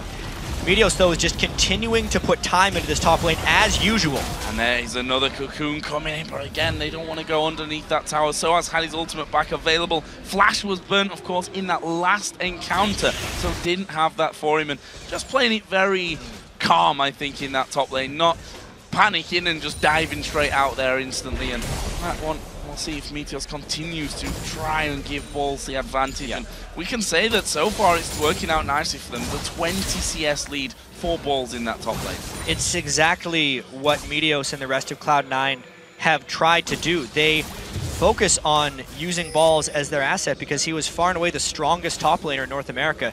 Soaz, though, is a spectacular player in his own right, and to me it shows that Fnatic really does their homework against Cloud9. There's a reason they tend to have their number in international competition. Cyanide being there for the counter gank is just them predicting that Meteos is going to help out Balls even more so, and they cannot let Balls get ahead of Soaz, otherwise it plays right into Cloud9's hands. And that trend you mentioned earlier of Link losing out on farming this direct 1-versus-1 comparison in mid lane, that trend's continuing. 20 CS lead is what Peke has currently over Link.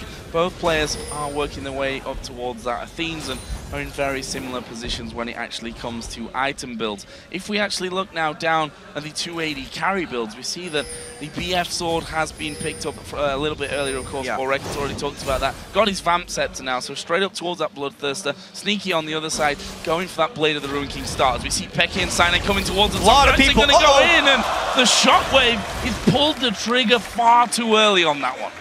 That was them trying a little bit too hard to stop what Balls and Meteos are up to, and it will actually give a bit of breathing room to Link in the mid lane. This is the beginning of the map movement. It's 12 minutes in now. We're going to see higher level champions, more explosive skills, and with the items being completed, this is when the map movement becomes even more important. And if High's weakness is going to show through, it's going to show through now. And look at this, Cyanide and Meteos pretty much mirroring each other here in positioning. Easier when there's a ward on top. That's a good jump away. The Cocoon already flying over direction Cyanide. Here is a push in the bottom lane. Yellow Star going to get the stun off there onto Lemon Nation, and Sneaky now being completely isolated from his teammate. Is he going to be able to finish him off though? Didn't even use the ultimate there. Sneaky also had a heal, had his flash available if needed. That was a really slick trade there by Yellow Star, isolating Lemon Nation from Sneaky. It was really just a play on good AD carry mechanics from both sides, because when Lemon Nation got caught, it pulled Sneaky up, because that's the main way you stop people from hitting your support, is you show threat onto the other AD carry.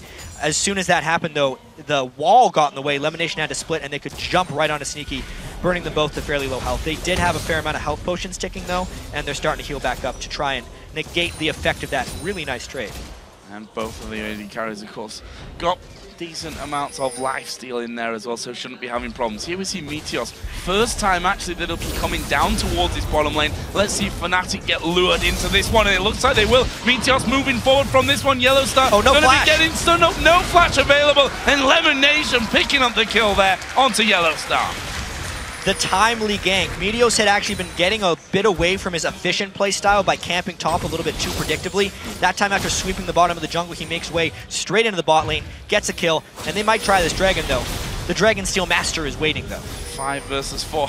Rightly pointed out that Cyanide at the backside of Dragon here is always going to be a threat. They've got a ward there for Fnatic. So Cyanide sees it. Here comes the teleport. Cloud9 looking to move away. They manage to bind up Reckless. That stops the full chase coming in. Well, there is the dive right from the top. So in the middle of the team. Sneaky doing good damage back. Lemon Nation going low. He will fall in the end, but they may lose 2 men. There's a big shockwave coming out in the end from Peke. Have they got any more damage to do here? Peke got plenty of mana still to work with. The damage is good, but it's not enough for kills. Remember, Joe, that was actually a 4v5, so even though Fnatic took 2 deaths, that's not a huge loss for them. Look at how many summoner spells they actually burned on the other side. Flash Exhaust from Lemon Nation, Flash Ignite from Link. They're going to have that advantage come next fight, plus they get the turret afterwards. All things considered, the fans are cheering. That was a Fnatic win. Here we go then. There is a replay once again. Could have been a lot worse if Reckless hadn't got blinded. Yeah, it really looked right here like Fnatic was in a lot of trouble, but the support from the rest of Fnatic coming in from the bottom of the screen, the ultimate from Reckless, and then the brilliant shockwave catching 3. The Elise was up in the air, but really doing enough damage and pushing them back is what saved them in that one. And that leaves us with a 3-2 in kills, still in favor of Cloud9. The gold lead sticks with Fnatic. Dragon, of course, in all of that, wasn't taken down. So Fnatic, as you mentioned, it was a 5 versus 4. Not only were they able to stop the Dragon attempt from Cloud9, well, they picked themselves up a kill there in the end as well. We'll see, though, who goes towards this Dragon and at what point, with both duos now having both of their champions in this bottom lane once again. We do have Cyanide moving down. Meteos is moving in there as well, so we might not be too far away from an encounter there. Yeah, a binding lands in that bot lane, and they're going to start destroying each other. The Dragon is still getting pulled on. This time the top laners can't be involved, and it would be a 4v4. They actually go in without sweeping because they are feeling this much more confident in this fight. Whether it's blind confidence or not, I'm not quite sure. They have to back away. Well, we see the Fnatic gonna jump in from this one. Lemon Nation goes very, very low. There is a shockwave. Lemon Nation gets away, but Reckless is pushing through. Cyanide stealthing in there as well. Have they got the damage? Yes, they will. Cyanide gets one. He finished off by Sneaky though. Peke wants more, and he may just get more here. Meteos goes down. Are they gonna go for anyone else? Lemon Nation still very low there at the back. They didn't get it in the end, but it's a 2-for-1 for Fnatic. Really great charge there by Fnatic, having the confidence with the shockwave. Fan chance coming in, and now they have a chance to control the Dragon. High's gonna think about this one, but then think better. Look at the size of that. Full house here today in Paris, and well, we'll see if that brings Fnatic any luck. Of course, already losing their first game against OMG earlier on in the day. This one starting off much better for them, though. We see that they now control a 2,000 gold lead. Yeah, and Soaz has to go back right now. I wonder if Balls are going to push up and try and get a turret. You can see the amount of gold he is sitting on was about 2,200, and this whole time that 4v4 was happening in the bottom lane, he's been down a completed item. It's a Blade of the Ruined King on Balls versus just the Cutlass for Soaz, and that means he loses out in the majority of these trades. He still hasn't had the window to go back, so if a fight erupts up here, it could actually go in the hands of Cloud9 just because of the amount of gold in inventory. Well, this could be dangerous for him. Meteos moving again towards his top lane. He's tried time after time to really lock Soaz down. Of course, they were baited into that fight further to give the first blood over towards Cyanide, who is now sat at 3-2-1. Picked himself up a Hex Drinker as well. There is Soaz moving out. Meteos is still waiting in there, and there is a position. Another Cocoon lands. Soaz going to take a lot of damage, but again has the safety of his ultimate to get back into tower range. Cloud9 does this a lot. That was round 1 to burn the ultimate. They still have the ultimate of Trundle if they want to tank this turret. They're really considering it, but Soaz does a spectacular job to clear the wave. Wave cleared, and there is his window to actually go back and spend some of that hard-earned cash. Still behind in CS, has brought it back to a more respectable level than it was. We see there the Blade of the Ruin King actually finished off for him. Meanwhile, Fnatic pressure in the bottom lane. And things are looking great for Fnatic right now. The turret is low. Wow, Peke actually beat Link to the spot. And there is a Black Shield timing out. They dive straight onto Sneaky. Good wild growth though coming in. Cyanide's in the middle of them. It's Peke that gets the kill onto Sneaky. Lemon Nation trying to run away. Again lands a clutch binding this time onto Cyanide to stop him chasing through. Kill and the turret. Peke is obliterating the Cloud9 team right now with the timing of his shockwaves and the movement from mid lane. He got the CS advantage. Now he's winning other lanes for him. There's a fight breaking out. Yellow Star going very, very low from that one.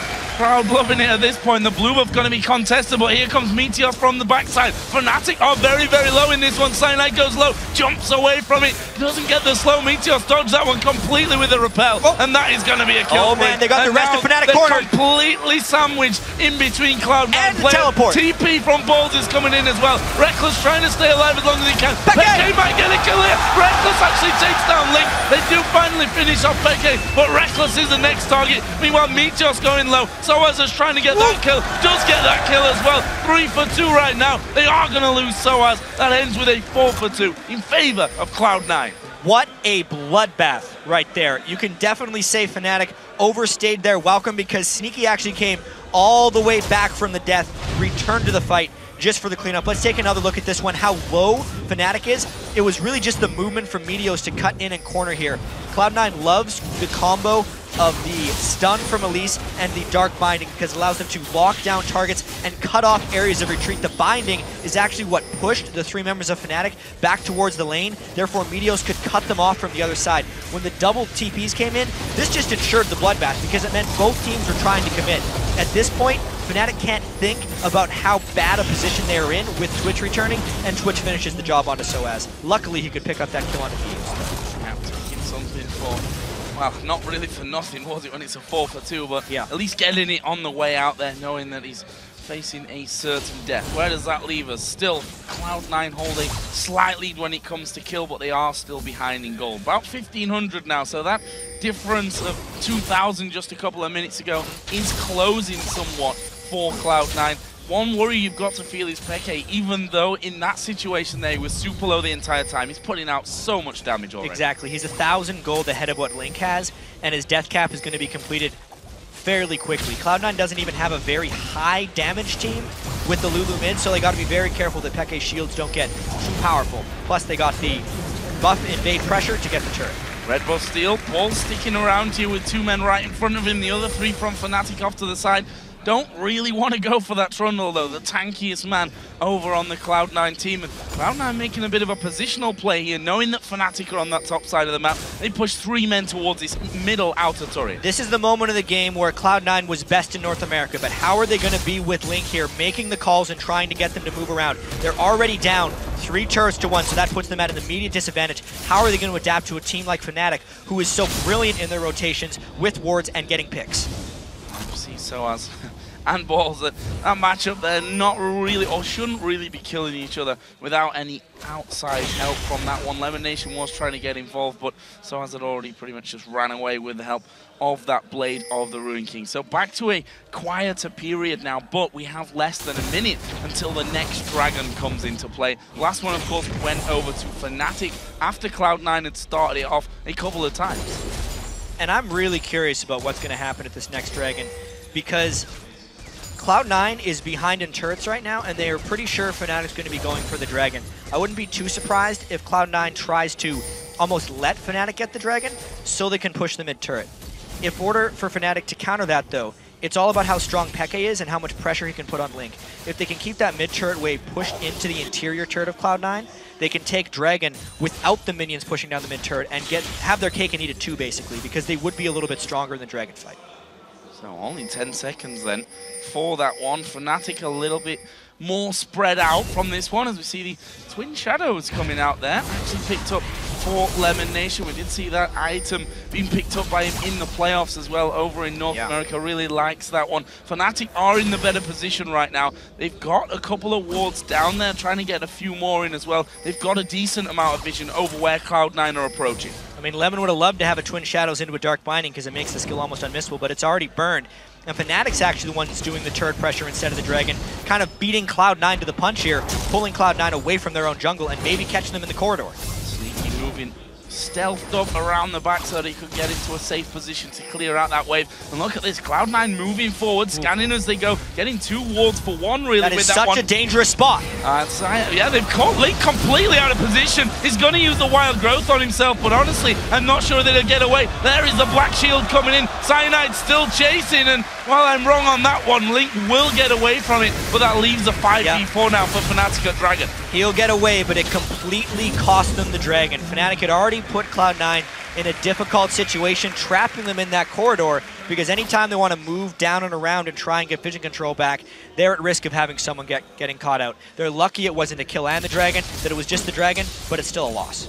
Guys are really on the analysis desk. Did say earlier on that things have to change with Dragon control. Sneaky gonna come in for this one. Flash there from Peke. We'll get him away quick enough. Lost about half of his HP, but we'll be able to just run back from this one. Does have his death cap back there. Death cap now finished. The shield helped him stay alive, but that move right there by Sneaky is why Twitch is such a strong champion internationally. He wasn't really picked up by North America during the season, but that's why Sneaky has him now. Even in the mid-game, there's always that threat that he could come up against the most farmed member on the other team, and because he got the drop on him, he burned a flash without really burning much of his own other than his Blade of the Ruined King active. So Meteos, once again, he's spent almost more time in this top lane than he has farming his jungle, I think, or what it seems like at this stage of things. The question is, are they feel comfortable enough to go under the tower? Doesn't look like it. We already see the recall being used there by Meteos. He's just going to go back away from it. So as we should mention that CS difference, that lead that Balls has had pretty much the entire game here, still stands. 214 to 189 CS. You can see that he's actually working himself up here, Balls, towards that Randuin's Omen. On the other side of things, Soaz actually got himself the workings of a Guardian Angel. He has the 2 components to it. That would be a curious choice for him. I hope he's just going for different components of items. The Randuin's maybe with his Chain Vest or a Sunfire Cape, and then a Spirit Fist or a Banshee's Veil. With the other one, he's just getting those components right now. As far as teamfighting is concerned for Soaz, though, he's got to be really careful about himself. I know Dyrus had a horrendous series against Cloud9, where it seemed like he was stunned the whole time. Basically because, teleport coming in from Cloud9, actually. They might try and stop this invade. Oh, Reckless has just dashed over the wall. Actually, they decide to focus towards Peke. This is a 5 versus 1. He's not going to be taken down easily, though. Does damage over towards Sneaky, but Link will finish off that one. In the end, I thought they might head for Reckless as he dashed towards the TP, but, well, Peke all isolated on the top side. Just a bit of dodgy position in there. They were trying to greedily take away that blue buff, and it ends up costing them another death onto Peke. But it's the stun from Elise and the Dark Binding from Morgana that can keep front lines at bay, which is why the Mercury Treads are such an important purchase for Soaz. That's something Dyrus did not do in the finals against Cloud9. So I see him waiting off to the side, and we can see that he does have now the more Randuin's direction completed. Yep. It's interesting to see where he go with that one, and that confirms it for us. That turret here down way low and will be finished off this push by Cloud9. That's their 2nd of the game so far. And Balls is going to become a monster.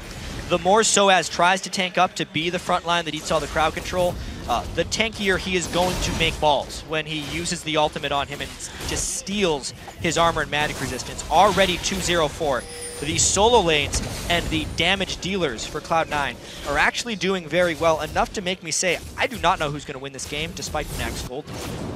A lot of wards coming down over by Baron there as well. In fact, Fnatic with that have actually started to move up here. He comes Sneaky from the side. They're going to try and single him out. Actually, we'll have to flash away from this one. And in the end, the lifesteal really helping him to stay alive from that. Dangerous for Fnatic at the start. Good reactions from Soaz to push him away, though. Some risky business by Sneaky there, but Soaz had the right read. Twitch forces you into very split decisions right there. He jumps up on you, and he's using that Spray and Pray, or Rat-a-tat. Still, I'm not sold on that name change, but it's one or the other. You have to make the decision immediately, and Soaz decided the right one to go in instead of out. Otherwise, they would have just gotten a bunch of free damage out of it. So back off from both teams here as we go out to spend on a few different items. Randuin's done 4 balls. See where he goes after that one. Currently having a bit of a free reign on this top, that 20 CS lead. And I keep harping on around, really has stuck for this entire game. And now, with that extra armor in there, will he go more aggressive? A Sneaky gonna pop up here on towards Reckless, but actually, Reckless turns this one around. Can they get the shockwave onto him? No, they can't. Sneaky sped up there by Link. Yeah, Sinai might actually look to make something happen here. But what's so slick here is normally when Twitch goes in, he's very much fully committed because he used all his move speed, he's revealed his stealth, and he shoots you. But because they have the Lulu here that can give him move speed, if it doesn't work, he can actually retreat as well, which makes him an even more formidable weapon for Cloud9 against Fnatic here. So there, a bit of a support battle as Lemonation said, okay, you want to clear my ward? Here's Baron aggro for you. Take a couple of hits from that one. Cloud9 themselves moving in here and getting the better of that pink ward, so saving their ward in the backside. Everyone around. They go! Baron, they're going to get the shockwave off here, surely. Cyanide tries to get in. Good binding, gets slowed down, and he may be forced to back away from this one. All the CC landing at once. Yeah, and it's a real push-pull here. Soaz wanted to flank, but they couldn't close in from both positions. They might keep doing this dance. 40 seconds till Dragon comes up, which we may see one team move for, but right now Fnatic have decided, is that middle lane maybe where we want to go for Meteos around the back, make it caught out, flashes away, Cyanide dives in, Meteos already using his rappel to get over into the raid camp though. Fnatic keeps catching Cloud9 in tricky positions and Cloud9 keeps barely escaping, but then the question is, what does that really cost him? Now Meteos can't try the flank because his flash is down, whereas Fnatic really didn't burn much. Blast back there from Yellow Star. Landing the shots onto Lemon Nation. So Dragon, after that bit of action by Baron, is certainly the more realistic target here as we approach the 30-minute mark in this game between the two champion teams of the North American and European LCS. Fnatic are there. Cloud9 not so much though. They're coming now. There's pretty much no vision control by Cloud9 here. It was dangerous for them to even walk this far and check it. It means they really value this Dragon overall and want the fight. Balls is actually closer here because his teleport isn't up, but their top turret is taking fire. They have to go for the Dragon almost immediately, otherwise they lose turrets. Make the decision. Cloud9 need to choose what they're going to do with this one. Actually, Soaz has started to back away there. Keep going. Teleport is available. You'd think he's going to keep going. He has moved back on towards the tower, which is at about half HP. Fnatic just stalling here down by Dragon. It's such a great position for Fnatic to be in. They either make Cloud9 walk into a shockwave or they get free turrets. Cloud9 has to walk in. Cloud9 actually pushing Fnatic back, but the zoning power of Xpeke alone here with the threat of that shockwave could keep them off. Cloud9 is taking so much harass damage from that Orianna ball, and the Dragon is still low. There's a shockwave onto one, though. This means Cloud9 can get the Dragon or fight. They have to do it soon. And there is the Dragon picked up by Cloud9. That top turret, though, has gone down. So as they made the decision there, let's take that trade, try and keep them off the Dragon. Didn't quite work out as planned, but that tower has gone down in Fnatic's favor. We're still at around 1,500 gold separating these two teams. Neither of them being able to make any real headway when it comes to either getting that lead back from Cloud9 side or Fnatic getting a bigger lead. And the thing with that trade for Fnatic is, even though the Dragon was worth a lot of gold and clearly Cloud9 valued it, Fnatic got to make a trade that now Cloud9 can't make again. It was a top turret for a Dragon objective. Since they've now pushed it to the inhibitor, if they do that again, it's not a trade Cloud9's going to opt into. Overall, once again, that is a very slightly better trade for Fnatic. And we saw some pings going down onto the top lane outer turret there. A basically free pot of gold for Cloud9 at this point. Put a couple of men onto that one. We'll see if they can take that down. Yellow Star still commanding position around the Baron area. Again, the Ghost just sent out by Lemon Nation just to scout around. One of them does find Yellow Star hiding inside of the brush, and that gives Cloud9 now the better position on Baron and allows them to continue with this yo-yo game of clearing wards out. And I gotta say, Cloud9's actually staying together pretty well when you consider that their shot caller is missing. Stuck back in North America high, unfortunately, with his health problems. Could not make the trip, which is why Link is here. And they've been desperately practicing, trying to get Link as vocal as High was, since he is a shot caller. But CLG uses a dual shot calling system, and really, that's not the way Cloud9 has rolled for most of the season. He's got his items now with the completed Void Staff onto Lulu. He's very powerful. The team itself is only 2 turrets behind. They're 1,000 gold behind. They're longtime rivals who have more often than not come out on top against them. And they're in position to at least win this game at 32 minutes. It's very close. That's right, I was talking about that they were pinging earlier. Part of the reason why that gold has come back a little bit for Cloud9 was Balls who simply walked into that one and took it down without too many problems whatsoever. And again, both teams moving back, and we'll continue with this dance around Baron where lots of wards being cleared out and replaced already. There's one still for Fnatic at the mouth of the Baron pit there, though. We'll see where that gets switched out. Good time to maybe take a look at a couple of items here, and want to look back to our AD carries in the featured matchup. We see that both of them actually picking up Phantom Dancer and Last Whisper. The difference, of course, is that Blade of the Ruined King Bloodthirst. And this is actually the point in the game, Joe, where Twitch becomes much more powerful than Graves. Obviously, it is position-based for AD carries, as it always is, but just with the stealth and that rat-a-tat-tat to hit almost every target on Fnatic, Twitch is better right now, if they can force a fight. TP coming in from Balls. Fnatic had already seen that one coming and decided we should back away as the Twin Shadows come in there. The Ghost coming around. Sneaky is in the middle. He's going to get the slow off onto XPK, but Fnatic have replied and, you know, moved themselves back to that inner turret in mid lane fast enough that they weren't risking moving through that tight avenue to try and get involved. It's all about vision control trading here at the Baron area. Both teams trying to kind of catch each other in corridors. Both teams have tremendous amount of AoE burst if they really land the right stuff. Cloud9 on the side would be a Twitch AoEing with Lulu's Glitter Lances, whereas Fnatic is even more so. Dragon, Shockwave, and the Graves AoE would just obliterate Cloud9. That's why these tight moves around the Baron pit are so valuable, and getting a team pushed back to their turret to get vision control is a constant swing of momentum. Oh, need to be a little careful here. Actually sidestep from Peke away from the Dark Binding of Lemon Nation. Just want to point out Peke's build while we're talking about him.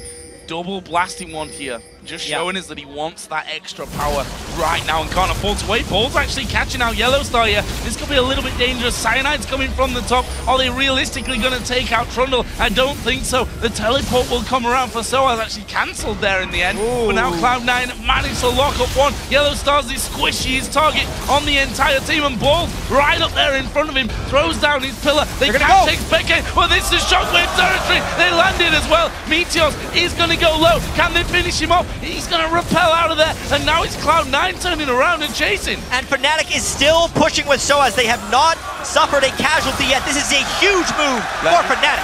Lemon Nation going low. Peke actually going to stop them from recalling one of this one. Balls also just trying to keep them from pushing back in. It's Peke going to go low. They actually can finish him off there. Link is going to go towards Reckless now as well. He goes down. Lemon Nation got that kill. We have seen Meteos come back in. He's actually stopping now the push from Cyanide.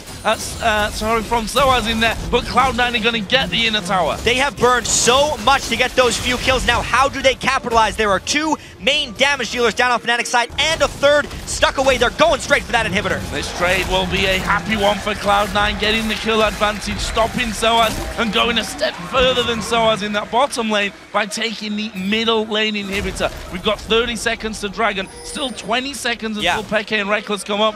Cloud9 are headed towards Baron here. It's because it's still a 5v3, and the teleport, remember, was cancelled by Soaz, so he can't make it in a position. Cloud9 could burn this Baron down before Fnatic even makes it into the rage. They might try, though. Oh, Cyanide is there. His ultimate's up, so he can come in stealth. He's going to surely come in stealth from this one, but have they got the vision in there? No, Cloud9 secure that one. It's Meteos that will finish off with the smite. Nice fluid calling here from Cloud9. This was a big question mark about them, but we see how efficiently they pulled off that move, the sweep up towards Baron. Exactly, because that was an example of Fnatic pushing Cloud9 to the absolute limit. They forced them into multiple team-based decisions, and Cloud9 ended up making it work. But they might be sticking around here with the Dragon up because they had to clear super minions. Fnatic might be able to rush this Dragon down. It's Cloud9 trying to make it in for a team fight, because if they get another one, they could end the game. And they're moving in en masse here. Sneaky, you can see, trying to get in position from that one. Dragon is very low. It is going to be Fnatic that get that one, but will they want to fight? Surely not. Soaz even using his ultimate to go away, but they've gone towards Peke. Shockwave on the backside, but Peke is going to go down. And now Soaz being the target. He is the tanky one, but he's being chased very efficiently. Binding just whisking by. didn't quite land onto Soaz. They're going to go up there onto Yellow Star, who's basically the sacrificial lamb there, trying to draw the AD carry away. It worked, but 2 men are down. Cloud9 might make a choice to keep pushing. Incredibly dangerous move there by Fnatic to get that Dragon because they lose a lot of shielding right here. Balls is incredibly tanky. Look at the armor. He can tank this turret. They might go for the win in the face of Fnatic. They're going to go for it here, and the first Nexus turret has already gone down. Balls says, I don't care about you guys. I want the turrets. They're going to take the second one. They turn around for the fight, killing off Cyanide. Soaz won't even be focused. They want the Nexus here. Reckless is trying to hammer away on Balls. Won't work out for them. Cloud9 take down Fnatic. Brilliant decision making there to end that game. What a game that was, Joe, from Cloud9 strategically. Amazingly enough, they forced the fights at the right moments when Fnatic forced them to. They were down in the game. They kept their rotation start. Link has a huge smile on his face because they just took down Fnatic at the All-Stars right here. If you're Fnatic, you got to be stunned right now. Woeful for Fnatic, really. Let's not forget that from the round-robin group stage, 4 out of the 5 teams will go through into the playoffs. Fnatic, though, they've lost their first 2 games. That is not an easy position to come back from. After having a great start here, they've got a lot of people behind them here in the stadium.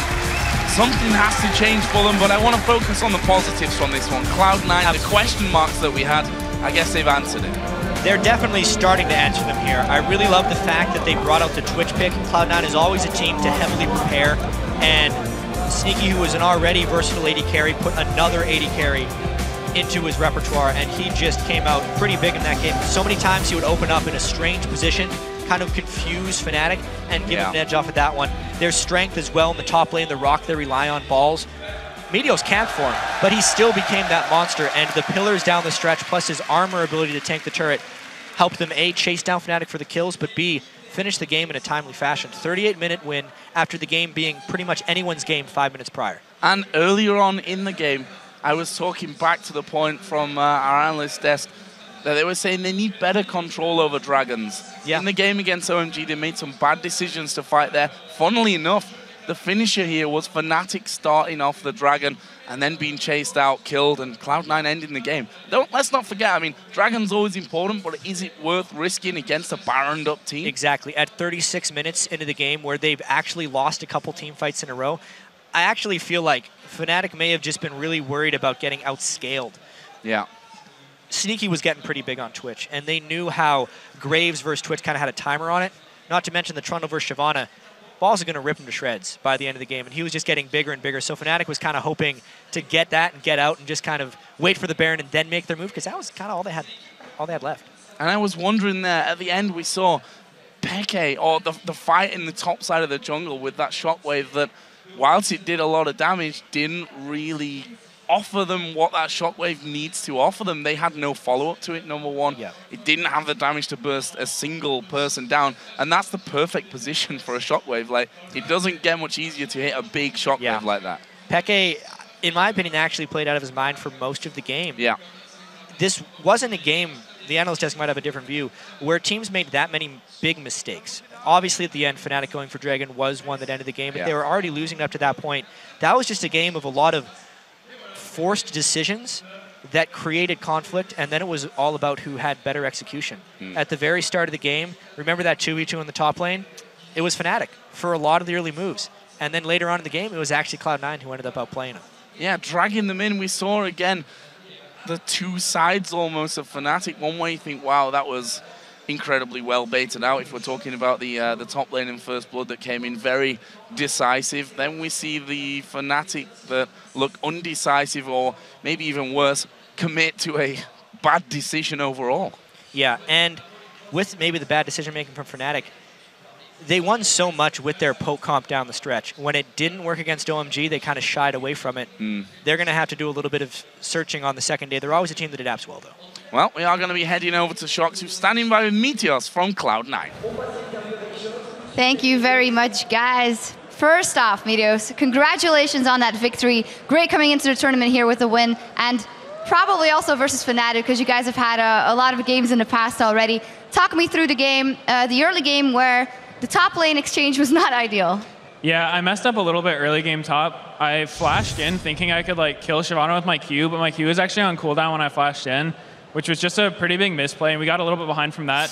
But after that, my team played really well and sort of carried us through the early game. We lost a lot of dragons, but Sneaky was playing really well on Twitch, and he was able to force a lot of flashes by just opening on them in really unexpected ways, and then using the rest of our catch, like Elise stuns, Morgana binds, and Trundle pillars.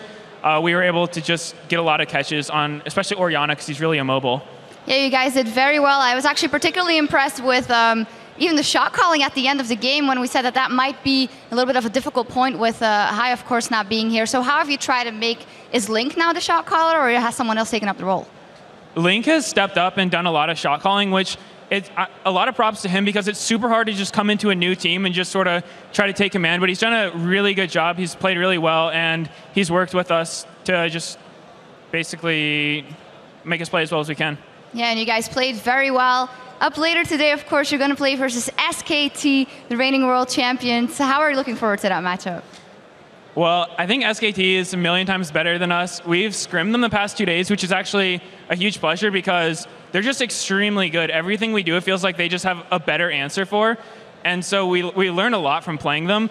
And maybe if we play extremely well and they slip up, we might be able to take it off them. But I'm sort of not going into it with the most confidence, but we'll do our best and we'll see what happens. Yeah, you never know, of course, going in with the best of hopes. Of course, Hai isn't here. Is there anything you want to say to him? Of course, we all wish he gets better very soon. Well, I just hope Hai feels better. I'm really looking forward to playing with him again. Link's done a great job, but I miss you, Hai. We all miss him here. Well, thank you very much, Miros, and congratulations. That's all for now. Let's head back over to the guys at the analysis desk for more information on the game. Thank you very much, Shox. And it appears that apple pie is greater than the baguette, at least in today's head-to-head matchup. And of course, props to Monty for predicting correctly. Let's talk a little bit about the game. I think Jat summarized a lot of the macro strategy very well. We're going to go back, look at a few replays. Before we do, straight up head-to-head lanes. It's the first time we've seen that all day. It's not something that happens very often. FLICKR is somebody I want to highlight. He had 94 CS average over the 2 games at 10 minutes. So he is CSing like a monster, but it's not necessarily helping Fnatic transition into a powerful mid-game state. Yeah, there's one thing I think that's going well for Fnatic despite these losses, which is FLICKR's play as far as laning goes. This game at 10 minutes, 98 to 87 minions. 20 minutes, 194 to 177. So FLICKR is continually outplaying his opposition one-on-one. Problem is Fnatic's making a lot of mistakes outside of that, obviously. Not working in their favor, unfortunately.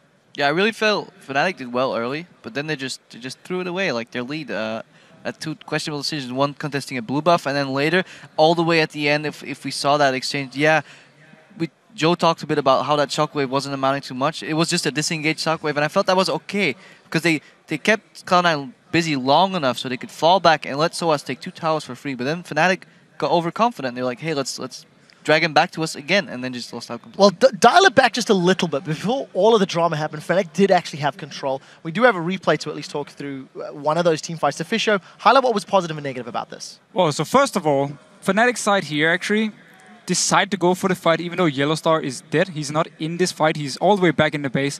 And the issue for Fnatic, and the issue Krepo brought up himself, is Fnatic were greedy in this game. There were many times where they actually disengaged well, did a good thing, and then in the end, they go back in. We saw it in the last fight. This one as well here. You see Cyanide and Source, if we just start rolling the clip, they're greedy to get in towards Cloud9 here. They want to get straight into them.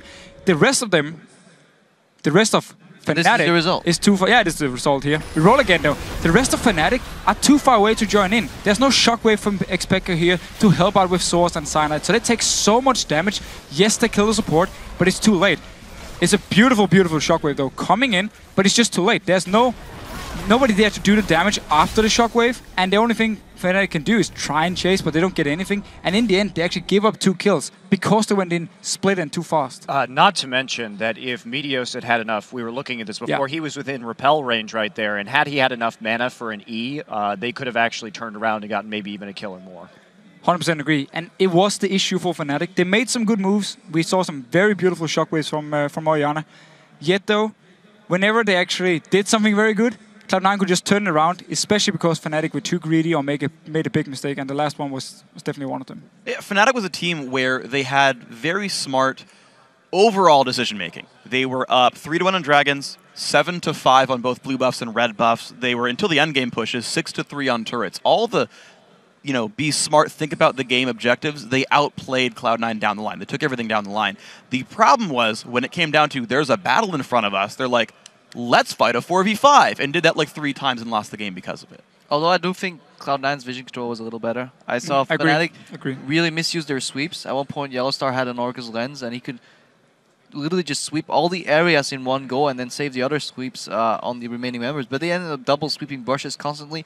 They even missed a ward at the side of Baron that just gave Cloud9 the security like, hey, they're literally not at Baron. They're trying to bait us in. Let's just push mid. And then Cloud9 is really good at recognizing these openings, and this is a glimpse of the former Cloud9 in its full glory coming through, saying, yeah, you guys can try and play the map, but we'll play better than you, and that's what ended up happening. Well, not only that, but we can talk about the kind of early game objectives that Fnatic got, but as Jat was talking about as well, they were really playing for that late game. You have the Twitch, you have the Trundle that can just go ahead and ult the Shyvana and steal all the stats. So if you're Cloud9, in a way, not fighting these objectives early and staying, really, they stayed very close within a couple thousand gold that entire game, and by the end, all you have to do is wait for your opponent to make a mistake, and then you can capitalize it and close the game like that. You have set me up beautifully because Fnatic made multiple of those mistakes. We have another replay. Let's pull a second one up onto your screen. It was probably the first real overcommitment that Fnatic made, and it was something that we've seen them repeat a couple of times. Krepo, talk us through, what's happening here. Yeah, this is, again, at blue buff. This is where Fnatic tries to force. They have a little bit of a lead, so they try to exploit that lead by going for blue buff, but they're reaching too far. They're getting poked over the wall, and look how chunked everybody is right now. They have to get out of there real quick, but they're still greeting. They want that blue buff, and then they want to move out. But I believe at this point, we see a teleport coming down. We see Elise flanking. Actually, the teleport's coming a little later, I believe. But yeah, Cloud9 is closing them in, and Fnatic's too chunked, so they can't really escape up, left, and down. Everything is closed in, so they're just going to try and kill somebody. Here's Balls TPing in. Okay, Soaz reacted to the TP of his own, but look at Pekka, super low. He managed to get 1 kill here on Link, I believe, but it's all for naught because this is so close to the base of Cloud9, Twitch will just come in and clean up. And this is where I really think Fnatic threw away their lead, and they should recognize that if you're this close to an enemy base, just ignore the blue buff. It's not worth it. Get out. Maybe they were just scared to go late game and just felt like we need to do something again and again and again. And the fight they had, where there were 4 members, they disengaged Source, takes 2 towers down the bottom lane, and yet they still feel the need to actually go back in and start a fight. I'm not sure if they were afraid of going to late game or they were just too aggressive. Well, Freak, just last comments before we move on. Yeah, so to me it's like, I know you can be afraid of the late game, but you can play these like small advantage windows over and over again and just build too big of a lead. Like, yes, Twitch is good, but if you stay 1 item up on an 80 carry, Graves will always out-damage Twitch. That will always happen if you're an item up, and as long as you play the safe moves, you can keep that item lead. But for that, you need better vision control. Sure. Well, we'll have to see if Fnatic can bounce back. I fear their fate may not be entirely in their own hands. We do have to take a very quick commercial break, and when we are back, there'll be more All-Star action as OMG take on the Taipei Assassins. Do not go away.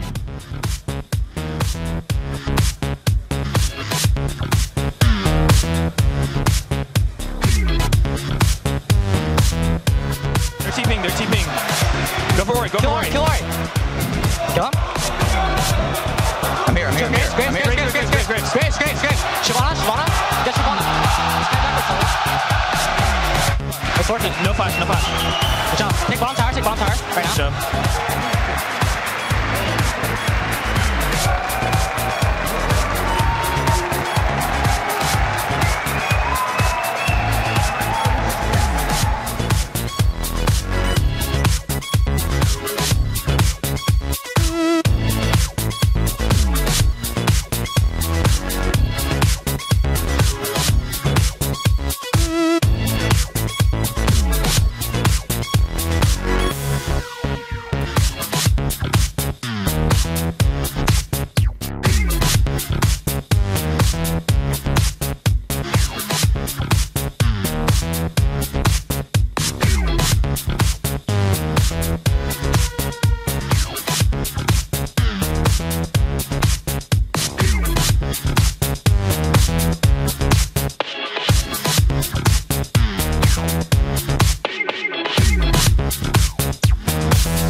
我们中国队的话，属于一个比较套路比较多吧，然后东南亚那边可能比较注重一些那种个人能力吧。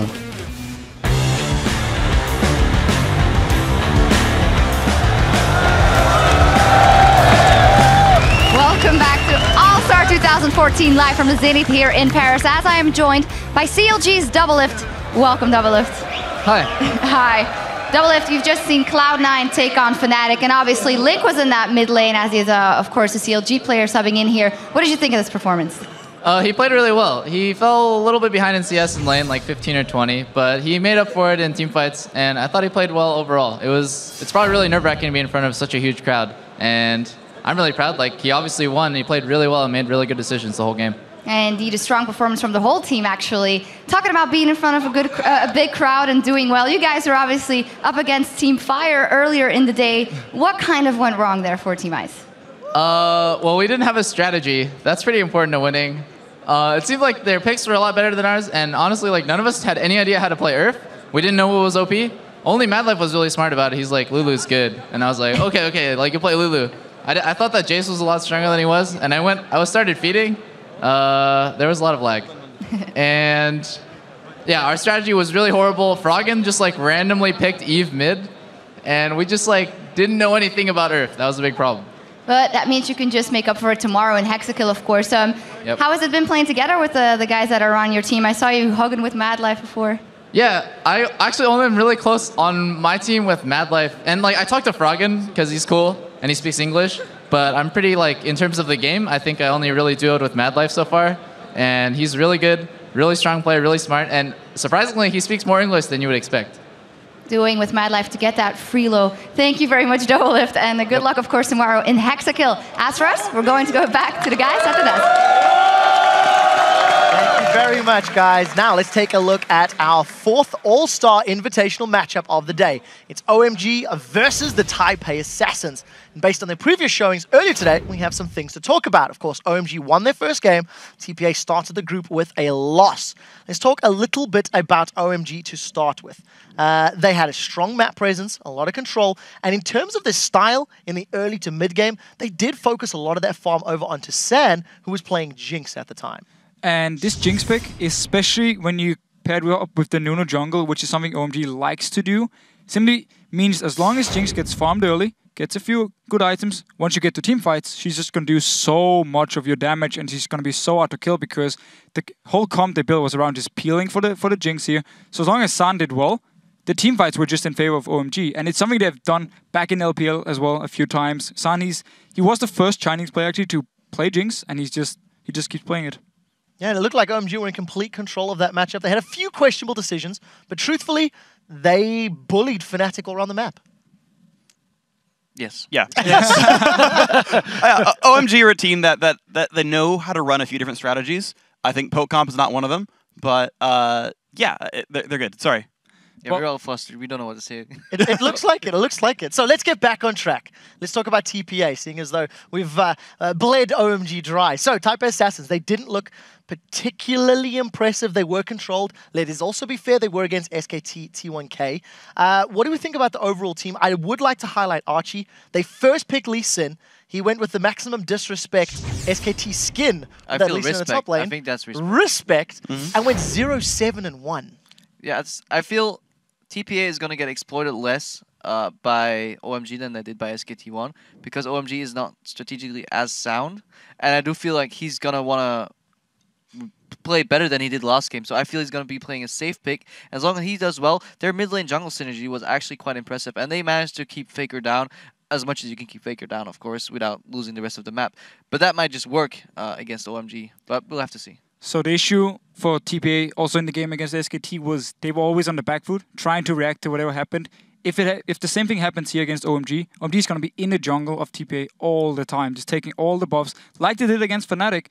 So it's going to be very scary for TPA if they do fall behind. And if they do, they need to really show something to come back in the game. Otherwise, it's going to be the same. Yeah, I actually want to bounce back on the Archie point, though, because in the season in GPL, he's actually a pretty big force to carry. He carried a couple of playoff games. His top lane Kha'Zix is very good. That looked like nerves to me. Like, I think he looked incredibly nervous throughout that game. Like, he missed a ward hop Like, he Qs into Good Shyvana, call, man. puts the ward down, and then just like doesn't safeguard. And it's like, Judge, we all do that one. I know everyone makes I'll try. mistakes. I realize it happens, but like, here's the biggest stage he's kind of been on. Here's the most important tournament he's been a part of, and now he's missing abilities that aren't even skill shots anymore. You just click on a ward you put down in zero ping environment. Like, he's not playing as well as he should, and that's, of course, a very big issue. Well, I'd like to see him pick out a more meta, stable top laner that'll scale better into the late game. That way, he can be more of a force for his team later on. Well, let's take a look at how prescient our analyst desk has been so far. Monty has the clearest crystal ball today with 3 correct predictions. But it is time once again for State taking a look at the rest of the predictions. Unfortunately, Fisher, someone's going to bring Hey, up I'm the rear. tied with the right? fans. I'm tied with the fans. That's how Crepo gets into first. So, tie with the fence, fair enough. Right, guys, let's take a moment to talk about this particular matchup. OMG versus TPA. Deficio, who will win this matchup? Focus on the question. I'm taking no chances. I'll say OMG is going to win. All right, down the line. OMG for me as well. I second that motion. OMG. I've already got the scarf, so it's got to be OMG.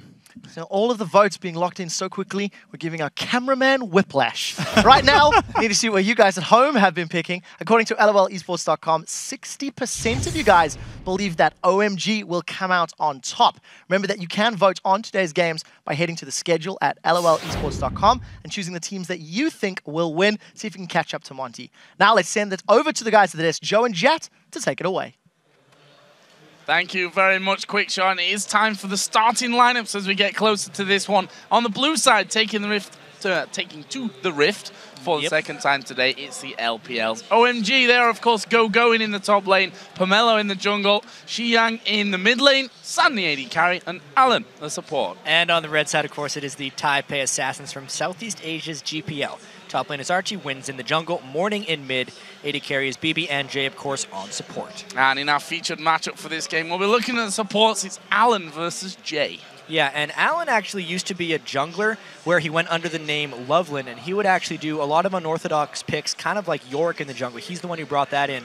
And he brought that deep champion pool to his support position and has a larger champ roster than everyone else on his team, actually, which is remarkable. He's played 8 different supports, including a game with Syndra and 4 on support LeBlanc. So he strictly just plays things other people don't a lot of the times. Whereas you look at Jay, he's really standard in his picks, and he specializes in aggressive supports. He also plays for kills more so than he does CS. A lot of supports are more farm heavy. He's a killer. And you really see that. He had a 5-0 record on Leona in the GPL, and he also drew 6 Leona bans throughout the TPA season. It just didn't work out for him in the first game here at All-Star. Didn't work out for them, and you have to feel that they've got to step things up. Of course, Fnatic will be probably hoping for an OMG victory here because that would obviously sit TPA then on their level. However, if TPA managed to win this one, things look a little bit bleaker for Fnatic in the overall run. And just to reiterate that one, the top 4 teams out of the 5 will go through into the playoffs to the semifinals. The last place team will be going home. And this group stage is also very much about teams just feeling each other out. Yeah. OMG, Kobe mentioned it when in their first game of the day. Since they play 2-game sets in the LPL, their first games were on average 40 minutes long, and their second games were 31 minutes long, meaning they really just feel out their opponents. Whereas in the group stage of the GPL, TPA was undefeated. It wasn't until playoffs where they started having a couple losses hit them. It actually makes you think TPA would be better in one best of ones, which is what they have here against OMG, where they're the underdogs. Well, let's find out. The ban's underway here, and the first one coming out is once again Kassadin. This time, though, taken by OMG on the blue side. On the other side, though, who can really blame TPA for this ban? Thresh against Alan. He was absolutely amazing with Thresh earlier today. Yeah, that is no huge surprise right there. The interesting thing is his most played support was Annie, who was not nearly as powerful as she was at the beginning of the season. I wonder who they're actually going to try and target, because I feel like Fnatic was so close to starving Xiyang out of his champion pool, and he ended up getting the Lulu right at the very end. It's just a dangerous thing to do because Morning's champion pool is honestly quite small. Interesting second ban there as well for OMG, taking away Jax from Archie. Funnily enough, only played it once this season, and whilst they don't really lose a lot of games, that was one game that they did lose. That was the first game of the best of 5 against the Taipei Snipers. We'll move on now because LeBlanc also being banned out here. Xiyang not going to get his hands on it this time around. it really does feel like OMG's very much about their own game in the preparation here. Going is a type of player who actually gets behind almost every game because the team sacrifices him to the others. They move around with everyone else. He's the one who has to be in the 1v2 or have his own lane that's pushed and screwed around with the whole time. So if he's against a Jax, the enemy top laner would actually outscale him, and I think that's a very OMG specific ban because that's the one thing that would end up outscaling what he picks himself. Interesting ban there of the Lee Sin against Archie. We talked about that earlier on. Nunu also taken away here from the TPA side of things. So let's get on to the picks. The first pick here, locked in quickly, was Kha'Zix for OMG. Yeah, not a huge surprise there. It was their most played champion as a team in the summer or the spring season of the LPL. We've seen Kha'Zix in pretty much every game. We've seen Lulu in every game in the mid lane as well. Wouldn't be surprised if we see it again right here. Morning's going to lock it down right away. And the Elise as well, 4 wins, of course. Well, 4 wins, of course, did play that in their earlier game against SKT. And honestly think that Wins had, considering the loss in that game, a very good game. Yes, he did. I can't believe, actually, that Ziggs was still available. Yes. I'm thinking about this. It's Morning's far and away best champion. If we remember, Morning played at the IM World Championship and destroyed Gambit Gaming as a team with his Ziggs. They didn't pick that.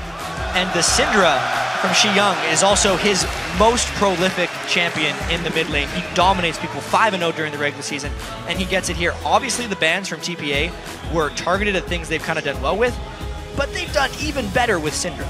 Interestingly as well, the Annie lock-in, we touched on it before, Alan's go-to champion, actually his most played champion throughout the season.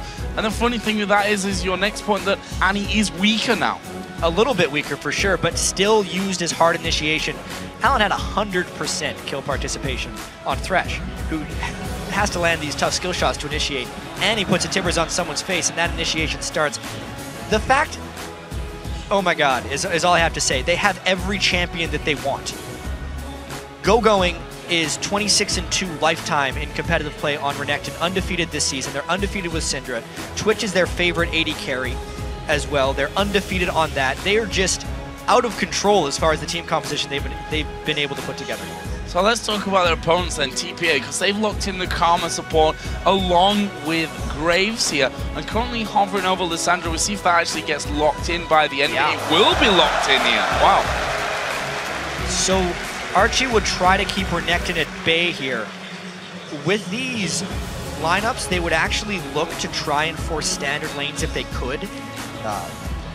Otherwise, I don't know what necessarily chance they have.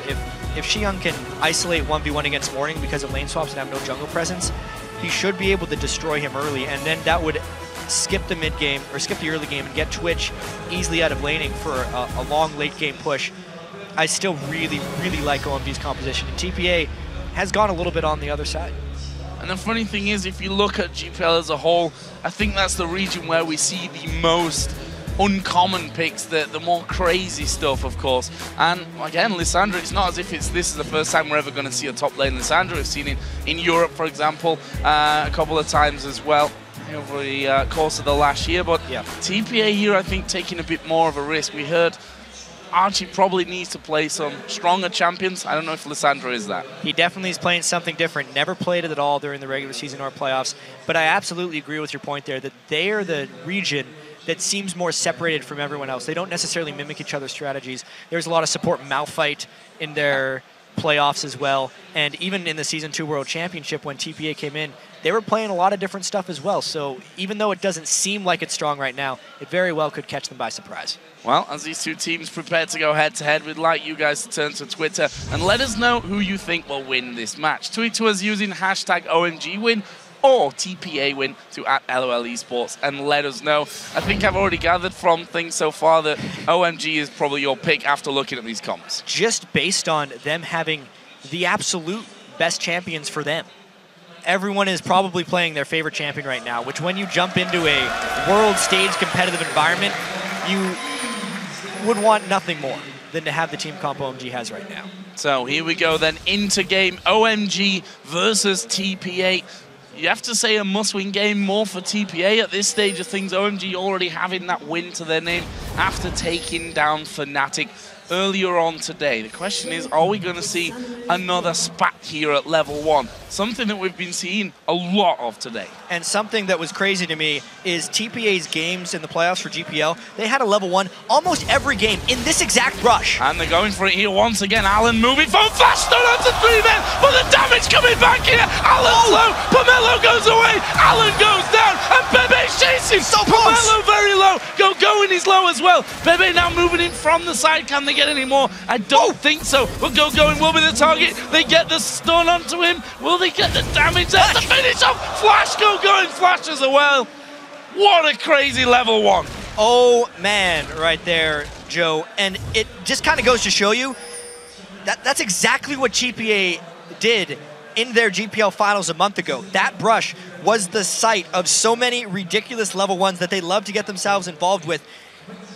The empowered Q from Karma there wrecked OMG, absolutely. Alan Flash got the stun, sure, but he flashed for the stun.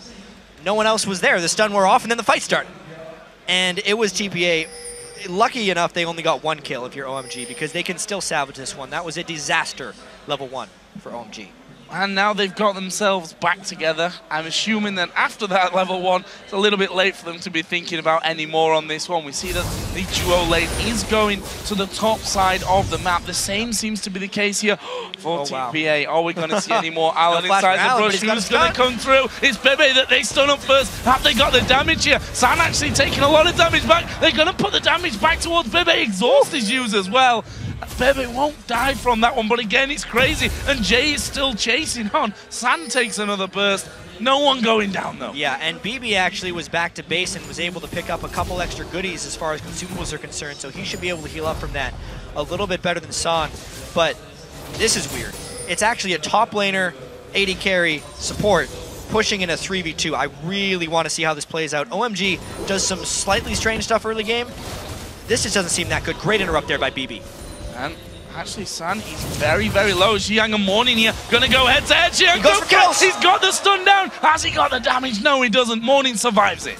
Wow, that's exactly why Xiang is the Syndra man who always wins on it. He goes right from the start, as hard as he can, trying to kill you, does not care about jungle presence, and so many of OMG's strategies actually revolve around keeping the other jungler down just so he can 1v1 the opponent.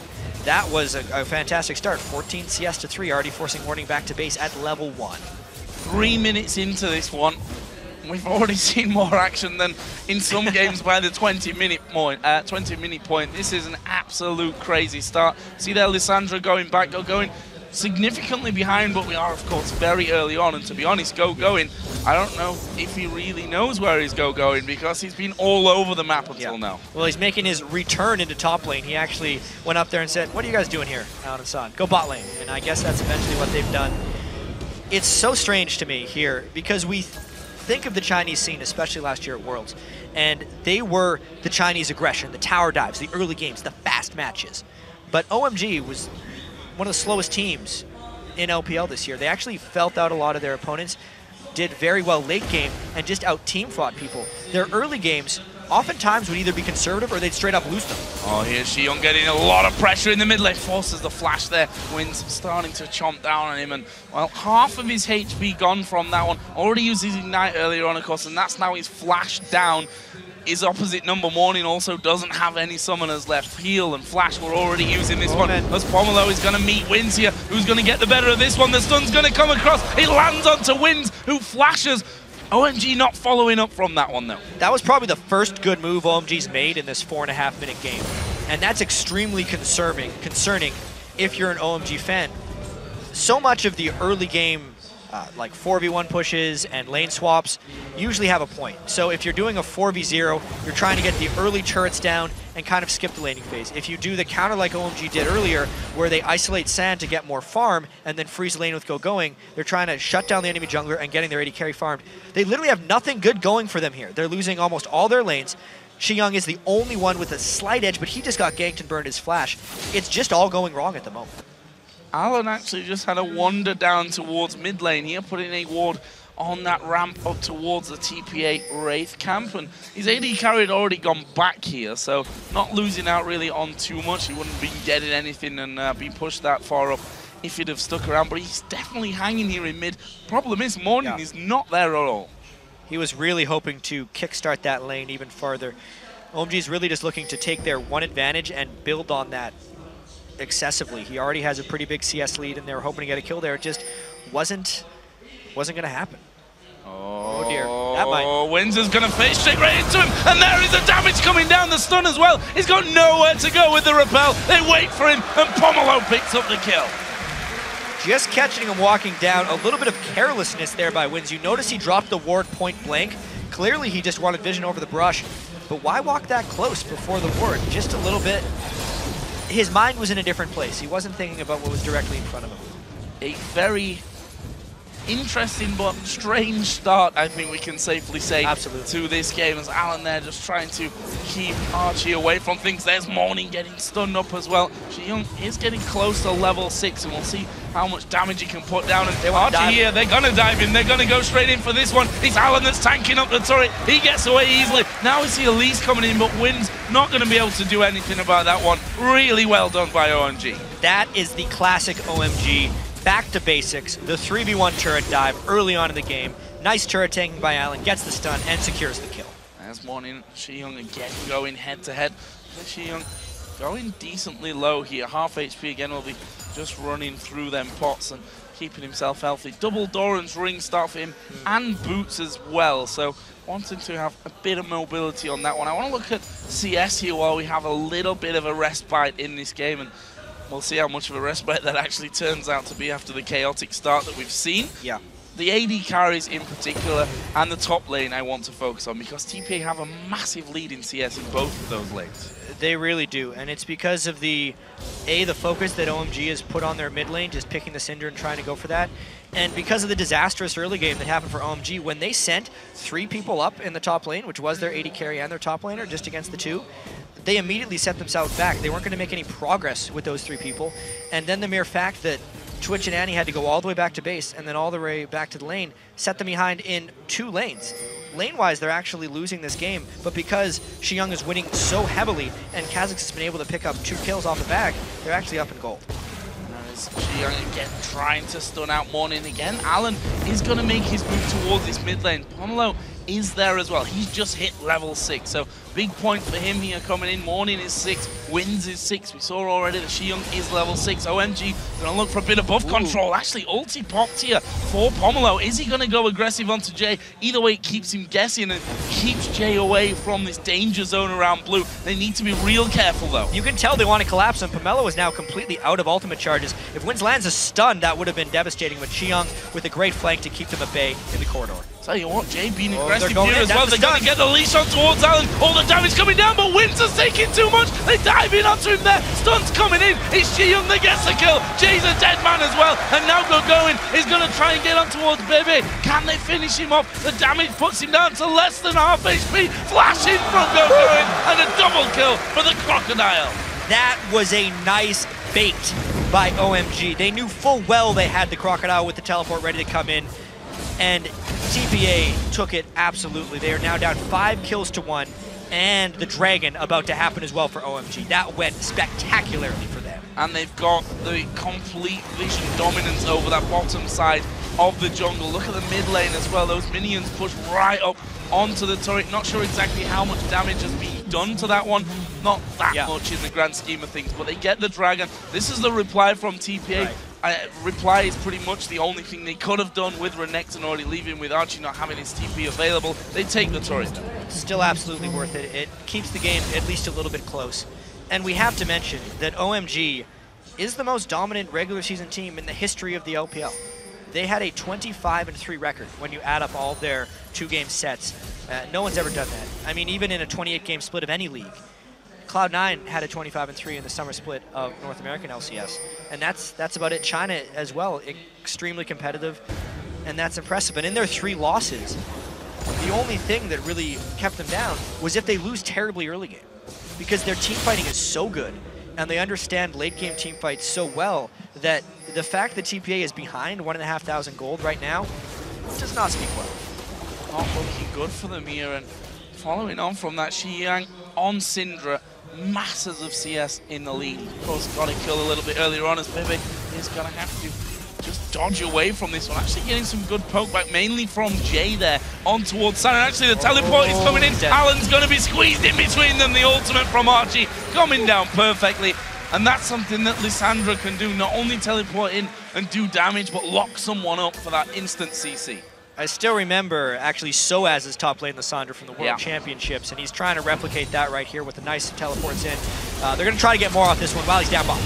San actually going low from him. We see the flashes. Jay is going to go down low. Pomelo gets the kill. Ulti's away. He could probably have Bebe here as well. Doesn't quite get the slow. Are we going to see them go for it? Yes, they are. Bebe is alive though. San is now falling low. He does get the kill back, but he's going to fall to Wins, who jumps down, takes another turret hit. Well, that was a big exchange. Syndra is in flight though, trying to catch on to Wins. He does have flash. He might close here. Oh, he flashed through the cocoon from that one. Wins using his flash at the perfect time though. Very crazy stuff as going. He's going to fight 1 versus 2. Wow. Almost took Archie.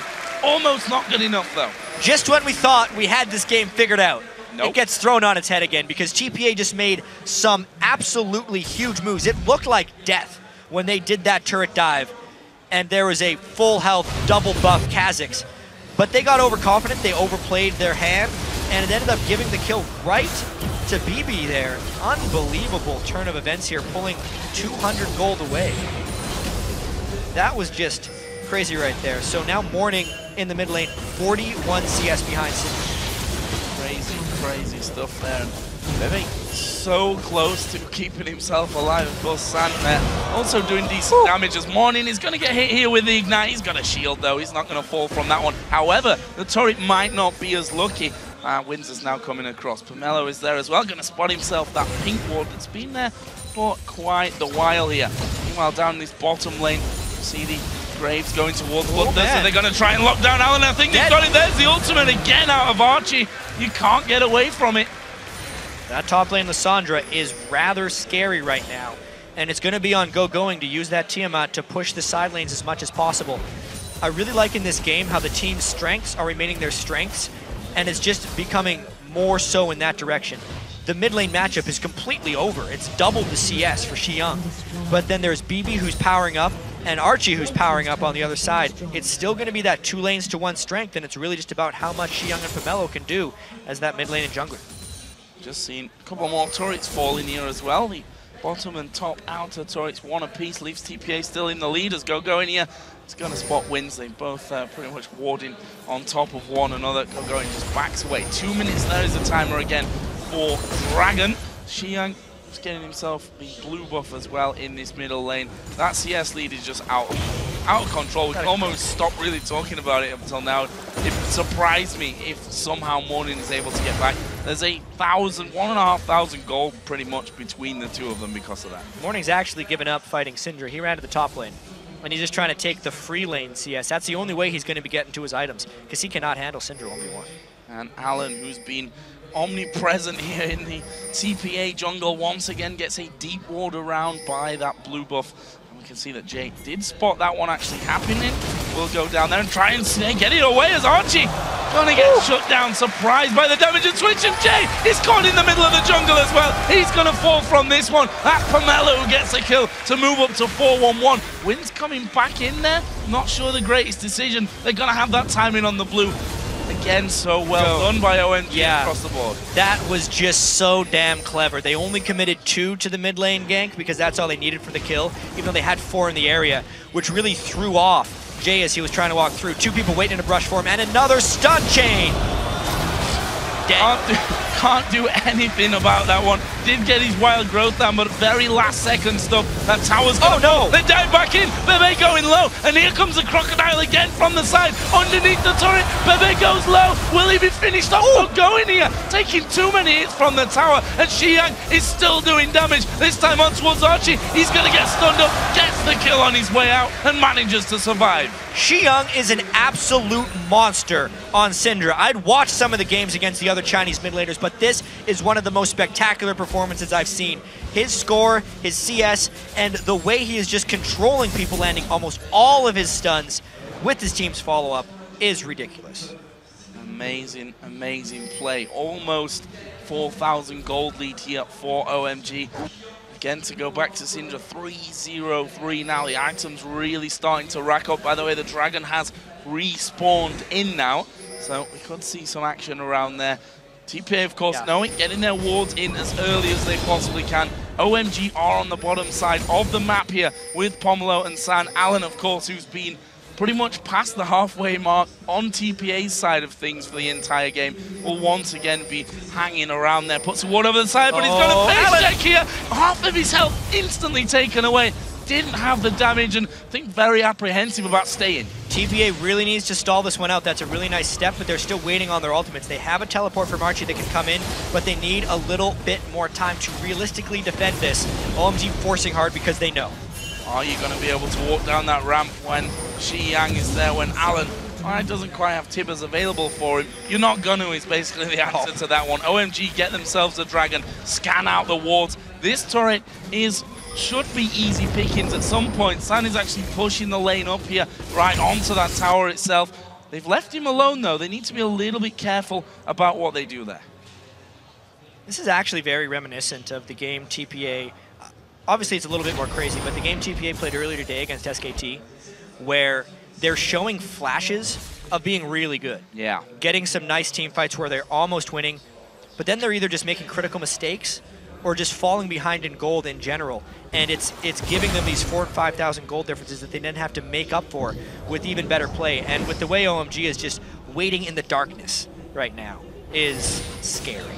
San actually pushing forward there. They were trying to set up that death brush as well as Xiang is going to get the stun onto Morning. Does he go all in on this one? Decides against it and actually has been isolated completely. That's a great flash away though. If Archie had got in range, the ulti would have come down. They would have killed him off. It's a big, thick wall, and Xiang is showing that the nerves are not affecting him here on this world stage. Remember, he's just played one big split in the LPL with OMG here. He got more MVP points as far as the voting system goes over there than anyone else in the entire LPL.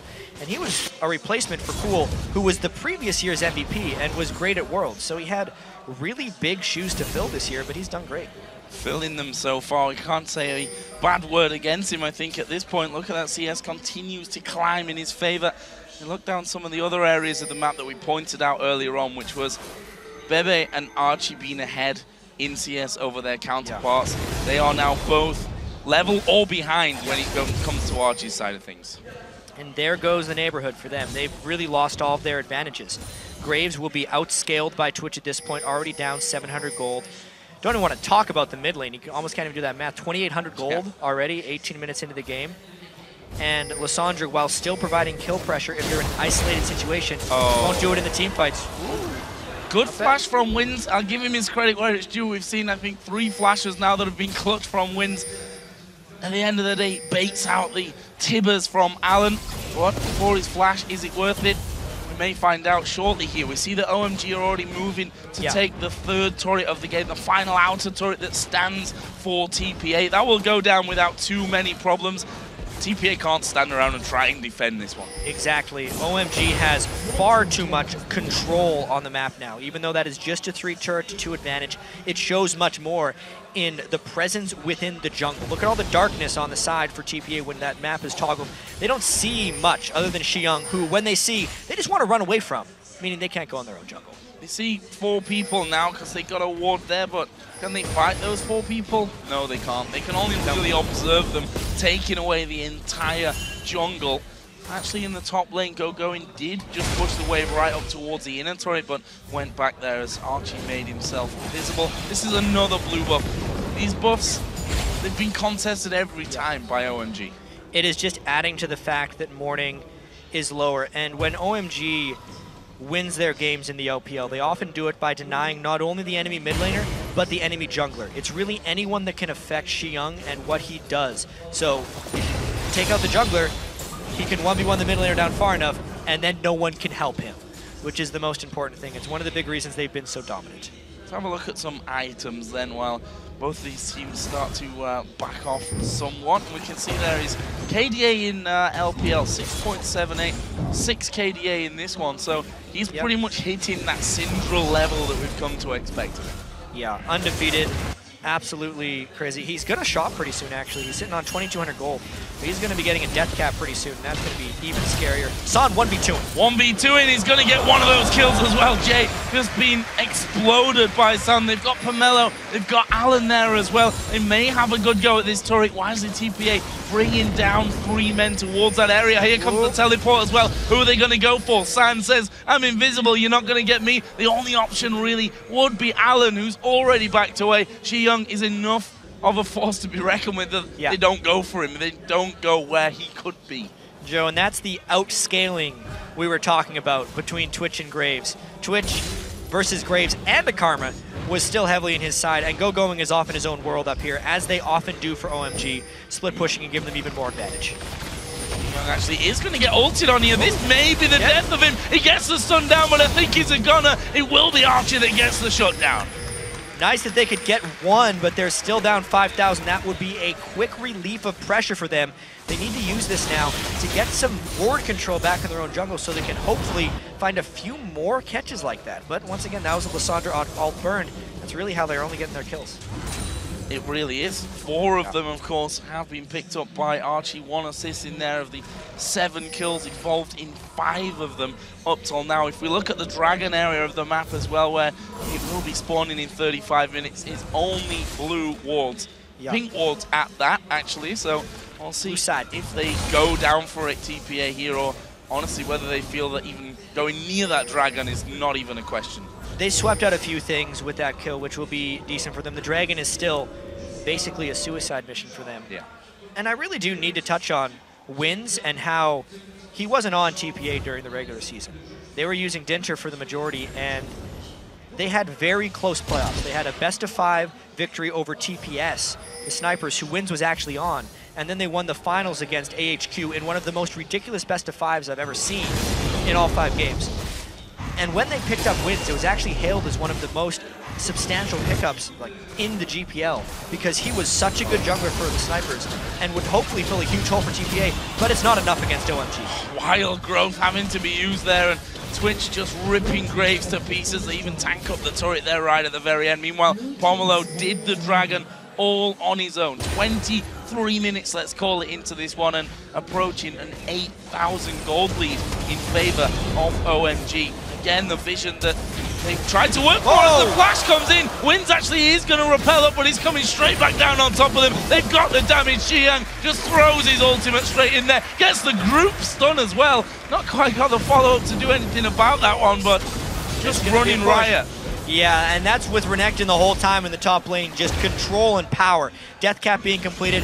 I want to touch on San's Twitch build as well when we get that back up, because it's a Blade of the Ruined King and a Ghost Blade on Twitch, something you never see in North America, but is very popular actually in the GPL, this time being adopted by San to try and take people out from the darkness. Go-Going is not even remotely afraid in this top lane. There are 4 men there, sticks around, finishes off that turret.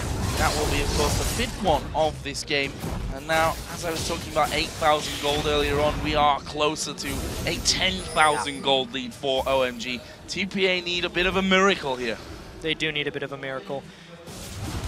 What I saw when I was watching GPL for them, at the very least, is there were a lot of games there which could swing wildly in gold, especially in their finals against AHQ. There was one game where they came back from a nearly 10,000 gold disadvantage.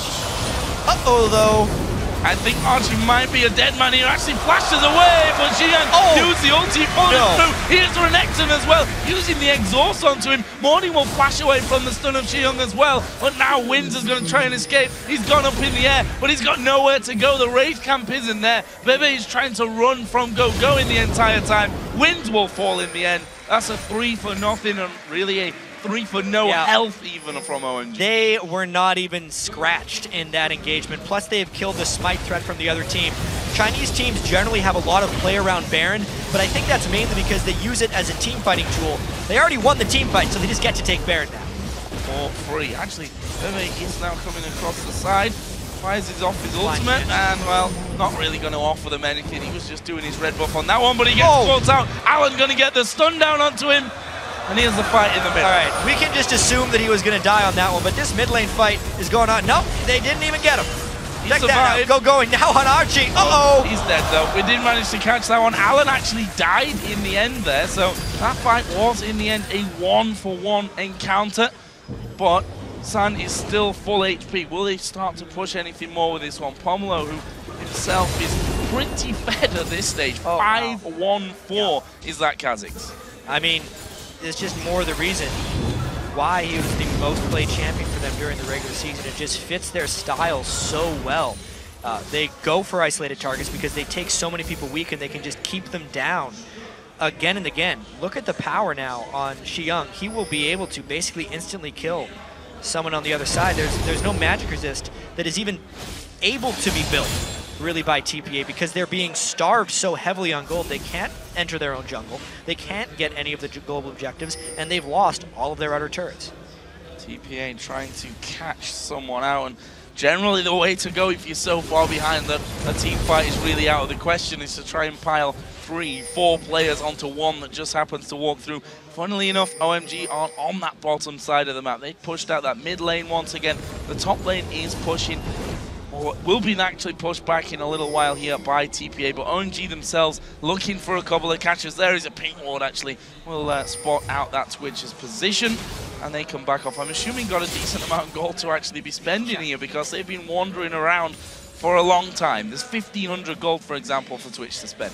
And he picks up a static Shiv, so he's just kind of doing his own thing. Very attack speed focus build in this one. Even more upfront damage because he's really just being that roaming assassin right now. But Alan and Go-Going finds a Prince. This is a 3 versus 2. Go-Going extremely tanky. Alan himself will be doing decent amounts of damage. He saw out the rest of the team now that's moving in. There's a stun, it lands onto Wins. No ultimate coming out though from Xiyoung just yet. Well, that lane is going to be pushed up by Go-Going. OMG might make a move on that inner tower.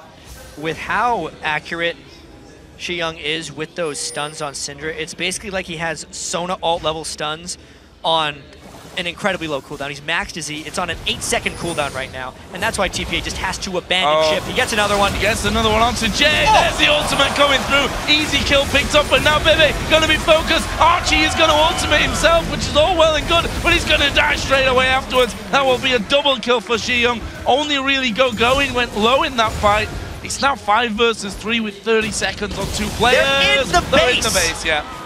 There's nowhere left for TPA to run. They went behind 4 turrets, basically, and they still died to OMG. OMG, a team that very rarely falls behind early, but if they do, they're even better in the late game. You have to beat them early, and here's why.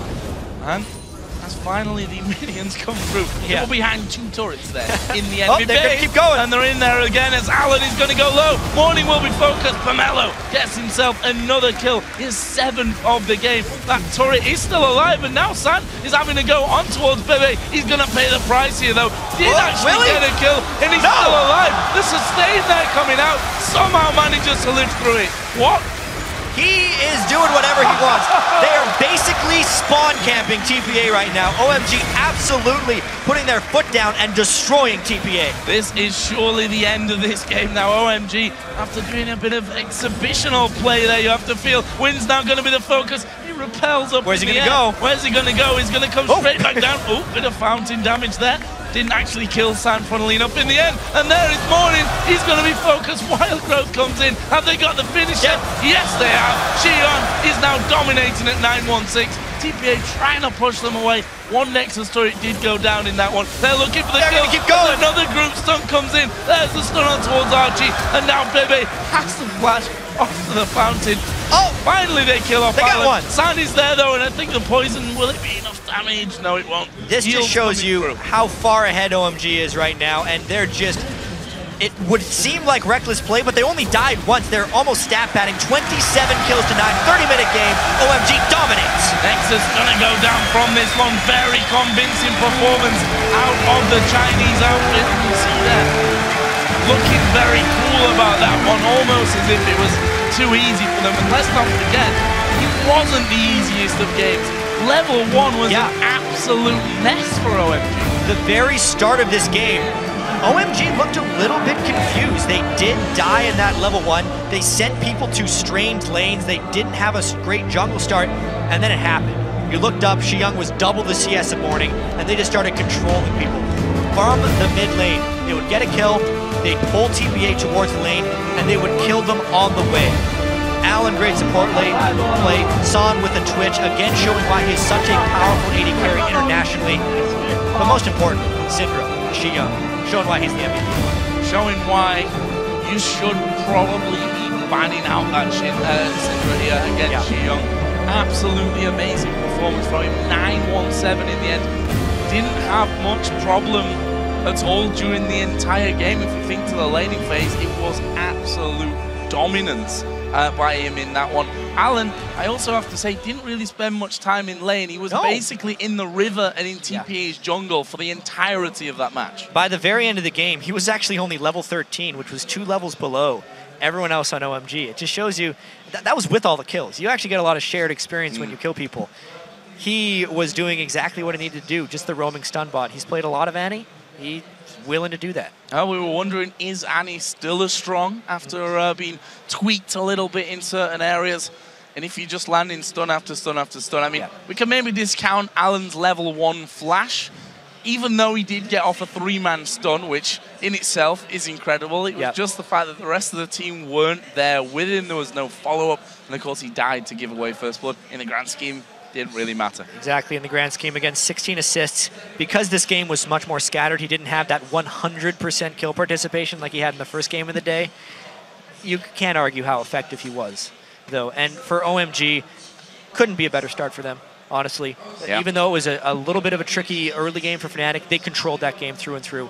And this one was probably the most one-sided game we've seen so far. Yeah, well, when we say probably, I think only the Earth mode game earlier on was more one-sided than this, and by the end it actually looked like it was possibly an Earth mode. They were just fighting them every single time they spawn in there, killing them on the fountain. Even San took a bit of damage from the laser there on the fountain. He's obviously went a little bit too deep trying to hunt for those kills. His performance by the end, 7-1-9. They just didn't die a hell of a lot. It was Alan that basically died. Considering what an aggressive play they actually pulled out there, there were very, very few deaths. If we're looking more towards what's going to happen in this group stage now, you got to think OMG, they're probably through, right? They're they're playing for more practice and to feel out their opponents like they do in the best of ones. It's TPA, Fnatic, and the teams that have only won once at this point, which is most likely going to be Cloud9. They're going to be wanting to be super competitive here. OMG has done tremendous work in day one to start to push themselves towards the playoff stage. And it's really interesting, as you said, the game 1 for OMG, if you look at their records in LPL, were not the stronger of the games. They generally diversify and adapt to their opponents and come back even stronger later on, which is a scary prospect for whoever they end up playing against, if they, of course, get there. I believe at 2-0, they are pretty much statistically qualified moving forward. And they bucked the trend because TPA in group stage of the GPL never lost.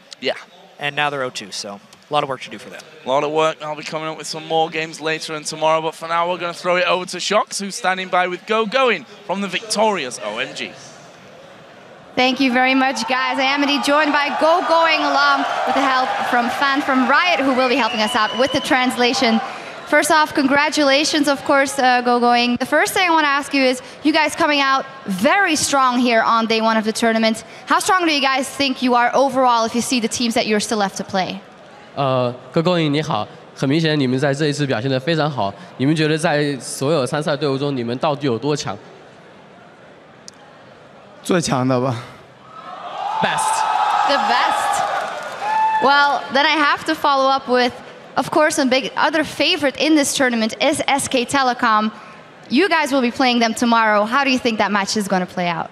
我不得不说，这个队伍中有另外一个人气的队伍就是 SKT。你觉得在明天和 SKT 的对战中如何？我觉得我们胜算比他们会大。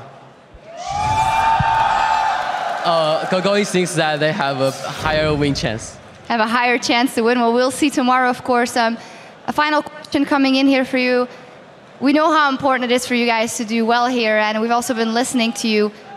How important is it to bring your team back to Worlds like you guys did last year and possibly even do better? 去年没有参加世界的决赛，这次参加世界决赛对你们有多重要？最重要之一吧，就这次机会对我们来说就很重要吧。我们也会尽力打好每一场比赛。It's of course the most important thing for this season. So what they can do is to try their best to win every game. Win every game. Well, you guys are certainly doing a good job here today. Congratulations and thank you very much, guys. We're going to send it back over to the chaps at the desk for more on that last game. Thank you very much, Shucks. I quite like being a chap on the desk, if I must say. We quite like that one. Great game by OMG. I think from the 4th minute onwards, they regained control of the matchup and did a very good job. I want to talk about those opening few minutes because it looked like TPA really wanted specific lane matchups. They recalled and tried to move around a few times. Fisho, you had some thoughts on the matter. Well, first of all, OMG decided to 1v1 fight. I'm just going to take it very first here. Level 1 decided to go in against... We had Lulu, we had Karma, Graves, and Lissandra. If you face check into this, you get so much damage level 1 in your face. I'm not sure what the idea was, but it didn't work for them. However, when it came to the lanes here, they wanted to go 2v1 against Lissandra. They didn't want Renekton and Lissandra matchup. So they kept swapping over and over and over. I've never seen a team recall so many times early on. I think Renekton was in the base 4 times before like the 5-minute mark. He just kept swapping around.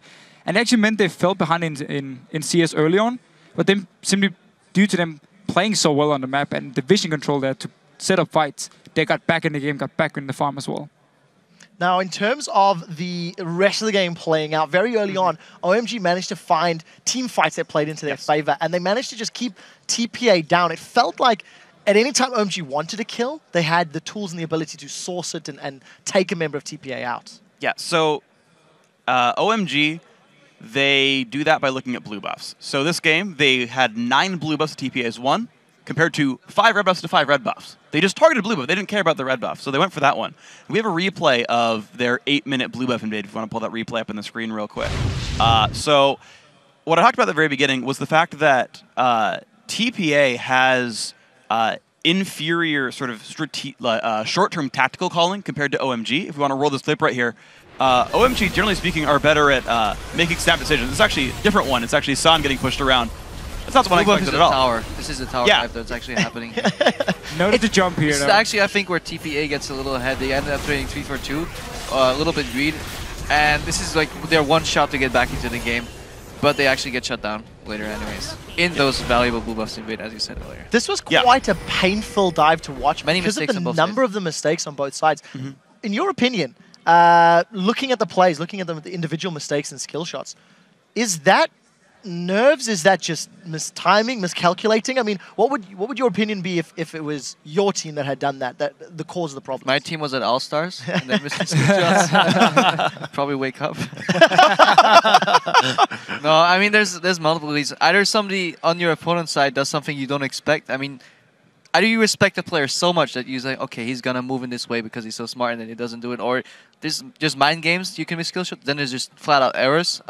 When the jungler got caught, the Elise got caught, for example, he panic cocooned backwards. Wouldn't have mattered, but there's different reasons why it can happen. But nerves do matter, especially once you get in these larger stadiums, especially when you can hear the crowd chanting team names. That's when it gets really serious. While we didn't have the replay of the blue buff fight, can you expand a little bit more on OMG's blue buff control and the way they found kills? Right, okay, so they go for blue buff, they go to control that. Now, in the specific case of the first blue buff steal, which is, you know, every single blue buff from done on the get, Going's teleports up, and Achi's is not. And basically, the way I looked at the vision a couple of times, like, TPA knows for sure it will be at best of 4v4, and that there's probably a teleport up, and they just get sucked into a 4v5. And what's great about what OMG does is they actually pull back, and they keep getting chased until TPA walks past a ward that Going teleports onto. And it's like, well, now there's a Renekton in the middle of your team, and it's just like the easiest team fight ever from there. And even the whole setup before they actually start the blue buff, they go mid lane with multiple members. Lulu is very low on mana at this point here, and they force it to either use it little lanes to try and wave clear or get a lot of damage onto the tower. So they keep TPA in the mid lane, they force all the mana away from Lulu, and then they rotate over to blue buff. So even if there is a fight, Lulu can barely do anything. And even as the game progressed, too, when you were looking at the number of vision wards that they had over the enemy blue buff as well, and just taking a look at the composition here, I mean, you've got a ton of hard CC, you have immense single target burst with Kha'Zix and Syndra. So really any situation, they set themselves up so well for a pick comp, and they were able to get that. Even though I have to say that some of Allen's plays were a bit over-aggressive over the course of the game, they had enough follow-up damage and they had enough follow-up crowd control that it didn't make too big of a difference. But that is going to be a concern, I think, for OMG going forward, is that a team with that is able to capitalize on those overextensions a little bit better than TPA, OMG may find themselves losing objectives over that. What team would that be? Oh, I wonder. Fnatic. Freak, do you have some closing thoughts just before we move on? Yeah, I want to bounce off your point about the pick composition, because you talk about Syndra and the ultimate. Well, Syndra's ultimate's one of the most telegraphed abilities in the game, and you've got a team with Elise and Lissandra, both of whom can become untargetable and dodge his ability. And there's actually a specific case, I remember seeing it. Achi gets ulted, he flashed away from turret range, then like his ulti's available as Lissandra and just takes it and dies. And like could have just blocked the damage, right? And I know, Creppa, you talked about being nervous and missing skill shots and whatnot. Like, I'm seeing this repeatedly, TPA making individual mistakes. Very quickly, Creppa. Okay, in his defense, his mindset was probably either I survive his ulti and walk away, or ulti myself and they'll still kill me afterwards, because if you're invulnerable sitting still for 2 seconds, team will just creep up on you and kill you. So that mistake, we can forgive them. But TPA did look a little... Well, you can forgive them, Freak, apparently. Nope. Right. Not at all. All right, we do have to move on, guys. I do apologize. It is one more time for a quick commercial break. When we return, SKT T1K will be the first Korean team that Cloud9 will be facing as they both head to the Rift. And of course, we do have some footage of both of these teams preparing for their next game, and they are both hoping to go 2-0 on the first day of All-Stars Paris. We will be right back. Don't go anywhere.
Ladies and gentlemen, we are down to the last match of the day as SKT T1K is taking on Cloud9. Both of these teams are coming in off a win in their first games in the All-Star group stage. For SKT, they are playing very well as a team. They are definitely in control of the games that they've played thus far. I particularly want to highlight Impact. He went 6-1-6 on Shyvana in their first game of the day. Had very good positioning. Monty, I know you quite like Shyvana as a champion, and we know you love SKT. Care to comment on SKT and what you've seen? I mean, Shyvana and Impact were just doing really well, of course, in their first game tonight. And he does pick up the slack when his teammates are being camped or something like that. He is perfectly capable of carrying out of the top lane. And Shyvana in general is just such a versatile champion these days. She doesn't have a lot of trouble in early game matchups, except against really Renekton.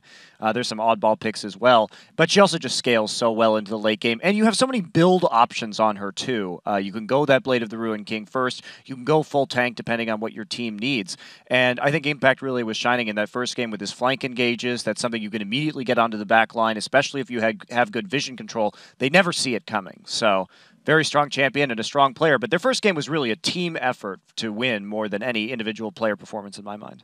Something I want to highlight here, actually, as we had the footage of Impact right there, is how their coach is interacting with him. He's constantly around them, just making sure he's calm, giving him tips. You could see he was talking to them for like 30-35 seconds, saying like, okay, you got to do this, this, and this, avoid this. And that's really what separates Korea as a region from a lot of the other regions. We're trying to get there with all our infrastructure-wise, but they have already have this set. They have multiple sets of coaches, and I know Manhi probably knows more about like the intricacies of how that works. But it's really nice to see like they even bring their notes down. And just really as a side on that, that notebook flips vertically as opposed to horizontally, therefore being superior to Lemonation's notebook. The only reason I bring that up, they are on the other side of the rift.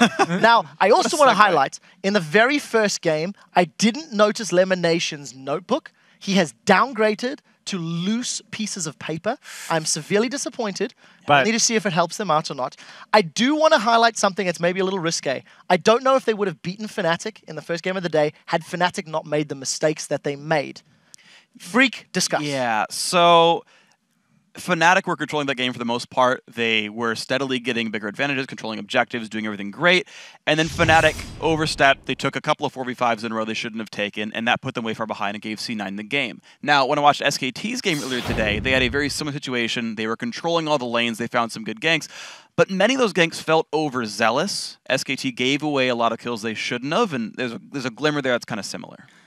Just remember, though, one thing is the other team making a mistake. Another thing is you actually seeing this mistake and then punish the team for it. And that's what Cloud9 did so well in the game against Fnatic, because every time Fnatic tried to do something, Cloud9 would just turn it around on them.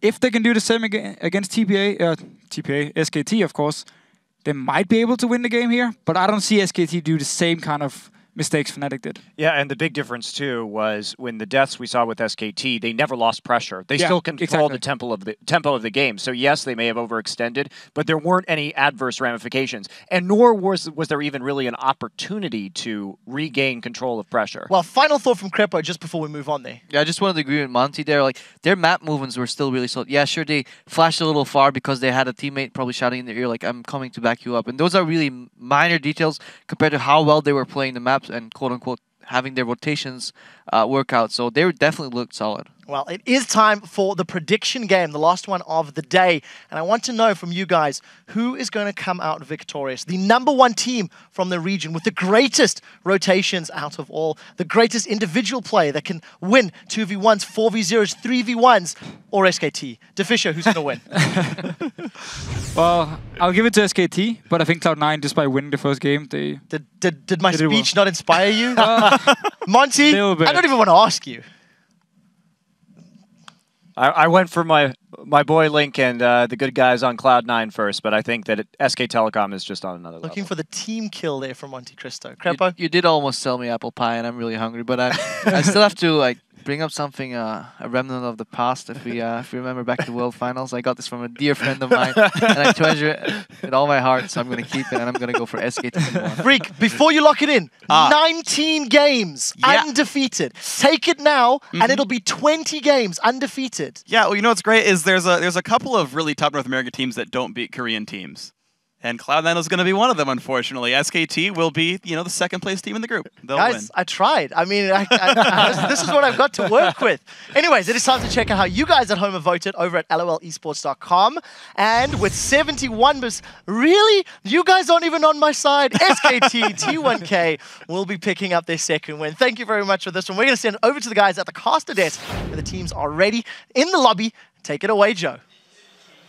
Thank you very much, guys. This match will, of course, mark the first time that SK Telecom T1K and Cloud9 have faced each other in a competitive match. And while SKT's FLICKR hopes to show his opponents a good game, Cloud9's Meteos is just trying not to psych himself out at the thought of who's playing against him. 일단은 C9과는 서로 못 만나봐서 이번에 처음 만나는 거니까 기대되는 팀이 있고 각 대륙마다 잘하고 있는 팀들만 온 거잖아요. 그래서 조금 여기서 플레이할 수 있는 거에 대해 좀 기대하고 있어요. SKT has been the most dominant team in basically the history of League of Legends for the past year or so. Just recently they kind of dropped that, but they're still a very good team. 일단 클라우드9이 오랜 기간 동안 1위를 유지하고 또 좀 기량이 떨어졌을 때도 2위 하면서 좀 그런 걸 보면 실력도 있고 열정적인 선수들이 있다고 생각하거든요. 그래서 이번에 꼭 좋은 경기 보여주고 싶어요, 클라우드9. Well, FLICKR's extremely good mechanically, and he sort of just knows what to do all the time. So he's probably the best mid player that we'll ever really play against as a team. I'll try to not suck myself out too much, obviously, and who knows, maybe we can win. Probably the best mid laner that they're ever going to face as a team. We saw Link doing a decent job against Peke in their victory earlier. FLICKR, is he a different class, though? I mean, FLICKR has always been one cut above, at least in Season 3, but so far, after people have kind of watched the amazing things he does, people have been able to emulate a lot of it. Link, though, has never had a chance to play against someone like FLICKR. Well, we're going to find out here shortly, but first we're going to check out the starting lineups. In the blue corner, it's the current world champions from Korea, OGN's SK Telecom T1K, with Impact in the top lane, Bengi in the jungle, FLICKR in the mid lane, and the duo of Piglet and Pumandu.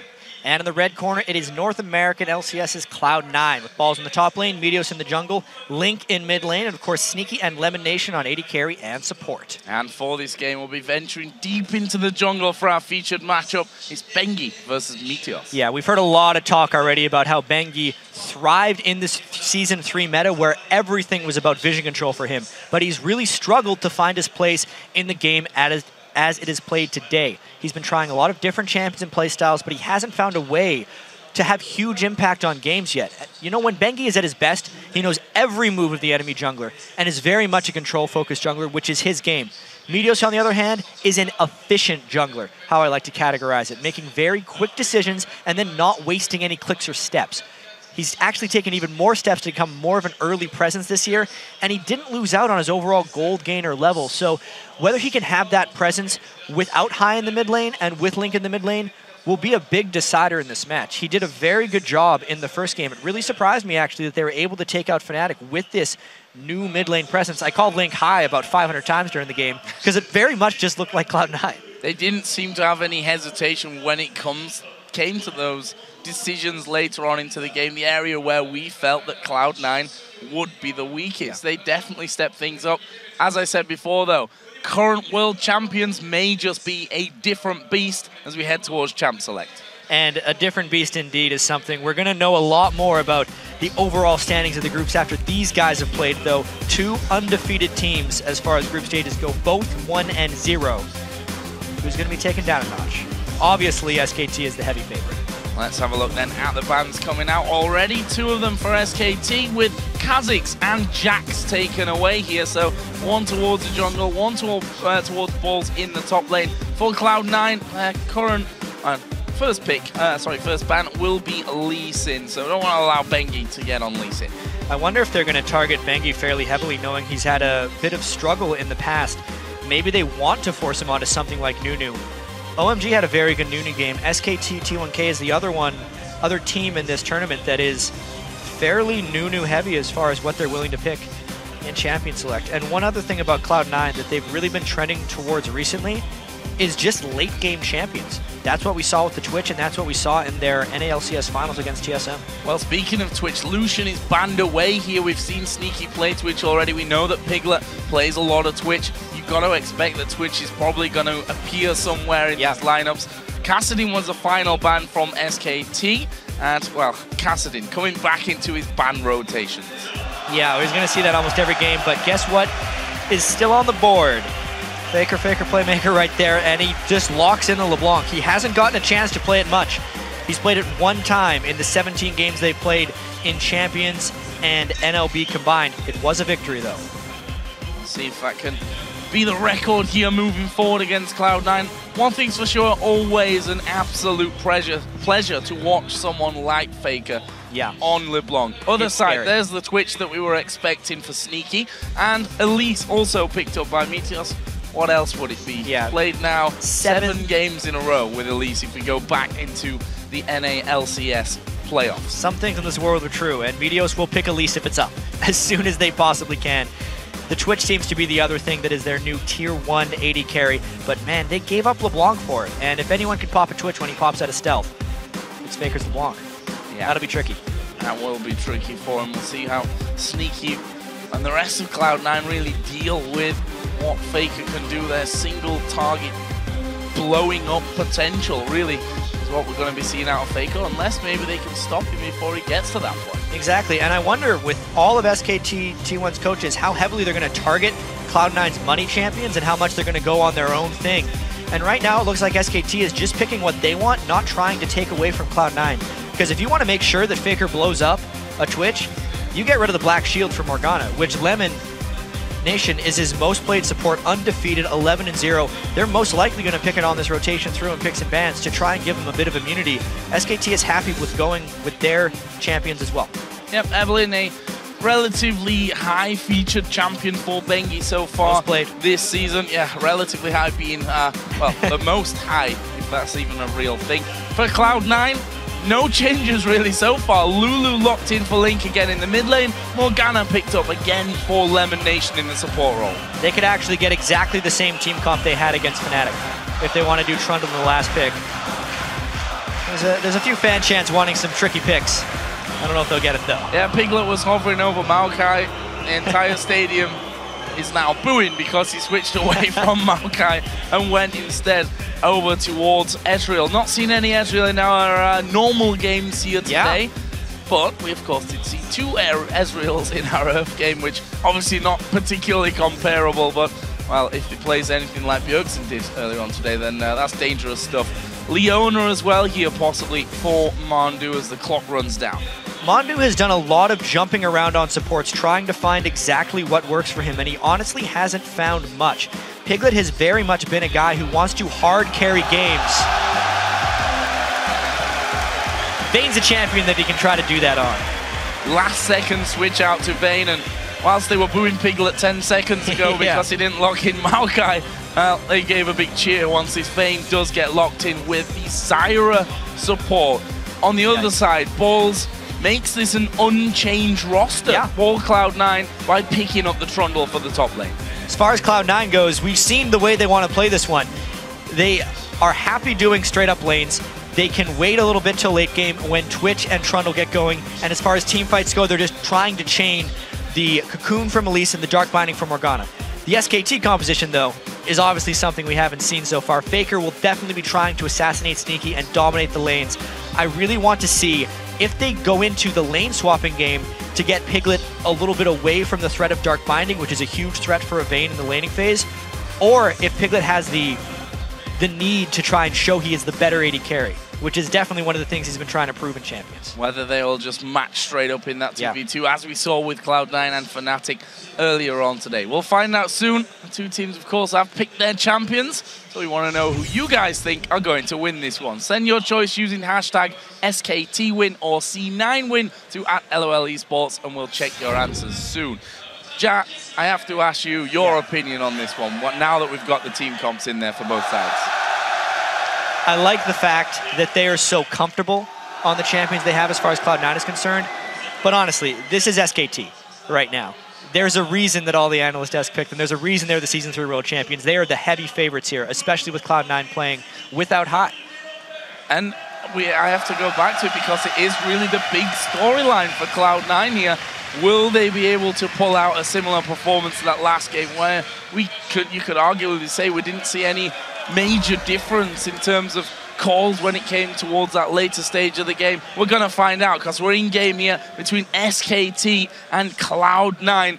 Both teams looking to stay undefeated here as they take to the Rift for their second game here today. And maybe even more interesting for us, are we going to see any more level 1 action? Because teams have been drawn to fighting it out at level 1 so far today. They have been all over the place as far as going for those level 1 engages. There is the Dark Binding. There is the Zyra as well, which is a pass-through Dark Binding early on in the game. They are looking extremely defensive right now, however. Mondu is, well, Piglet as well. They're using those SKT skins. Their own skins. They better. Basically, Reddit has been asking for this the entire week when it came to TPA versus SKT. Not quite on that level, but 2-in-1 game. Could definitely be happy about that one. Meanwhile, Bengi is playing a typical Evelyn start to the game here and just using himself and that invisibility to scout out the positions of Cloud9. The ping's actually going down towards blue buff on Cloud9's side of the map here. Bengi, of course, will be able to just check out exactly where Meteos is. Looks like, actually, we're going to be seeing a possible lane swap. Morgana moving up the map will join Sneaky's Rat here towards that top side of the map, although Trundle is there as well, so we'll have to see. Yeah, what does Cloud9 really have planned here? It could actually be a delayed invade, which would then channel into a lane swap. Putting a lot of pressure on the SKT Soul lanes here to kind of group up. Oh no, though. SKT has snuck behind enemy lines. They're going to take both buffs from Cloud9 early. That is some sneaky moves right there from Bengi. That is exactly what we were talking about with the invisible Evelyn. You see that Mondu and Piglet just doing the blue buff on the other side. Impact has now walked up into the Cloud9 jungle and will be helping Bengi take that red buff away. Meanwhile, Mondu just finishing off the rest of that camp. Meteos has finished the blue now on SKT's side of things. We'll be playing the body game there with balls to take away some farm. Impact, of course, doing the same with Bengi, but that is 2 buffs at the start here for SKT. This is a really crazy level 1 as far as how it's going to go from here, because there's actually a pretty big risk of Meteos getting caught in his own jungle, or in the enemy jungle by Bengi as well. We're not going to be able to see the same fast pushing because there's a support looking around in Cloud9's jungle. There's only 2 people bottom that are slow pushing. This is a completely just thrown off level 1 right now. Nervous starts, I think, for Cloud9, not really knowing where everyone is. In the end, they commit to a 3-man push here onto the outer turret in the top lane. The reaction for SKT is a little bit different. They're going to go for, well, what would usually say the 2-buff start actually will end up being a 3-buff start, funnily enough, this time around. But actually a delayed recall from Lemon Nation. He thought about going back and then was like, wait a minute, now I have to stay for 4. These type of miscommunications can't necessarily happen for Cloud9, a team that is normally so efficient and decisive, and was very efficient and decisive against Cloud9. They cannot falter against the defending world champions. Just letting those minions be taken down before finishing off that turret. SKT not got themselves up to the turret itself and done any damage as of now. Balls did, of course, just TP in there into that bottom lane. So Cloud9 take the first turret of the game. They're going to have some protection down in this bottom lane, but that's level 3. This is really, really bad. They're going straight in onto him. Mondu is tanking it. That's going to be first blood. Goes over to Mondu. In the end, they probably would have wanted to have that on Piglet, but a kill's a kill. Yeah, and it was just an execute kill onto Mondu. He almost over-tanked the turret so Piglet could kill him and continue the push without being a threat. And FLICKR burns a flash solo in that mid lane. That is terrible news, pretty much, for Link here. I did see, of course, in the game earlier on, it was FLICKR who actually was forced to flash in the early game. This time around, though, with the mobility of LeBlanc and Link not having a flash, Link has to play this one super, super carefully and defensively. As Piglet here, now back on towards that turret. Cloud9 have moved their jungler in to keep a hold of it. Yeah. The fact that they're up a turret but actually not up in gold speaks very poorly for their overall chances in this game right here. for all of SKT's struggles in their slump that they've been in, they're still incredibly good mechanical players. Just the tactical game that they've been missing out on. They're doing fine early on in this one, and they still have the mechanics. Oh, Impact actually getting hit by the binding there. Was trying to bait things out. Should have been pretty obvious, in my opinion, to Cloud9 that something like that was going to be happening. Bengi, of course, did go in. They decided not to really follow through with any of that damage. So let's have a look where it's left. I want to specifically, of course, focus on the 2 AD carries here. Yeah. Vayne, more farm at this point than Sneaky. Got that assist in there as well.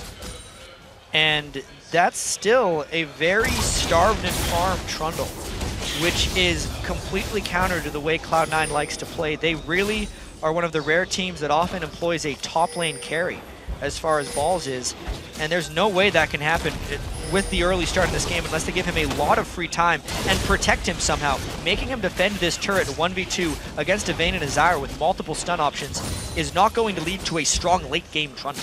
Yeah, and a very strong late game Vayne, which is pretty much the exact opposite of what Cloud9 are going to be wanting from this one. Meteos, of course, did decide to come back down to this turret to give his top laner, or his solo laner, obviously down in the bottom this time around, that extra bit of support. But the damage onto the turret is slowly but surely working toward SKT's first turret of the game. Yeah, SKT absolutely with an upper hand in that bottom lane.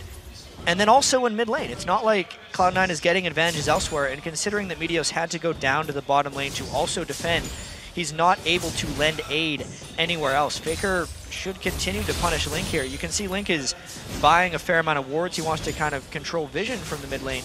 But if he can't get out from underneath his turret, the wards are no good. You have to feel, though, that turret is the safest place for him right now. Yeah. He's got no flash at this stage. The enemy jungler's an Evelynn, which you're not going to see unless he's right on top of you, unless he walks through a pink ward.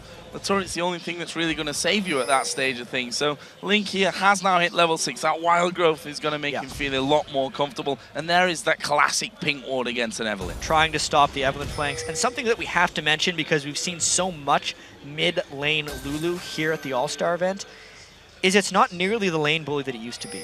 Yeah. When the Help Picks nerfs hit, and when you couldn't get 2 Glitter Lances off of 1 Help Picks after blue buff, the laning of LeBlanc deteriorated heavily. She's more about her utility, her shielding, her safety, her move speed, stuff like that.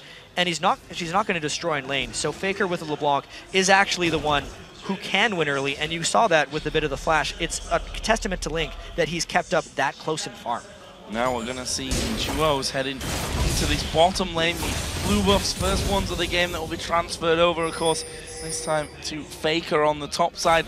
Bottom side of Cloud9's jungle was invaded by Piglet and Mandu in the early stages of this match. This time around, Cloud9 will secure that one with Meteos moving forward. Yeah, they finally standardized these lanes a little bit, but the question will be, now, is it too late? How far behind is Balls? Can he even 1v1 impact? And can they deal with the Vayne Zyra when they hit level 6 and they decide to go in on something? Well, Vayne is already level 6. Mandu's not going to be too far away from that as well. You also have to consider what if FLICKR starts roaming and getting involved in other areas of the map. There's a polymorph just to make sure that FLICKR couldn't follow through on the damage, but one combo takes half of Link's health. Bengi is sniffing around as well. He's hit his ultimate level 6 as well, and that may help them jump in. FLICKR's gone deep, but Balls has come around the side. They're not too worried with Bengi actually being there as well, and they're going to spot him out. They must have just seen him at the end there, maybe still not. Balls is only level 5. He is falling so far behind, and it's allowing FLICKR to play so aggressive because Bengi is in his back pocket in that mid lane. They look to maybe make a move there. They brought Elise. Balls stayed around. They'd spotted him because of that pink ward there on the curve rush. In the end, SKT actually backed away completely from that one, and they lose some of the sight of him actually just gone over the top of the ward there without being in stealth, so they know that they're clear on that front of things, and actually Cloud9 are invading. Yeah, they're trying to get a return kill on the buffer, maybe just get Balls going at least a little bit. Still level 5 on that Trundle. Meteos needs to help him out heavily. 17 to 44 CS, and well, with Impact just holding that wave back as far as he possibly can, making it so that Balls can't even get close enough, especially when the jungler is an Evelynn, who's now, funnily enough, in the bottom lane here.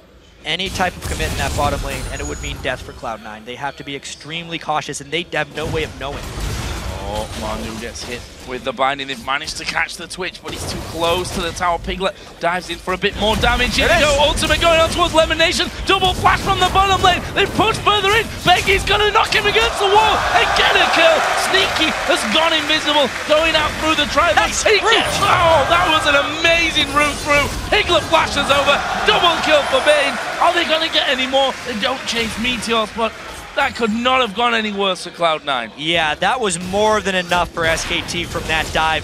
Exactly what they wanted, the brute force. They burned the summoners and still got the double kill. The SKT skins reigning supreme down there in the bottom lane. Piglet and Mondu are just wrecked. And they get themselves a dragon as well, just to add insult to injury really for Cloud9. We're approaching 3,000 gold lead. It's 2,500 or so right now. That is not the start that Cloud9 needed in this game. We're only 10.5 minutes in. If we compare it to the Fnatic game, which was standard lanes and very slow and farm heavy for the first 15 minutes, this is such a different scenario. They've really been forced into their decision-making so much sooner, and more importantly, taken out of their comfort zone. Bad news for Balls here. It's FLICKR that's actually tanking up the turret. In the end, are they going to dive in? Yes, they are. FLICKR taking a lot more damage than he really calculated. Balls still sticking to his tower. I think Impact might be warned away. There's no helping coming here. Cloud9 are actually making a play on the mid turret. There's the dive in. It's FLICKR that comes back in to secure the 4th kill of the game for SKT. They had all the time in the world to do that because Meteos was very clearly shown in the mid lane and there was no one else coming to help Balls, really just leaving him on an island, which is very unlike what Cloud9 would normally do. And it's all about their comfort zone and how Cloud9 was completely removed from that just at the very start of the game. Now Balls trying to teleport into the very low turret. He's got to be careful not to just lose this thing. Impact actually is going to be taking damage here from the tower. It may have bitten off a little bit more than he can chew. He's going to fall. Oh, Balls! He clicked back. Impact's going to get away from it. That was a catastrophe, and now they're fighting down the bottom lane. They get the kill back, but Lemon Nation will fall. That's 3 kills now for Piglet. Are they going to keep going? No, because Link is there. Piglet actually going pretty low. Wild growth wasn't used there. Link wasn't quite in range to do it. Piglet is doing a lot of damage, too, with that Blade of the Ruined King being completed, and the control of the map has been lost. He's trying his best to lifesteal off of this because SKT actually wants to collapse down on them pretty hard here, with an Eve waiting in the corridor. Oh, this is bad news. There's the ultimate coming down. They're going to try and get in on towards the party. Is the chain going to go out? Yes, it will. Link falls low, tries to get away with the flash, but he won't. Bengi gets that one. And he did not use his wild growth there. He thought he was dead regardless. Plus, he was silenced at a lot of critical moments where he would have wanted to use it. This is going from bad to worse for Cloud9. Bad to worse. I was talking about 2,500 gold earlier. It's now closer to a 4,000 gold lead here for SKT. And if there are 2 champions that you didn't want to let get going here, is Vayne and LeBlanc. And there are 2 champions, Vayne in particular, of course. 3-0-1, over 100 CS here as we hit the 13-minute mark. This is going more than to plan, I think, for SKT. Yeah, one of the big worries for Cloud9 coming in here with Link in place of High is that when really tricky decisions and map movements would kind of catch them off guard, they wouldn't have a default strategy to go back to because they have to make everything up on the fly. And they haven't been able to do that in this game. Whether or not that is just SKT being superior tactically or Cloud9 just not necessarily knowing where to go, High is the guy who speaks and says pretty much everything for Cloud9 after 9 minutes. But the point in the game where that was needed in this one was almost immediately, because there was no pre-built notebook strategy Cloud9 could have for getting both of their buffs stolen right at the start of the game, and it's shown. SKT has been better. Being better, Meteor's now going to a more of what we expect from Cloud9, to be honest, and that's trying to help out Balls here get going in this top lane. He's still 35 CS behind that of Impact.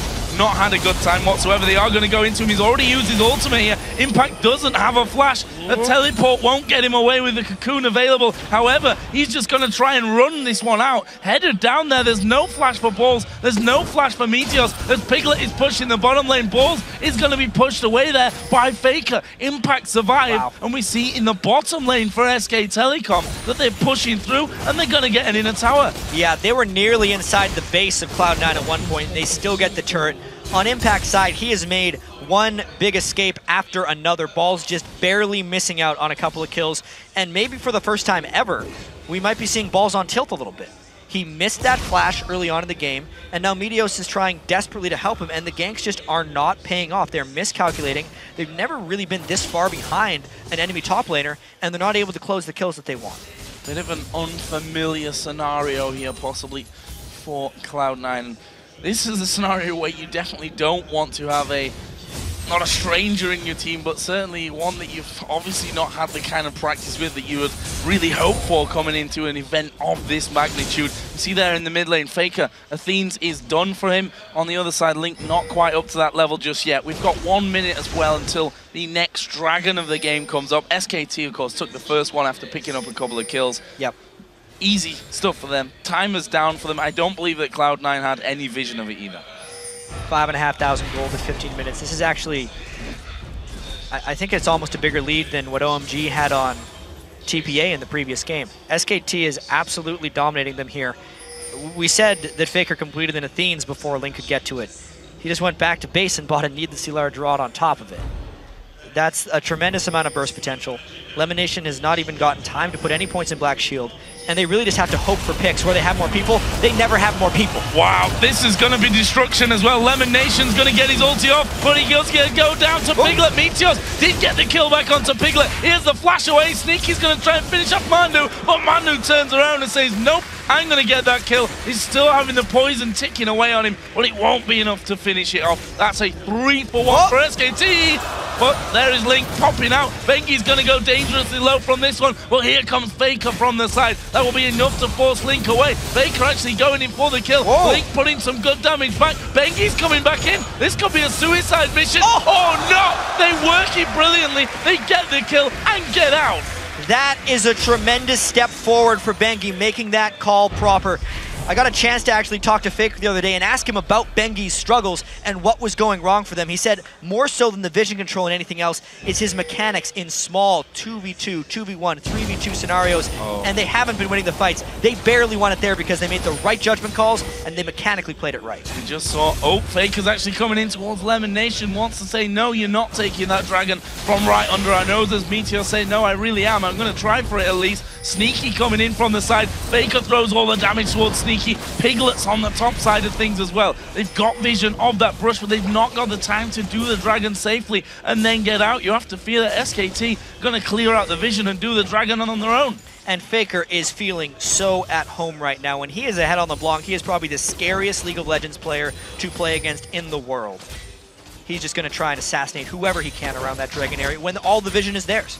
And we also saw just previously to that the result of the absolute carnage that Impact has brought upon Balzers early mid-game here with choking him completely of all that farm. He basically 1v1'd him there in the jungle. Here is the dragon, of course, the second one of the game going over to SKT. And look, they're moving up through the enemy jungle. They're going to try and collapse on balls. Need to be careful, but they do have vision of Cloud9 coming up. This could be a potential fight where Cloud9 does have a slight numbers advantage for a short time, but SKT could collapse so quickly. They're pushing 2 turrets at once here because they saw Sneaky in the bottom lane. And they completely just pull Cloud9 between top lane, between mid lane here. In the end, they don't really get between either of them as balls get stunned up against the wall. There's another kill for SKT. This time it's Impact. Are they going to try and find more Link in the mid lane? Dueling up against Bengi. Meteos is there as well, but they're going to dive towards Link, who used that wild growth on himself. There's the ultimate out of both Impact and Bengi. There is the repel on the other side. Sneaky actually got a double kill down the bottom, but we see the chase is on here for the Spider.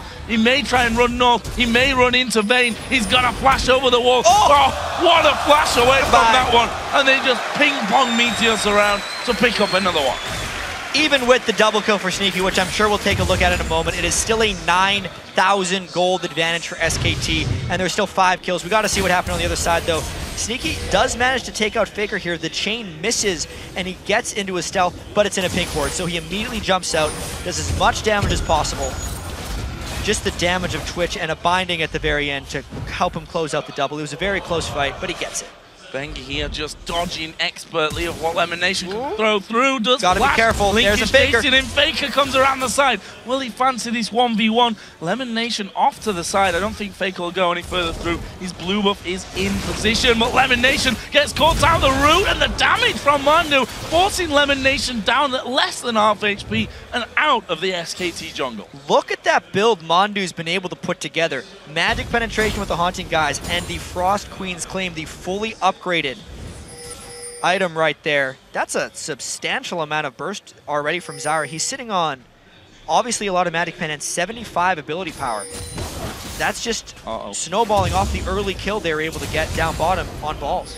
And Piglet has popped his ultimate here. Moving forward, he's up against 3, but Faker's coming around as well. They go for Sneaky. Sneaky goes down, and now Meteos might not be able to escape. That's a good cocoon, though. Are they going to be able to follow through? Faker is still chasing Mandu. I've just joined in with them as well. In the end, it's a 1-for-0. Well, they rotate straight to the mid lane here while they get the turret. Story of the game as well is Balls being at a turret with too many people of SKT against him. He either dies or just loses the turret, and the rest of Cloud9 has been unable to capitalize on SKT's investment to shut down Balls. Let's have a look again at the gold. Not the best of news, I'm afraid, if you're a Cloud9 fan. We're 20 minutes, 45 seconds into this one, and an 11,000 gold lead for SKT. And the biggest thing that stood out to me there was the 7,300 gold on Mandu's support is more than anyone else on the Cloud9 team entirely. Sneaky is the closest at 7,100. I mean, this game is completely out of hand. 11,000 gold advantage for SKT. They're looking on top of their game right here. Bengi has had a lot of presence. Their lane mechanics have still been superior. The tower diving was very crisp, and everyone is just comfortably playing their game. Did see Bengi there in behind Link in the mid lane. Also spotting Lemon Nation now coming around. So having vision without Cloud9, really realizing that one, and Balls may now become a target as well. Bengi on the bottom side, Impact moving in through the lane on the top side of things. In the end, they don't get it. But if you look at the minimap, they have to be careful that Cloud9 don't get sandwiched here. They're going to try to open up something, but they have to be fast. Turning around on towards Piglet. Decent damage, but not going to be enough to finish off the kill. Here comes Evelyn from the side. Zyra gets the knock up onto 2. Link's a dead man. Here comes the rest of the team as Lemon Nation gets destroyed as well. Meteos has gone out behind them, but he won't stand for long. That 3-for-0. Oh, 4-for-0. Sneaky's not getting away. They had a pink ward down there. Faker gets that one. 4-for-0. Julian in him.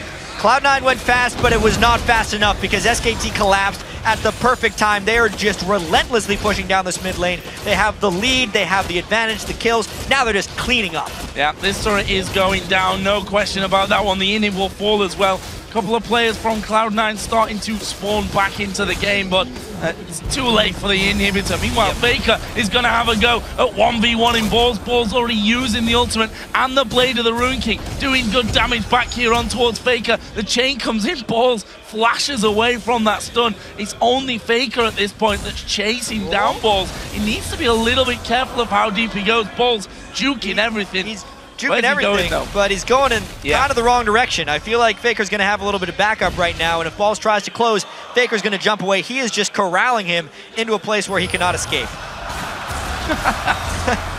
Well, Balls is still doing well here to dodge quite a lot of this damage. However, when Bengi comes across, that is not going to change. Bengi gets the kill. He's now on a rampage. 4-0-7 for the Evelyn. This is a very one-sided match. All men must die is what Balls had to understand right at the end of that one, because he escaped as best he could. Oh, nice little bit of Baron Egg or Elimination gets down. Go for it. He's dead. Yes. Credit there. That was a nice move, but Elimination might just play the price now. We've got Evelyn chasing him down. They use the exhaust, but that's a good binding. Point blank, Elimination going to try and walk away. Meanwhile, Sneaky just being closed onto by the two of them. Meteos is going to be chased as well, slowed down by the Randuin's Omen. He's flashed. Which way is he going to go? Tribush is pretty much his only bet. But look at this, Cloud9 actually doing a 2-man push on bottom. They need to go back to their base, though. That base is going to be going down real fast. As soon as the Super Minions arrive, they're going to have to recall immediately.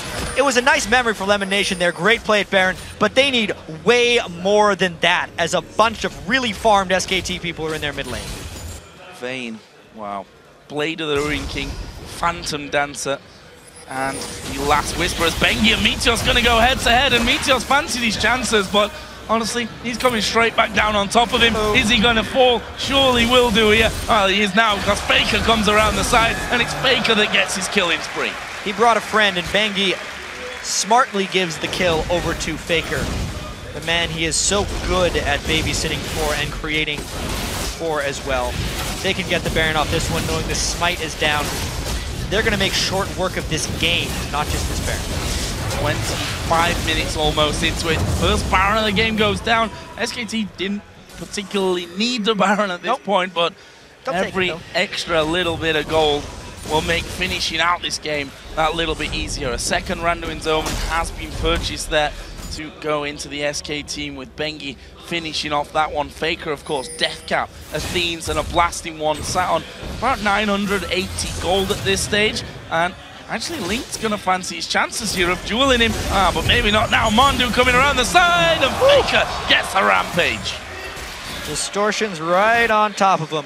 And even though with this giant gold lead, SKT could probably beat Cloud9 with almost whatever items they wanted to build, they're still building quite smartly. So the double Randuins makes it even harder for Sneaky to get through anything, because his Spray and Play or Rat-a-tat will hit and slow his attack speed and move speed from there. Cloud9 is desperately trying to do these strange pushes right down the mid lane where they just overwhelm them with numbers, but that it doesn't work when FLICKR's there. No, he's going to go over to Rage though. FLICKR follows him straight through. Double kill, easy as that. Hardly lost any health for it as well.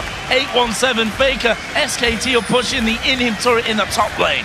They are dominating right now. The show that OMG put on is going to be rivaled by this SKT show. Piglet's rampage is now complete. Inhibitor turret goes down. Lemon Nation should probably just hang around by the fountain right now, because he's not probably going to get anything, as Balls is having a go at FLICKR. Here comes Impact though. He's having a go at his clone. He got him. Oh, he got him. No, the clone he walked away with, trying to bait Balls into chasing that one. Balls went down in the end, and they're already on the Nexus turrets here. A Sneaky going to be fighting head-to-head with Bengi. We've got Piglet moving in as well. He'll now go unstoppable. Will they get the shutdown? No, they won't. Bengi unstoppable. They can focus and win the game right here. That second Nexus turret is going to go down. Lemon Nation's going to try and hold on there at the back, but it's all too little, too late. SK Telecom T1 are going to take down Cloud9 here for the victory.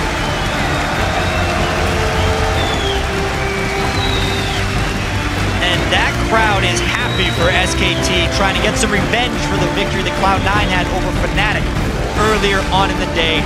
Joe, 28 kills in a 27-minute game there for SKT. They really made that a statement against Cloud9. And from Cloud9's side of things now, going 1-for-1, definitely not the worst record that we have right now, but they need to basically forget this game. Like, literally just forget it, because there's probably not too much to go back on after about, well, the dive on the bottom tower that got Piglet rolling. Super early on in the game, they were just a little bit confused and a little bit outplayed, and this was one of those games where, since they wanted to do a standard laning phase, as soon as that broke down, they could never get back to it. And we have to remember, it's actually a pretty good excuse for Cloud9 that they're playing with Link and not High. Not that Link isn't a fantastic mid laner, definitely top 3 in North America, mechanically just as good as High, if not better. The team synergy and the way they rotated and moved as a team early on in the game looked lackluster. That's what many people expected from Cloud9 coming into this, which is why it was so surprising when they beat Fnatic. But as you said, all said, they got to forget that. And the fact is, that was the world champions of Season 3. So it's not the biggest surprise, I think, to everyone. It was, however, a painful loss. If we look, for example, down the scoreboard, 3-0-4 for Impact, 5-0-10 for Bengi. FLICKR was 8-8 by the end of it. Piglet on Vayne, 9-1-6. Can't quite see Zyra score. 3-5-11 there, and as you said, went all the damage items by the end. Yeah, full magic penetration on Zyra. Everybody could blow somebody up. Zyra had more gold than everyone on Cloud9. 1,500 more than Sneaky. That's when the game gets out of control, obviously. The Frost Queen's claim gave him about 1,300 to 1,400 gold as well. There are a few things going SKT's way. I really can't wait then for the SKT OMG showdowns. that we're potentially going to have maybe later on. That is the early look at what might actually be the strong teams here. Yeah, and we should also not forget this is just group stage as well. That group stage day one. Group stage day one, even at that, the fact is there's still a very long way to go. That, you know, getting a win here early might affect your performance and how your opponents are going to ban and pick against you in the future. Yep. Still a lot to be played for here. And, well, I think for Cloud9 in particular, if we're just looking from this game, of course, TPA and Fnatic are both 0 for 2. If one of those, well, of course, one of them will have a win by the end because they still have to take each other on.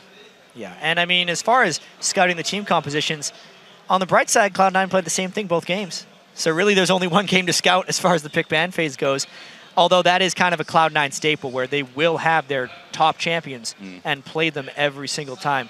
SKT didn't even need to take them away, which is the scary part. Scary part about it, taking 3 buffs at level 1. Then Cloud9 took away the turret, which actually worked very heavily against Balls in particular because he had no access to any farm for such a long time that he was just miles behind. We saw Shyvana 1v1 him without a problem at all. Yeah, and it was really just SKT showing up once again at the big events.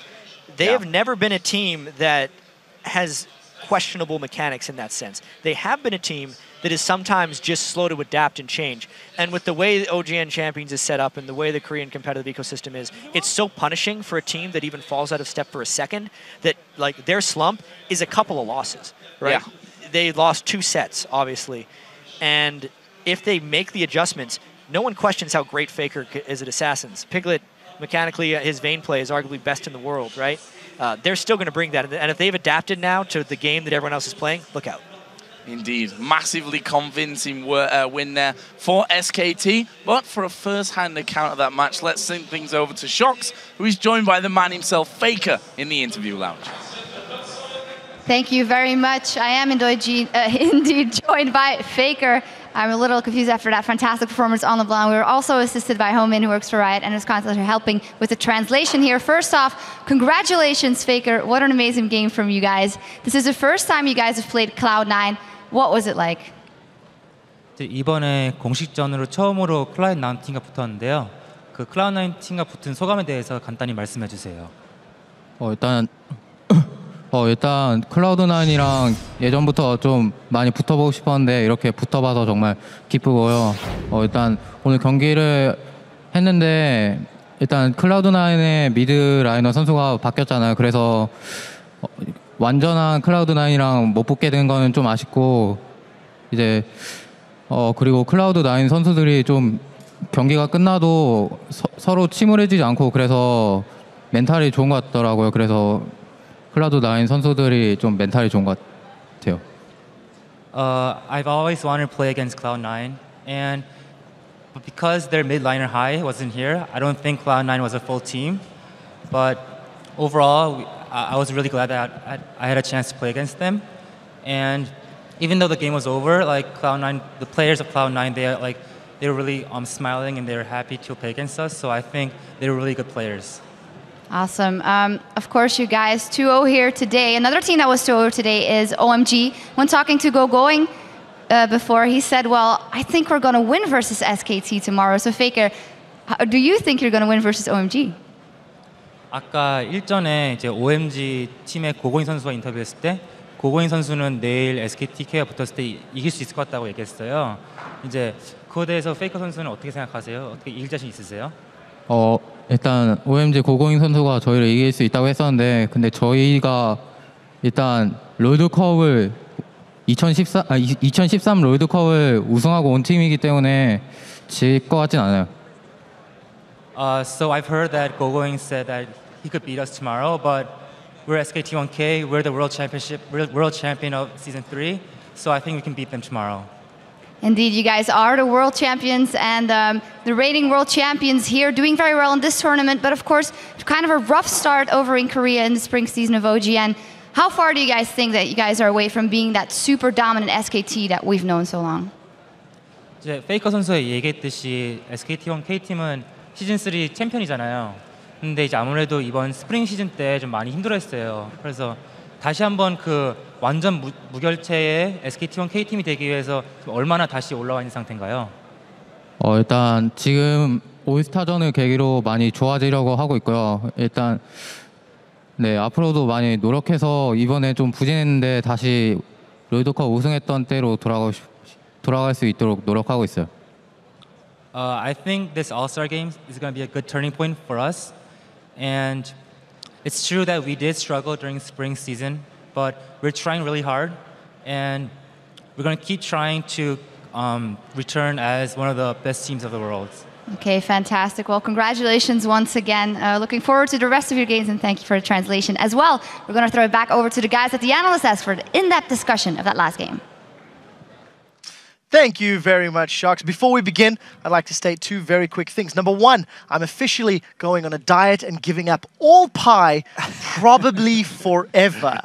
Secondarily, I would like to talk a little bit about Cloud9 in this matchup. Earlier today, we heard the interview from Meteos where he said it was a pleasure to simply scrim SKT. He quoted them as being 1,000,000 times stronger. You have to wonder about the psychological effect that had on them when they gave SKT their favorite picks. We've seen SKT Vayne, SKT Zyra, LeBlanc, I believe, Monty, you were saying, undefeated in the hands of FLICKR. Yeah, I mean, FLICKR. Brave call. Coming into this match, FLICKR was 7-0 professionally on LeBlanc. This is not a champion that most teams think it's wise to hand over. And all time, Vayne is Piglet's most played champion ever, and he has a 23-6 win rate on her, now 24-6. So it's really hard to take down SKT when they have these comfort picks that they can just easily fall back on. And even better for SKT, with the Vayne pick they used here, there was nobody from Cloud9 who could ever get to him and kill him. Zyra was even there to help him out to peel. Even without the Zyra, I don't think they could ever get to the Vayne, and he would just be such a pain. Well, we saw the Ezreal hover over early on where they were thinking about it, and it was the last rotation there on blue side, and I think that that's exactly what they realized. They were just kind of sitting there being like, oh, well, we'll just take Vayne then. Crepo, do you have something to add here? Yeah, maybe. No, I just wanted to agree with what Meteos said about how much of a joy it is to play a team like SKT. When we went to Korea back in 2012, it's really fun to play teams that are better than you because it's the only way you can really learn the game and really quickly. If you look at Cloud9, they're at the top of America right now, and they're basically teaching all the other teams how to play. So having the chance to face these teams that are just world-class, this is the way you learn. Even if this looks like a complete stomp, I'm 100% sure these guys are picking up on small things. Oh yeah, they went from this lane to here. This is how they reacted. Damn, we need to react quicker, we need to react better. And once you're playing these matches, you will learn. They will be watching these VODs, and they will definitely get something out of these games as well as the scrims. Now that's definitely the way it works at the end of the match. The way that the things that we noticed that ended up getting us there was all the way back in the beginning. Initially, we seen lane swaps. There was a couple of talking points. SKT with a strong start, stealing the buffs away from Cloud9, and then instantly moving into a position where Impact and the rest of SKT could stall out the game and arrest control. Monty, what's your thoughts? They did talk about the lane freeze that happened a little bit, but really what truly good teams will do is they will find that point of weakness and then just twist the dagger in it. And so we'll call up a replay here of how, it was off camera at the time, but how Impact managed to freeze this lane after balls had been killed. So if we get rolling right here, we see the recall from Lemon Nation. Impact will clear out the wave just so he can reset the lane further up. Now, if we watch this, he's going to grab the minion wave, which has a cannon minion, by the way. His cannon minion has been destroyed. Pull it back, focus it on a single minion, and therefore ensure that he has control of the wave. It will constantly be pushing back towards him. So in this case, we can stop the replay, but in this case, it would have been the better idea for Cloud9 because there was a cannon minion wave coming in to stay for one more wave to bounce it off the tower. Or, once the damage was done here, they could have force the dragon, try and force him to teleport over, so the wave then would push into the tower, get reset once again, the cannon would die, and they would just go back to normal. But Cloud9, Balls instead, he went up to his golems, he tried to gank the mid lane, there was nowhere for him to go, unless the entire Cloud9 had just run down to the dragon. It would have been hard though, because FLICKR had so much pressure in the mid lane. We talked a little bit about how it would even be risky, even just 4 members. Yeah, exactly. When you have a lane freeze just in general, the reason we typically see North American teams, European teams just push those lanes out right away is because when you freeze, you're stuck isolated on the map, and the other team knows the top laner is stuck somewhere off on his own doing his own thing. You can 5v4 or 4v3 something and force a lead somewhere. At least bring the teleport. If he does that, the lane crashes into the turret. And yeah, you talk about Dragon, but anything that this team could have done. C9 shows up in force somewhere, and they can force him out. I just want to add, like, every game so far where the team with the better strategy has involved a lot around these lanes, these minion controls, making waves bounce off a tower, which means like making them push back after taking a tower. And I just want to add, for people that don't know what a freeze is, it basically means enemy numbers of creeps are way larger than yours, which means they will kill your creep wave, and it will literally be frozen in place. And that's one mechanic that really needs to be watched out for. Back in Season 2, people did not know how to react to freezes. Season 3, people started reacting by moving away from the lane and started pushing another lane. And now we're just moving cross-map objectives and we're going for towers. So it's a really interesting Just before your point, Monty, we do actually have a stat to help back this up and illustrate this. I mean, that freeze took place around about 5 or 6 minutes, if memory serves. We talked about balls. He'd been dived and he'd been locked on his side of the map. If you compare CS at 10 minutes, Impact was sitting on 53 in comparison to Balls is 20.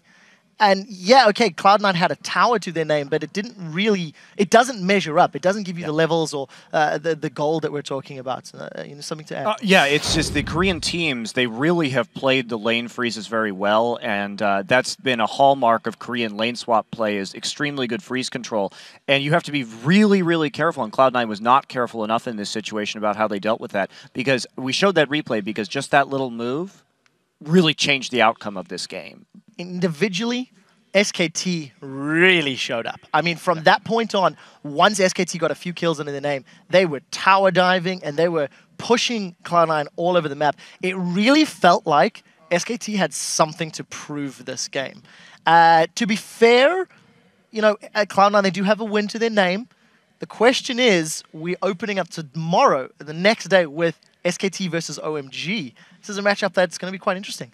No way. If you look what they did this game, how they did like this small move right there to make a lane freeze, even if they didn't freeze it endlessly, just the fact that they know how to do that, and realistically they haven't made any conceptual mistakes in the early stages of the game, there's no way OMG is going to beat them. I disagree completely, because coming into the tournament, right, and we talked about this, I remember we all sat down, watched VODs, we're like, man, all the Asian teams are not fast pushing. They're freezing the turrets, they're doing these weird things where they're two-man pushing, right? Like they're not doing any of the 4-0s that we see all the time in North America and Europe, right? And it's like, well, that's weird. And every single time we see the Asian team will lose a turret and then bounce back from it. OMG's played the take the slow outer turret, freeze a lane stuff the entire season. I smell a debate. We're going to get 2 replies before we need to move on. Crepo? Well, we've watched these replays.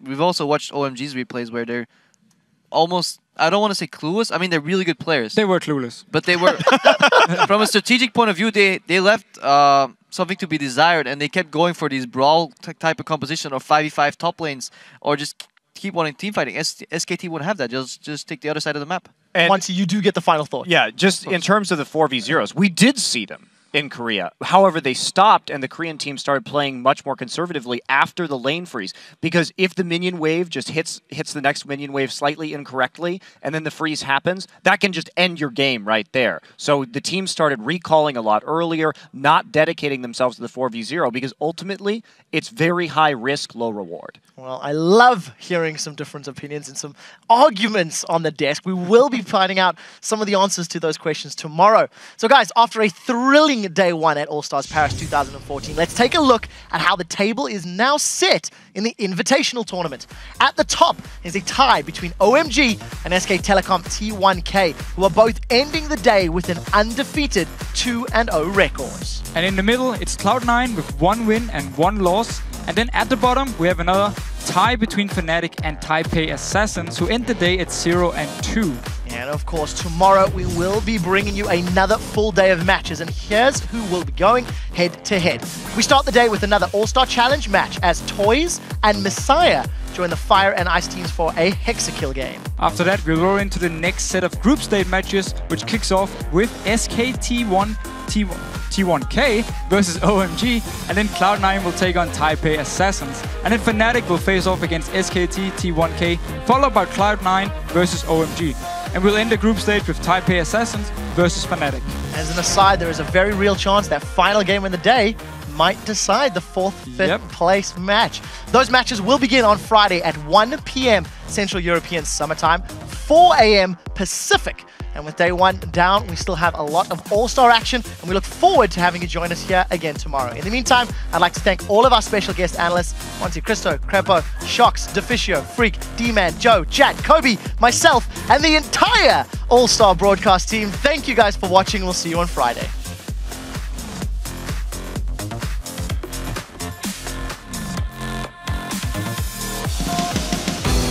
Paris has been called the City of Lights, and it has been called the City of Love.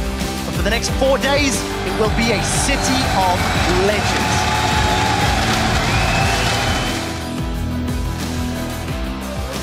My God.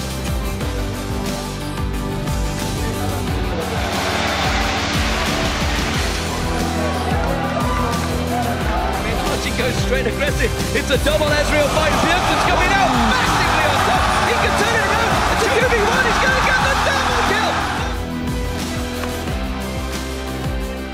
That's not wrong. or something. You guys coming out very strong here on day 1 of the tournament. How strong do you guys think you are overall if you see the teams that you're still left to play? 各位你好，很明显你们在这一次表现得非常好。你们觉得在所有参赛队伍中，你们到底有多强？最强的吧。Best. The best.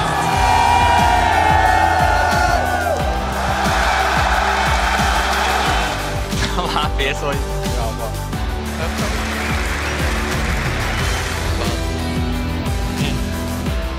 And they're going for it here once again. Alan moving forward faster than the 3-man, but the damage coming back here. Alan's low, Pomelo goes away, Alan goes down, and Bebe chases.